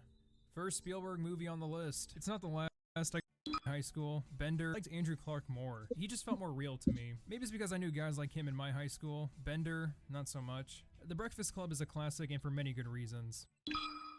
Catch Me If You Can. First Spielberg movie on the list. It's not the last. I got one more on here, and it's up higher. I'm sorry if I don't have any other Spielberg movie on here. He's a fantastic director, but sometimes he lets the campiness in his writing take the steering wheel. And unfortunately, it kind of turns me off from his movies, especially in his PG-13 films, because he can never find a perfect balance between going all out and keeping it family friendly. Fortunately, Catch Me If You Can doesn't have that tone issue, despite the movie being PG-13. Here, Spielberg is able to keep the movie fun, but also grounded. It doesn't become campy, it doesn't become whimsical, it doesn't do any dumb shit like that. It keeps the same tone for the entire movie. I also like that Catch Me If You Can is a bit of an adrenaline rush. I mean, it's not exactly like Good Time, where the whole movie is just one big adrenaline rush, or Uncut Gems, because there are moments in this movie where it kind of calms down. And you know what? I actually prefer that, because sometimes when a movie's too intense, I'm kind of taken out of it. But Catch Me If You Can has a couple of breathers. It gives the audience time to relax. And not only that, but this film has strong characters, a strong story. Acting is amazing. I mean, you got Christopher Walken, Leonardo DiCaprio, Amy Adams, Tom Hanks. A very strong cast for a very strong film. Come and see. I do have other war films above this one, so it's not my favorite, but I will say it is definitely the most realistic war film I've ever seen. The imagery is so dark, gruesome, gritty. Come and See uses pretty much just practical effects, and the cinematography is so good that it makes it look like actual footage from World War II. It's amazing how grounded and realistic this film is. Actual footage from World War II. It's amazing how grounded and realistic this film is. And while I do like it a lot, I thought the story could have been a little bit stronger. It's by no means bad, but I'm not a huge fan of the journey plot where a character just goes to different locations and it's kind of episodic. It works in TV shows like Cowboy Bebop and Samurai Champloo, but in a movie, I don't know, it's just alright. But what's just god tier is the acting. The acting is fucking fantastic. Again, if you watch this film, it feels like actual World War II footage. Like, it is scary realistic. The actor who played Florian, the main character, did an amazing job. It's almost too real. Like, that's how good his acting is in this film. If you want to see a war film that shows the side of the Russians during World War II, I definitely recommend this one. Goodfellas. You guys might be a little bit hurt to see this low on the list because I've seen a lot of your comments ranking your favorite films, and it seems Goodfellas is always in your top 10, so sorry. If it means anything, it's my second favorite Scorsese film. I have one more just above it. But anyways, I still adore this film. Pretty much love it for the same reasons I like The Wolf of Wall Street. The only two differences, the style is much different in this film, and I think Goodfellas had a better cast. And that's not to say The Wolf of Wall Street had a terrible cast. It's actually really good as well. But I mean, Robert De Niro and Joe Pesci, like, that is incredibly hard to beat, and this is in their prime. I also thought the plot was more interesting in this film than The Wolf of Wall Street. There was a lot more tension, like people were dying left and right as opposed to, you know, is Jordan Belfort gonna lose his money? I kinda hope he does. I will say Leonardo DiCaprio almost made me root for Jordan Belfort, despite the person he's portraying in real life is a huge fucking scumbag. But anyways, back to Goodfellas. I also find this movie to be funnier, even though it doesn't try as hard as Wolf of Wall Street. And that movie's also really funny, but this one's more subtle. And honestly, I can't really think of any problems I have with the movie itself. From a technical standpoint, from a writing standpoint, it's pretty damn near perfect. Pulp Fiction. Yeah, this one might be too low for some of you too, but whatever, it's my list. This is my second favorite Tarantino film, and the other one's much higher on the list. If you've seen my Tarantino list, you probably know what's up above. But what do I love about Pulp Fiction? Well, this is gonna sound weird after complaining about episodic movies, but I like the fact that it doesn't have a cohesive plot. The whole movie's like a puzzle. You're constantly putting shit together as you watch it, but at the same time, it's very relaxing. It's not one of those intense mind game movies, you know, it just shows you different parts of the timeline within the film. It is kind of episodic in a way, but not really. There are different subplots in here, but it's all kind of connected. The performances are amazing. I really liked Samuel L. Jackson and Uma Thurman, but my favorite performance in this film is from Christopher Walken. His one scene in this film is one of the funniest fucking things I've ever seen. I love how it begins in a serious tone, and then you slowly start to realize this is supposed to be comical. When we hear that Bruce Willis's dad dies from dysentery, and then we later learn that he shoved the watch, the very important watch in the movie, up his asshole, you put the pieces together that the watch killed him. Shit like that is hilarious to me, and I love how subtle they are about it. You know, they don't bring it up and be like, oh, it was the watch that did it. You just kind of figure it out for yourself. I also want to say I really enjoyed John Travolta in this movie, and I usually don't enjoy his performances. I don't know, he's in a lot of bad movies and sometimes it's enjoyable, but it doesn't fit him, but I loved him in this one. Overall, Pulp Fiction is very unique and very enjoyable. Rashomon.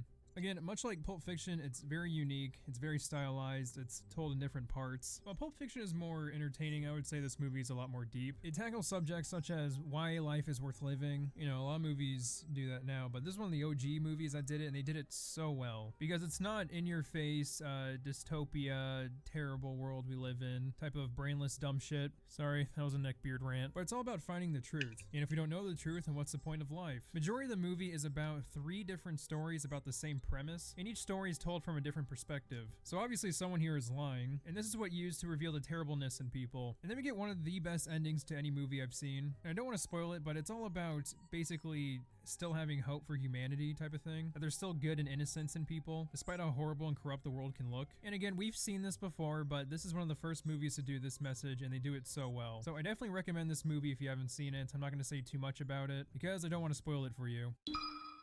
American Psycho.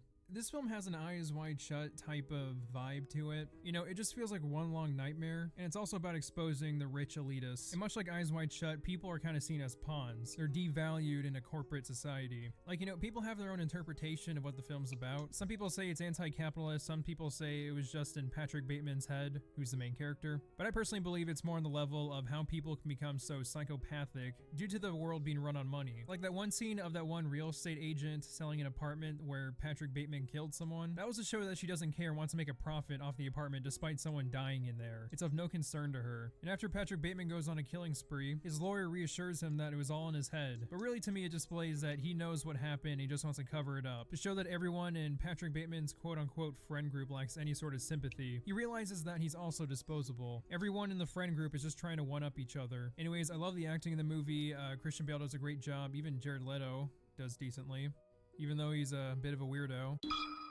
Into the Spider-Verse. After the greatest film of 2017, the Emoji Movie, came out, of course my expectations were high for Spider-Verse. Jokes aside, I love this movie. I mean, I've never seen a production studio upgrade this much, and they didn't have to. I mean, despite how horrible the Emoji Movie was, it did make a decent amount of money. It's like Illumination, you know, they'll produce any sort of shitty movie and it'll make some cash back. It pains me to say this, but the input and output ratio of Spider-Verse is very similar to that of the Emoji Movie. Why is Spider-Verse just the best gosh darn movie around? When I saw the trailer, I thought the film would just be visually appealing. I thought it'd be overall bland because the characters are boring and, you know, the story's not all that great, but I was pleasantly surprised. Everything about Spider-Verse is fantastic. The characters, the story, the music, and because of the unique art style, there's a lot of hidden jokes, a lot of hidden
Easter eggs, even other smaller aspects like the pacing and the comedy. I believe all of it is perfect. Even the more sorrowful scenes hit pretty hard. I saw Spider-Verse right after Stan Lee's death, and his cameo just fucking hurt. I will say one issue I have with the movie is when the other Spider-Man characters are in a different universe, randomly they'll just start glitching out. And even though Gwen is from a different universe, she didn't do that in the school. I guess you could argue this is a nitpick, but at the same time it is kind of integral to the plot. But really that's my only issue. Other than that, it's my favorite Spider-Man film up to date.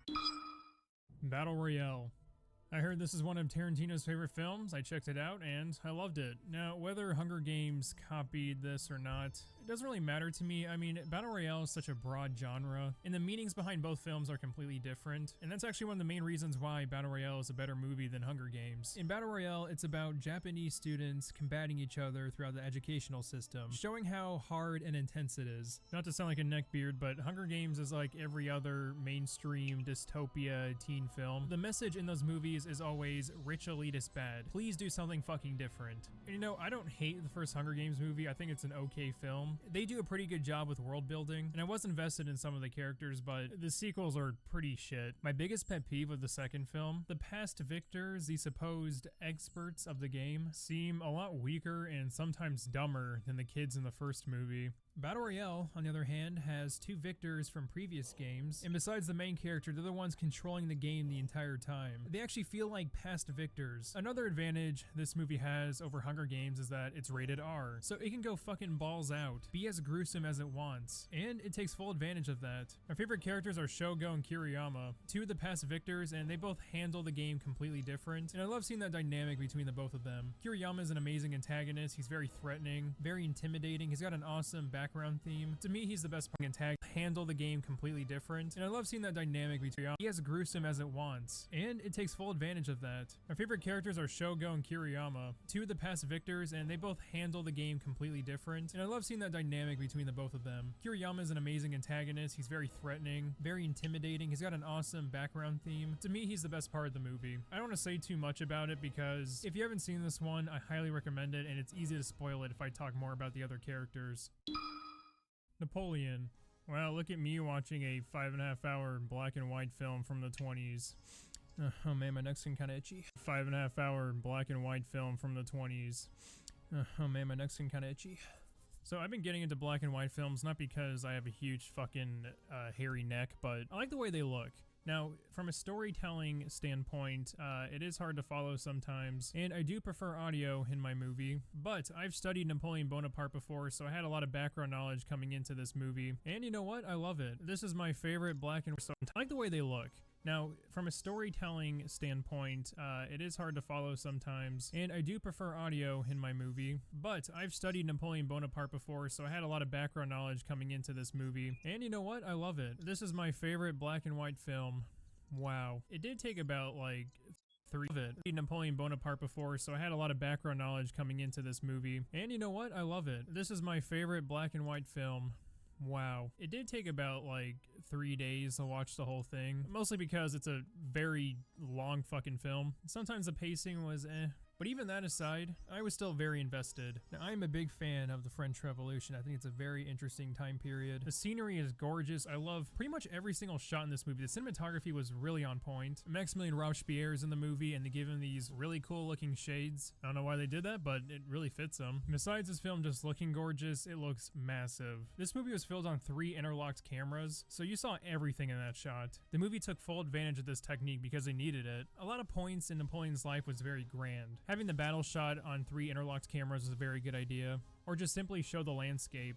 Now, one issue I do have with this movie is that it doesn't feel too grounded at maybe 1 or 2 points. It feels like that whimsical Spielberg theme that he tries to push in his movies, and that shit annoys me. But I give Napoleon some slack because, again, it was made in the 20s. Honestly, a positive is just that the actors weren't too exaggerated in here. They knew to keep it calm and collective, since, you know, the actors during that time had to exaggerate through their acting because of the lack of audio. But that's kind of nitpicky. Overall, I really enjoyed it. Lawrence of Arabia. Much like Napoleon 1927, this movie is also incredibly grand in terms of scale. Everything just feels so massive and vast and open. And I'm surprised I like it as much as I do because to me the desert is a very boring place. Save Western films because they have more going on in the background than just sand. I don't like sand. Now, the background of Lawrence of Arabia is just sand for most of it, but there's also the addition of music and cinematography. For me, both of these elements really got me invested and pulled me into the film, because if I'm not invested in the environment around the characters, then I find it harder to actually get invested in the characters themselves. The cinematography took full advantage of the grand landscape, and of course that famous main score that gives most people goosebumps. I never knew much about Thomas Edward Lawrence until I saw this movie, and from what I've heard, the film is very faithful to his memoir, and that's probably one of the reasons why I was so invested in the film, because I'm learning actual history by watching it. I also love how much of an emotional ride it is. Like, there's some great happy moments, some feel-good moments, some sad moments, some characters in the movie that might make you angry. Now, if these type of movies bore you where it's just kind of telling the life of a certain historical figure, I understand, but to me, I would consider it to be a masterpiece. Pink Floyd, The Wall. This movie has gained a lot of attention recently because of Doug Walker's horrendous review of the movie. It's not even about an opposition of opinions, it's just fucking god-awful. I mean, every movie reviewer I know on the website has completely shat on that movie review, and for good reason, but actually talking about the movie itself, I'm not saying that smoking a joint before watching it doesn't enhance your experience. That's completely shat. Fucking god-awful. I mean, every movie reviewer I know on the website has completely shat on that movie review, and for good reason, but actually talking about the movie itself, I'm not saying that smoking a joint before watching it doesn't enhance your experience. It does. But I will say it's also fun sober. If you haven't seen it, it's basically one long music video. If that's not your thing, I get it. There is a story, there are certain characters, but it's not like a linear, simplified told story. And to be honest, I'm not watching it for that reason. I'm not saying it's bad, but the music and art style are just in another fucking tier. I love how this movie looks, how it sounds. I love how over the top it can get. I can't really describe anything else about it besides like the hidden meanings and whatnot, but I could talk about that for probably an hour. But yeah, you guys should just watch it for yourselves if you haven't seen it yet. In case you want to keep your pissy mood, I suggest watching the movie and then right afterwards watch Doug Walker's review of The Wall. You know, just a nice way of turning on that 8 part of your brain. Some things are just so cringe that it fills me with rage. I don't know why. 2001 Space Odyssey.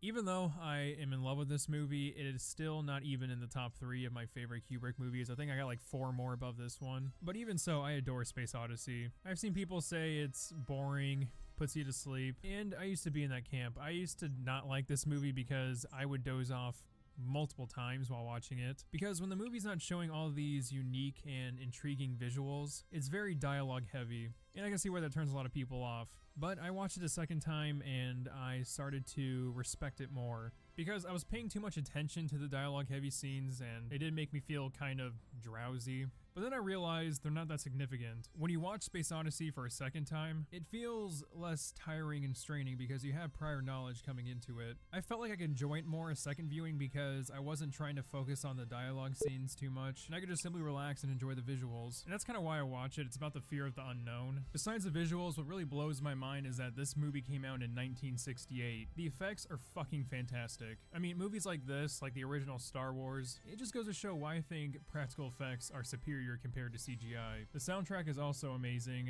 The music gives off this grand yet emptiness vibe, but the movie also knows when to be silent because it is in space, an empty void of nothing. One of the characters' deaths in this movie was done completely in silence and it really fit. Since, you know, there's no sound in space, it just felt very real and eerie. Brazil.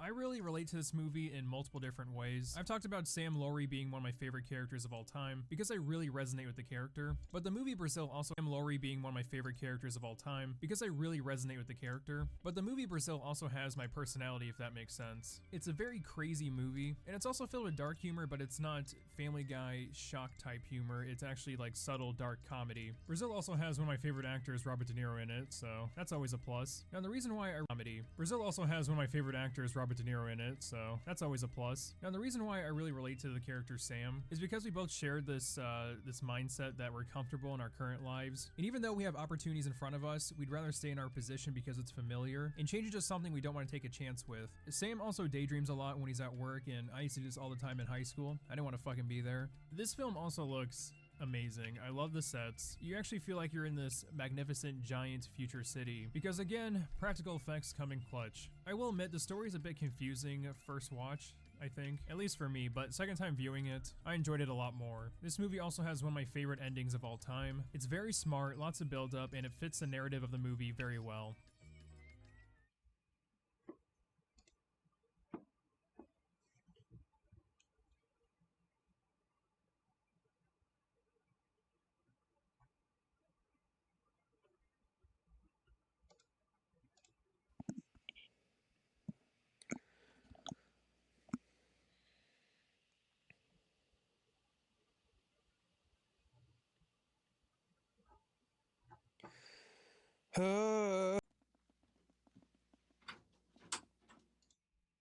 People to like talk shit about or whatever, but yeah.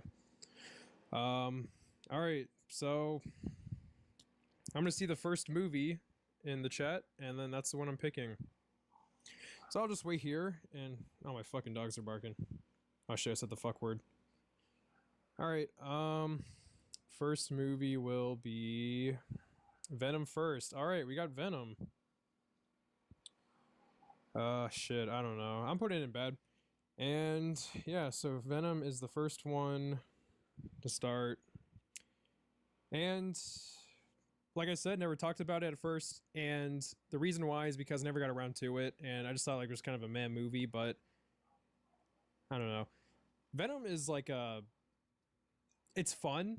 It's exciting. It's action packed, but it's just stupid. And it could have been a lot better. You got Tom Hardy as playing Eddie Brock, and that's perfect casting in my opinion. He's a pretty built, you know, guy, and it kind of fits the character. You know what? Now that I think about it, I'm putting this in the okay. Just saying. All right, yeah, Venom's going in okay because now that I'm thinking about the movie, I'm remembering things I really liked about it. Good casting.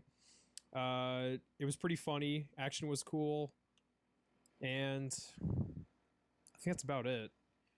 Things I didn't like were the dialogue. A lot of the characters were kind of eh. The villain was stupid.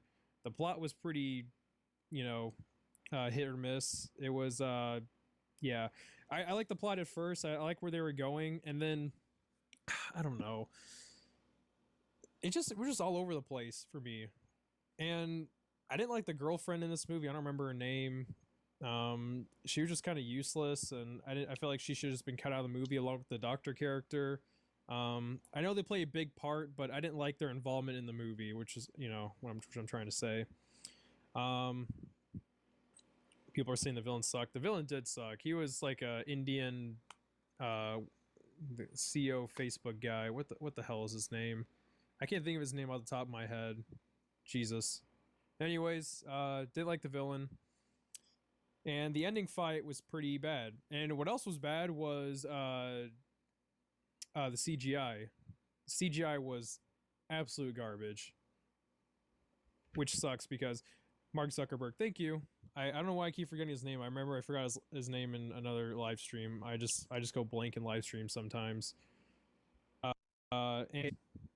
Clearly it is the best Spider-Man movie. And we can all have different opinions, but in my opinion, and it's a pretty popular opinion, this is the definitive and the best Spider-Man movie. It's so good. Everything about it is perfect, I think. There's a lot of lag. Can't even hear.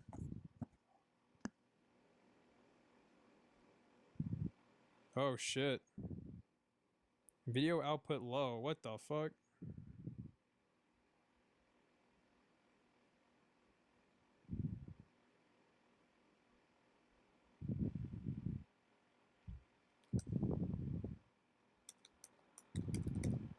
Is it working now?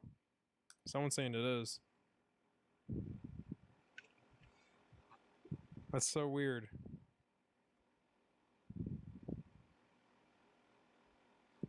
Testing, 1, 2, 3, testing.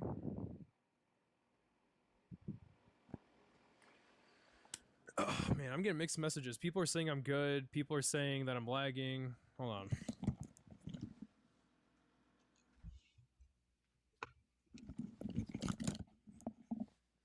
It's good for you guys? Okay, it's good. All right, awesome. That was weird. All right, so where the hell was I? Yeah, now I see the live stream strength is coming back. So yeah, that was weird. I don't know why that was all, you know, laggy. All right, to Spider-Verse. Oh yeah, that's what I was saying. Everything in this movie is perfect. So, you know, there's really no real flaws with this movie, at least in my opinion. And okay, everyone's saying the internet's good. There's no lag anymore. All right, so that's good. I guess I will say the one flaw I have with this movie, and it's kind of a nitpick. I feel like Gwen Stacy, when she was at the school, you know, she should have been glitching out like everyone else. And, you know, it didn't for some reason. They never explained it. And, yeah, I don't know. Why is everyone saying spoilers? It's been out, guys. It's fucking been out. Oh, I said the fuck word shit. Okay, whatever. Yeah, it's spoilers. It's on Netflix, guys. Get Netflix. All right. Gwen Stacy, for some reason, didn't glitch when she was at the school, and she was supposed to. She got there before Peter B. Parker, and you know she didn't glitch while she was at the school. I thought that was kind of weird, but anyways, yeah, that was my only flaw with the movie. I thought that's my only like nitpick. I feel like there should have been something about that, but yeah, whatever. And yeah, so that's my only flaw with the movie. I like the characters. I think Miles is a very relatable and just an overall great written character, you know, because he makes mistakes, he overcomes those mistakes and obstacles and rises up. And a lot of people didn't like Kingpin as a villain, but I thought he was really good in this movie. He was sympathetic, and I didn't think that's what they were going to go for, but you know, they didn't have to make the villain sympathetic or even give him any sort of character. They could have made him an obstacle, but they actually gave this character, and they didn't have to do that because the movie was already pretty perfect. And you know, yeah, so okay, someone's saying lag. I don't know why. Whatever, no one else is saying it. I'll wait until hundreds of people, or I mean, you know, 10 people say like F in the chat or whatever, and then I'll know something's up. Speedy Fox 69 said, "Bruh, his head though." Yeah, Kingpin's head was pretty small, so I guess it's my other nitpick. No, I'm just kidding. That's not even a problem. Yeah, so just an overall good movie, and a lot of people want to say that the three other Spider-Men weren't needed, like Penny Parker, and then the Peter Parker from the 1940s, and then Porky Parker, whatever the hell his name is. But I think it's good that they included them in the movie because they resemble like teachers for Miles, and he disappointed not just Gwen Stacy and Peter B. Parker, but also three other Spider-Man, so it was extra hard on him. So I thought that was really cool that they added them, and plus they, you know, they add more to the story. And yeah, for some reason the pacing was really good. I thought it was gonna suck just because of the movie length and the amount of characters in it, but no, it was actually really good. So yeah, that's all I really gotta say about the movie. It's pretty much a perfect movie, one of my favorites. And I can watch it over and over and find new things in it, which is really cool.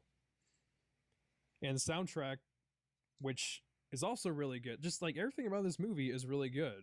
And, you know, I don't even need to talk about the animation art style because people have done that to death, and we all know it's just fantastic. So, yeah, how long is the movie? I believe it's like an hour and 50 minutes, if I remember correctly. Let's see, which movie should I do next? I'm gonna wait till the next suggested. Amazing Spider-Man. I saw the first one first from Yeet. All right, where that little bitch at? I think this is the one. No, yeah, that's two. This is one. I'm putting it on the bad category. I mean, it's just kind of bland. Nothing really wrong with it, but I was kind of bored throughout a lot of the movie. The villain is good, I will say that, and that's about all I liked from the movie, honestly. I guess the action's really cool too. I like the fight at the school. And, you know, that Stan Lee cameo was really cool too. But yeah, the villain was the only like cool part, except for the ending where he wanted to turn everyone into giant lizards. He started out as like a sympathetic villain, and I can get behind what he was doing, but then he just wanted to turn everyone into lizards. That was stupid. And Mr. Butters says Uncle Ben kills himself. That's pretty much what happens. For whatever reason, he sees this guy stealing beer from a convenience store, and when the gun drops on the sidewalk, he goes for the gun. why. I get it. They want to portray him as some sort of heroic person, but that's such a stupid thing to do. Like, that's just asking to get killed, you know? Who does that? That's not a heroic thing to do. That's a stupid thing to do. So the Uncle Ben death was kind of stupid, and it kind of ruins the movie because that's like one of the key elements of every Spider-Man movie. It's not really in Tom Holland's movies, and I don't think it was really needed, but they nailed it in the Tobey Maguire movies, I believe. And the first movie, when Uncle Ben died, it was fantastic. Spider-Verse, Uncle Aaron's death was fantastic. They ruined the Uncle Ben death here in the Andrew Garfield movies, or Mark Webb movies, whatever you want to call them. He just died in a stupid way. He wasn't sad because he was a moron. Anyways, casting. Andrew Garfield is not Spider-Man. He's not a good Spider-Man. He's not a good Peter Parker. He's a great actor. I liked him in The Social Network, but he just sucks as Spider-Man. This is horrible casting. It's kind of like Brie Larson. I think Brie Larson is a good actress. She's a bland person, but she's just not right for Captain Marvel either. Yeah, like I said, I like Andrew Garfield. Just horrible casting. Rush Izzy says he's too cool. That's exactly my point. He's not nerdy.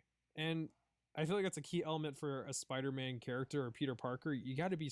like I said, I like Andrew Garfield. Just horrible casting. Rush Izzy says he's too cool. That's exactly my point. He's not nerdy. And I feel like that's a key element for a Spider-Man character or Peter Parker. You got to be somewhat nerdy. You know, you can't be this cool kid or whatever.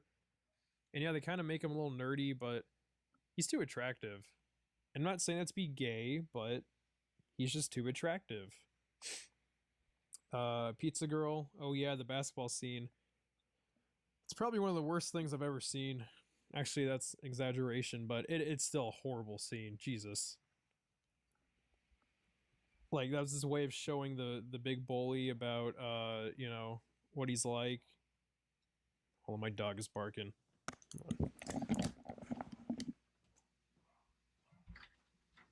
Shut up!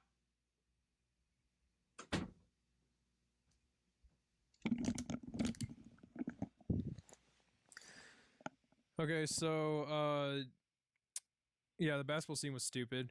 Gwen Stacy, I thought, was a pretty good casting choice for Gwen Stacy. Emma Stone was a good casting choice for Gwen Stacy.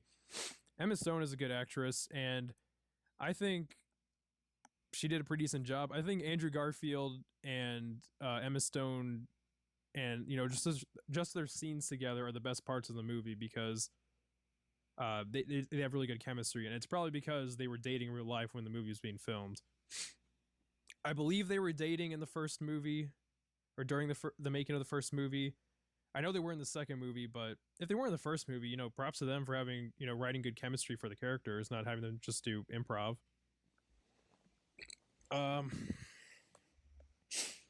Yeah, so just it's in the bad category for being boring, pretty much. And there's some other stupid elements to it, like, you know, lizard guy turning everyone to lizards and all that.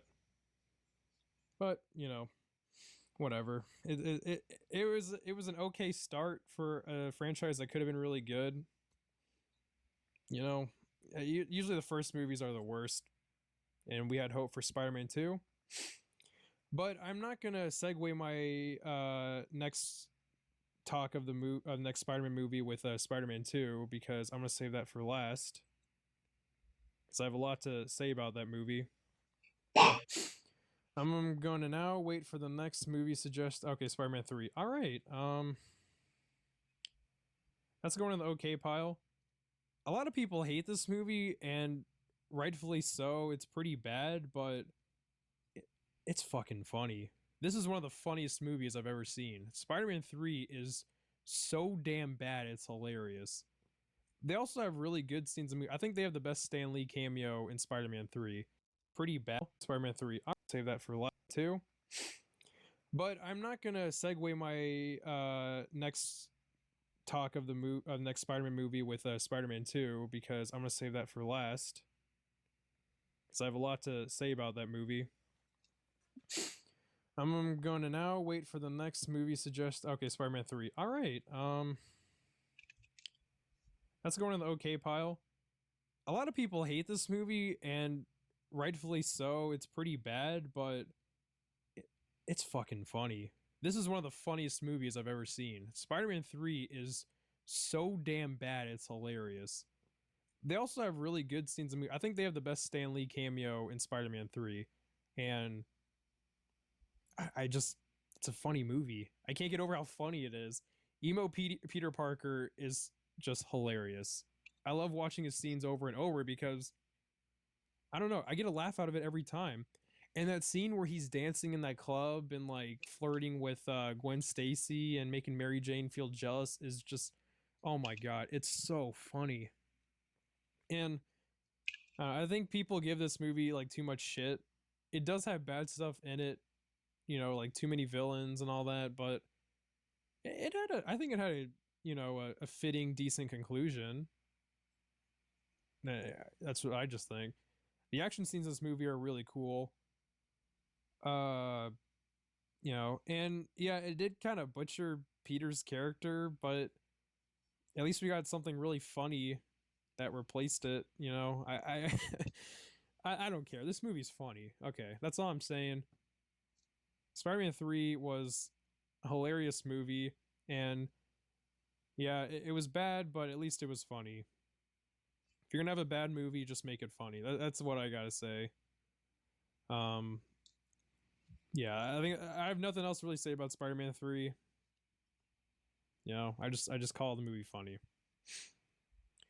All right, waiting for next suggestion, I guess. Far From Home. Yeah, let's talk about that. I'm putting it in the bad category. I still think this movie's bad. I did rewatch it a second time, and the biggest mistake I made in the video talking about Far From Home was that I said he didn't use the spider sense in the at the end. And that's true, but the problem with that is they don't really take advantage of this concept.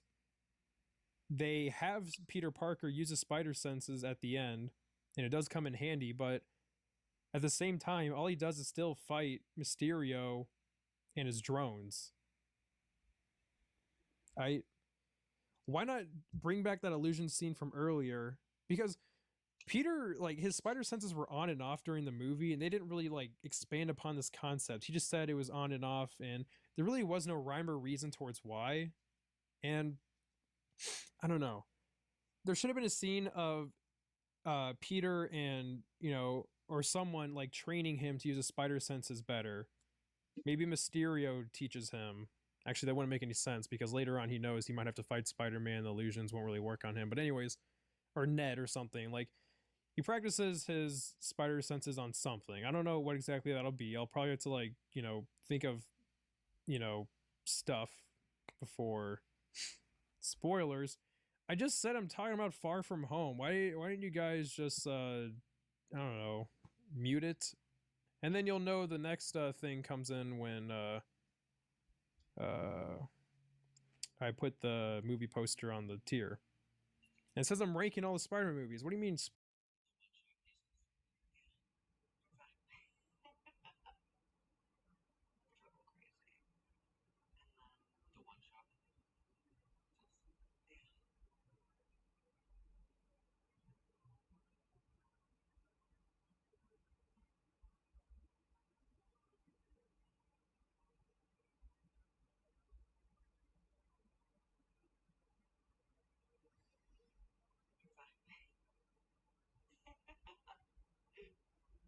He got one shot at it.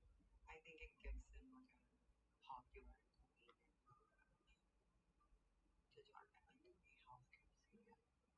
You have been circulated on the internet for statements surrounding healthcare needs. No doubt people are familiar with. Do you have a preferred solution for the crisis in American healthcare now? I do want people to have healthcare. I meant it when I said it. Anna actually asked me, I thought Eugene seen a Sailor Social Sudan. Which is likely.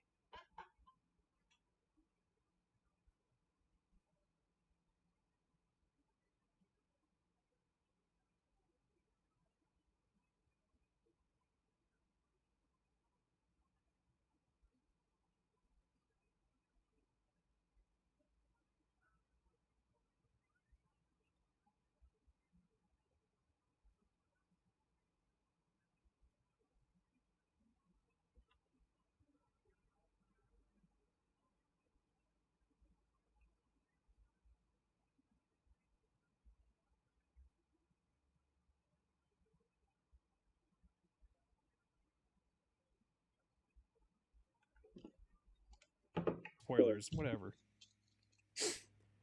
Or Peter Tingle. They call it as Peter Tingle in the movie. Whatever. That's fine. That's funny. But spider senses in Far From Home were not expanded upon. And okay, everyone's still complaining about spoilers. I'm just getting distracted. Sorry. So where was I? Oh yeah, there should have been a scene of him practicing his spider senses, not him magically learning how to master it at the end, because he didn't really practice it throughout the movie. And the drones fighting Peter Parker at the end were